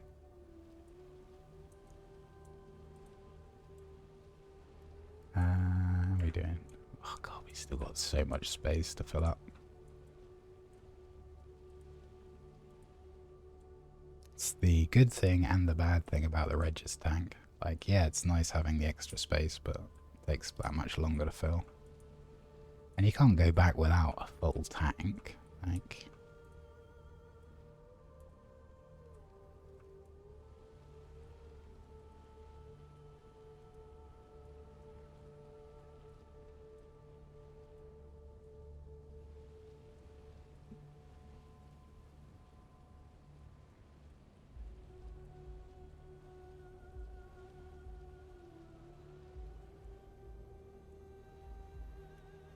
really do like the vocals on some of the soundtracks, though. It's proper waking the ancestors' voice. I love it.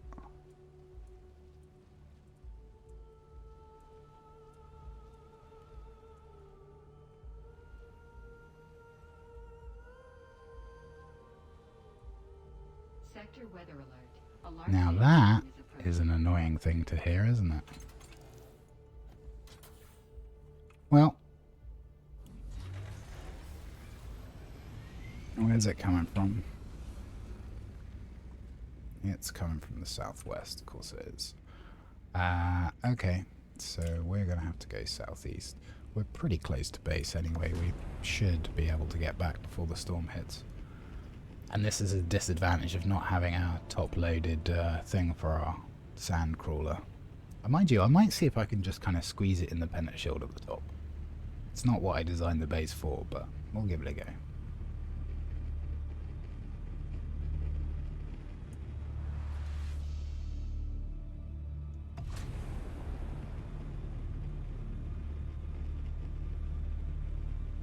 Sector weather alert. A large sandstorm is approaching. I think that's gonna hit us. I don't think there's much we can do about that. That's not gonna offer any shelter. Huh. Well, this is not ideal.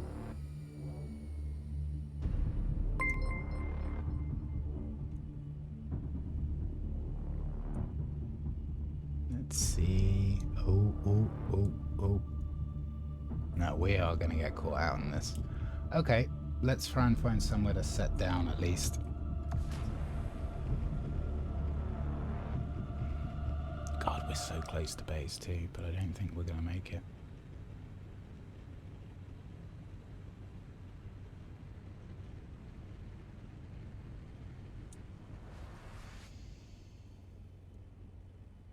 It's gonna be tight. I think we're gonna just have to fly through some of this storm and just weather it. It's gonna shred our wings and stuff, but hey, what are you gonna do?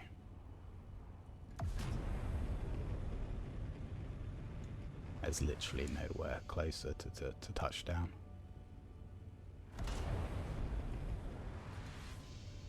There's our Christmas tree. Here comes the storm. Be gentle. Run.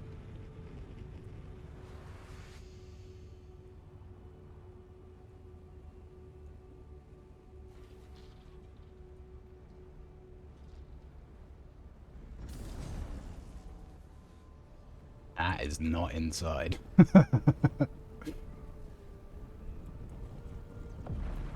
Yeah. That's inside. Well, we mostly made it back. Let's see. Oh, we did totally make it back.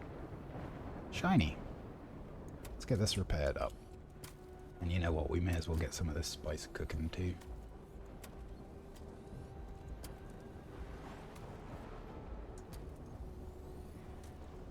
Oh, I should remember to do the tappy tap thing. Oh, you know what, the noise is... I would rather have the extra aware and not have to deal with the noise. Sad as that is. But it is good to know you can spare yourself a bit of wear on the gun.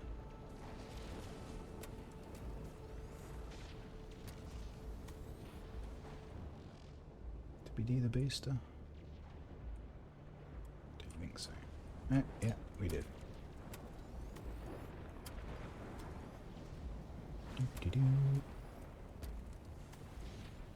It's nice to be able to actually use the storm time to do something useful. And you know what? We're gonna park it where it should be, because yes, technically it fits, but it's a bit of a cat kind of, if it fits, I sits kind of fit.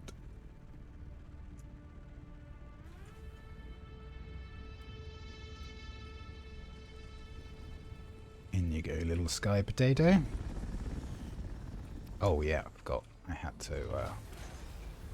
I I had to raise the floor to fit the spice refiner in below, so this kind of needs to be parked this way around.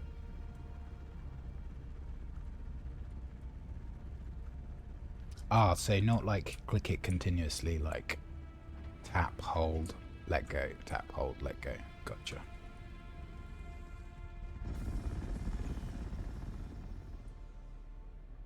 Right, let's get the crawleroo parked away. Oh, we actually went through a reasonable amount of fuel too. Like a glove. That'll do. We should have like quite a lot of water. Let's just stick it in here temporarily. Sand cooler.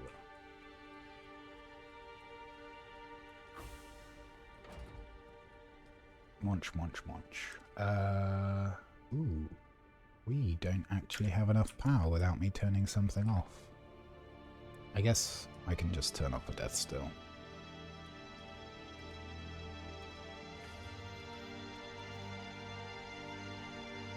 Love those strings. Just sound so nice.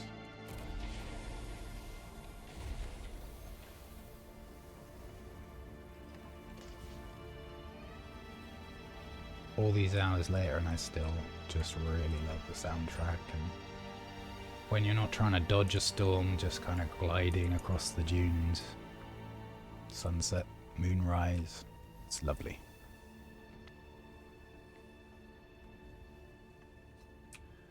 Well, that wasn't exactly a full crawl, but it's all stuff we don't need, but we might want later down the road, so yay.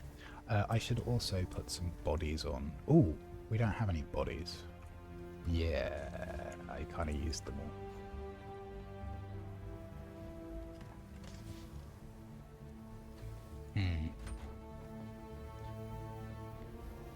What am I looking for? I'm looking for my recycle machine, which I put up here. Memory serves. I don't know why, but I did.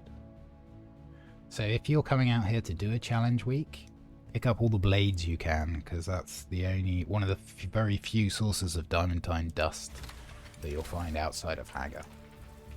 I'm kind of in the habit of picking them all up now. Aero is a good source for them. You can find them in buried treasures, but they are exceptionally rare.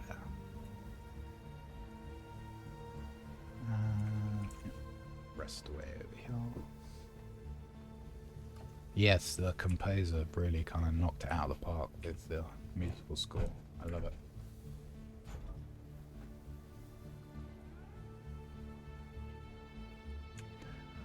Okay. I do kind of want to check how we are doing for our lighting quota. It's not coming up and telling me we're about to run out, so that's a good sign. Let's stick some on this pillar. No, let's not put it there. Let's put some around it, like this. Oh, we're not even coming up with the you're about to run out thing, so we're doing good. Yes, more festive lighting. This is more so that people can see each other when they're killing each other in this arena. But yes, we'll call it festive. Blood on the sand. I do want to make some like platforms for people to be able to kind of shig a wire up to. Sneaky like. Maybe we come out one more as well.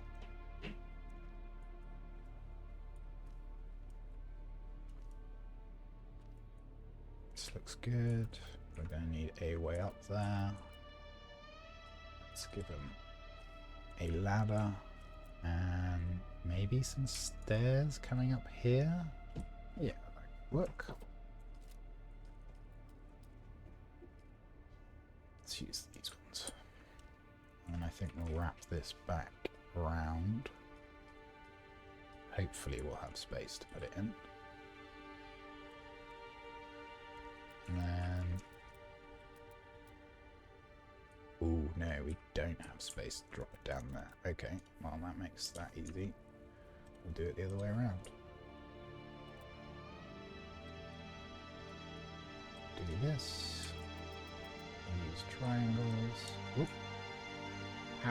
How is that? Oh, because it's square. Okay. Let me adjust my brain slightly. Here we go. And we'll put the new railings on because they really do look much better than the old ones.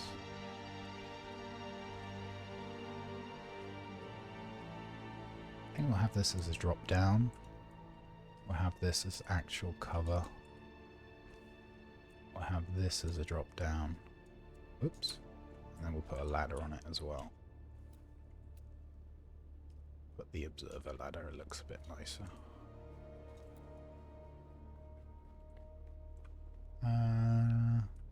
Maybe we want a pillar? People to kind of duke around. Kind of like the idea of that.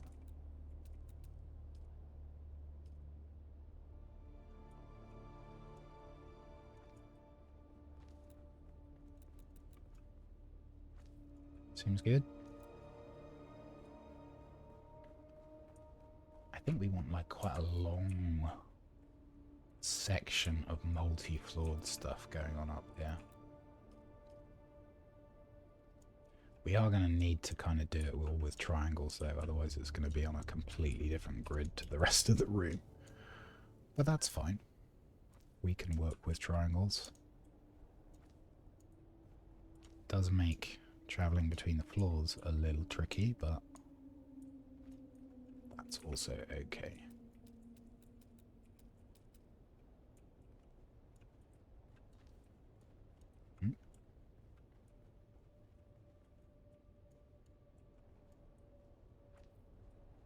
Maybe we'll fill this one in as well. Bit more room to roam.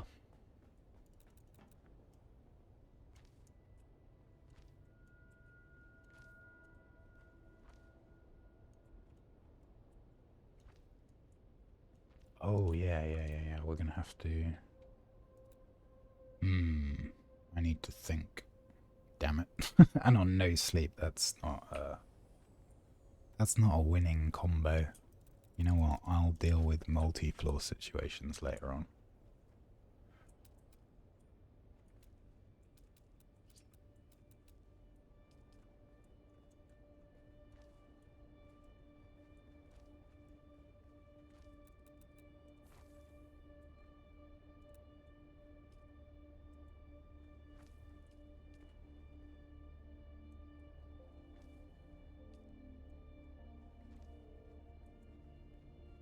Roam to room. Rome was alright when I went there.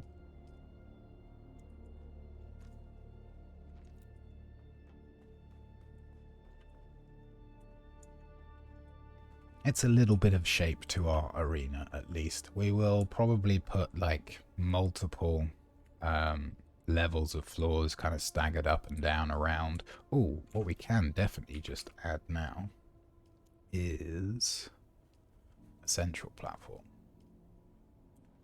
King of the castle.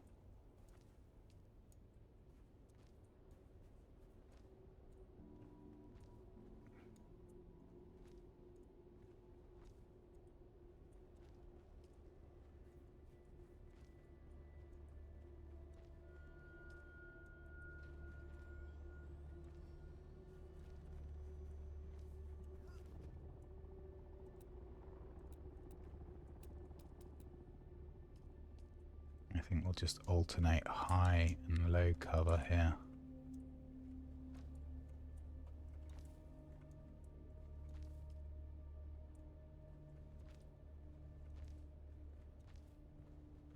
Stick a few more lights, because it's going to be really dark in here at night.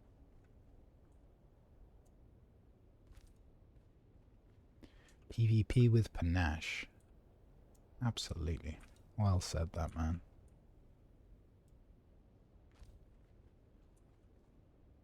I kind of like these lights near pillars because they reflect. You kind of get a little bit more bang for your buck with the light, which is kind of nice, and it even bleeds through below, which I don't hate. Oh, I didn't put the half covers on this wall. Ledge. Like so. That seems good.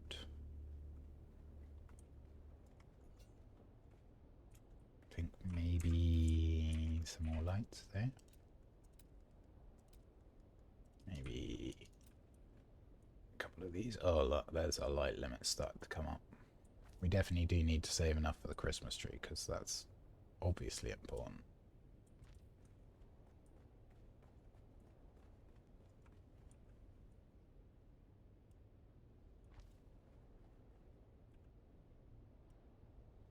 Again, putting our lights near things which are going to reflect it just to kind of increase the luminescence that you get off of it. I think probably we need something up here too. Let's put one of these. These are actually quite bright. And then maybe one of these in this corner too.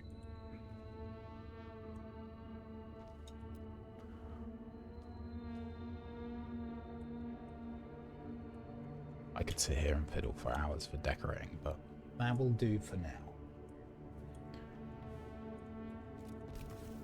It's our Christmas tree. Oh, low fuel. Yeah, I think another spiral of lights and we can definitely reduce the density of the lights at the top. Try and space them out a bit more like they are lower down. And do a second spiral of lights. That would look quite good, I think. And we got a presents around the tree. That's a bit of fun. Yeah, definitely another spiral. Right. Well, I am an hour over what I expected to be streaming, but it's been a lot of fun, so the time's just kind of gone by. And we've had some lovely people drop by the stream, which I really appreciate. And it's nice to have people. I appreciate lurkers, but it's really nice to have people that are up for a bit of chat in chat. Thank you all for joining. I will be doing another stream tomorrow. Probably looking at a little bit more decorations. Maybe stake out a PvP base, like actually out here well beyond Ero. Maybe we can rustle up a few people that will be up for some duels on stream as well, which would be fun. I'll decorate a bit more out in our PvP arena as well, and probably a little bit more on the viewing platforms. We also need to pick a whole load of plants to provide heals for our fighters, get some respawn beacons down, create some binoculars for people that are sat up in the gods watching.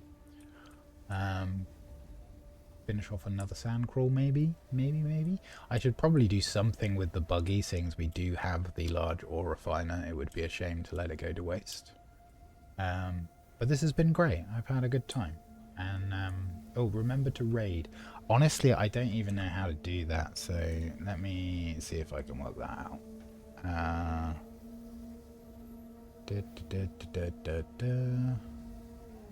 Let's go into June Awakening.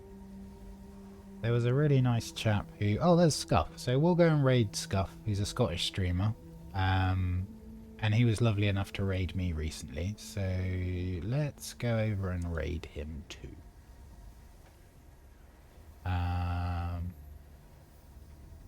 He seemed like a really nice chap. What do I do? What is knocking? Am I knocking? Raiding? How do I raid? No. Ask to join the stream at any time.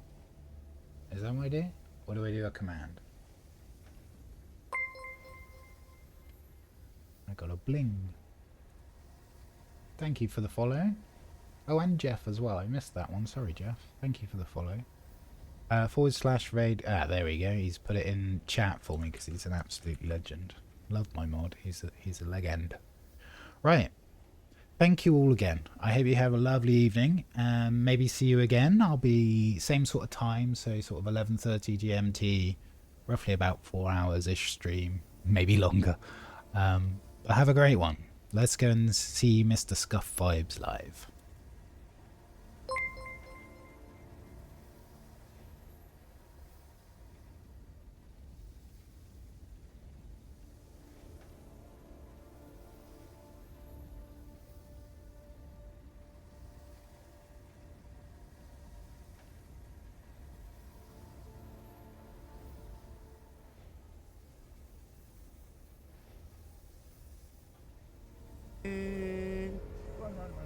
Oh my god, thanks for... Faster. Yo, where the Go fuck? faster, much faster. Need to go faster. Hell yeah, I got a double raid. Steam for me, thank you so much, dude, for the raid. How's things, and how was your stream? Hello. Hello, welcome Okay, in. that was. Is it Welly? Hello. Yo, That was. thank you for the follow also. Is Okay, it... that was super. Oh god, I'm gonna mess it. I'm gonna He botch this even name up. liked action. Zach's TL? That's TL? I'm sorry I botched it. Eva, it was fun, thank you. Hope you're doing well. Yeah, I'm doing very well. Stream for me. I already follow you, right? Yeah, I did. I followed you back. But I do appreciate the raid, thank you so much. I will try and keep your viewers occupied. Hopefully not getting eaten by the worm. Hopefully don't get any of that, but mostly go by Zia. Right, like Whacker. Mate, that's not my scouts. No, your scout, that must be Molotov then. Yeah, Mine is here down. it's not mine. And there's not been anybody else out apart from Molotov, so. Well,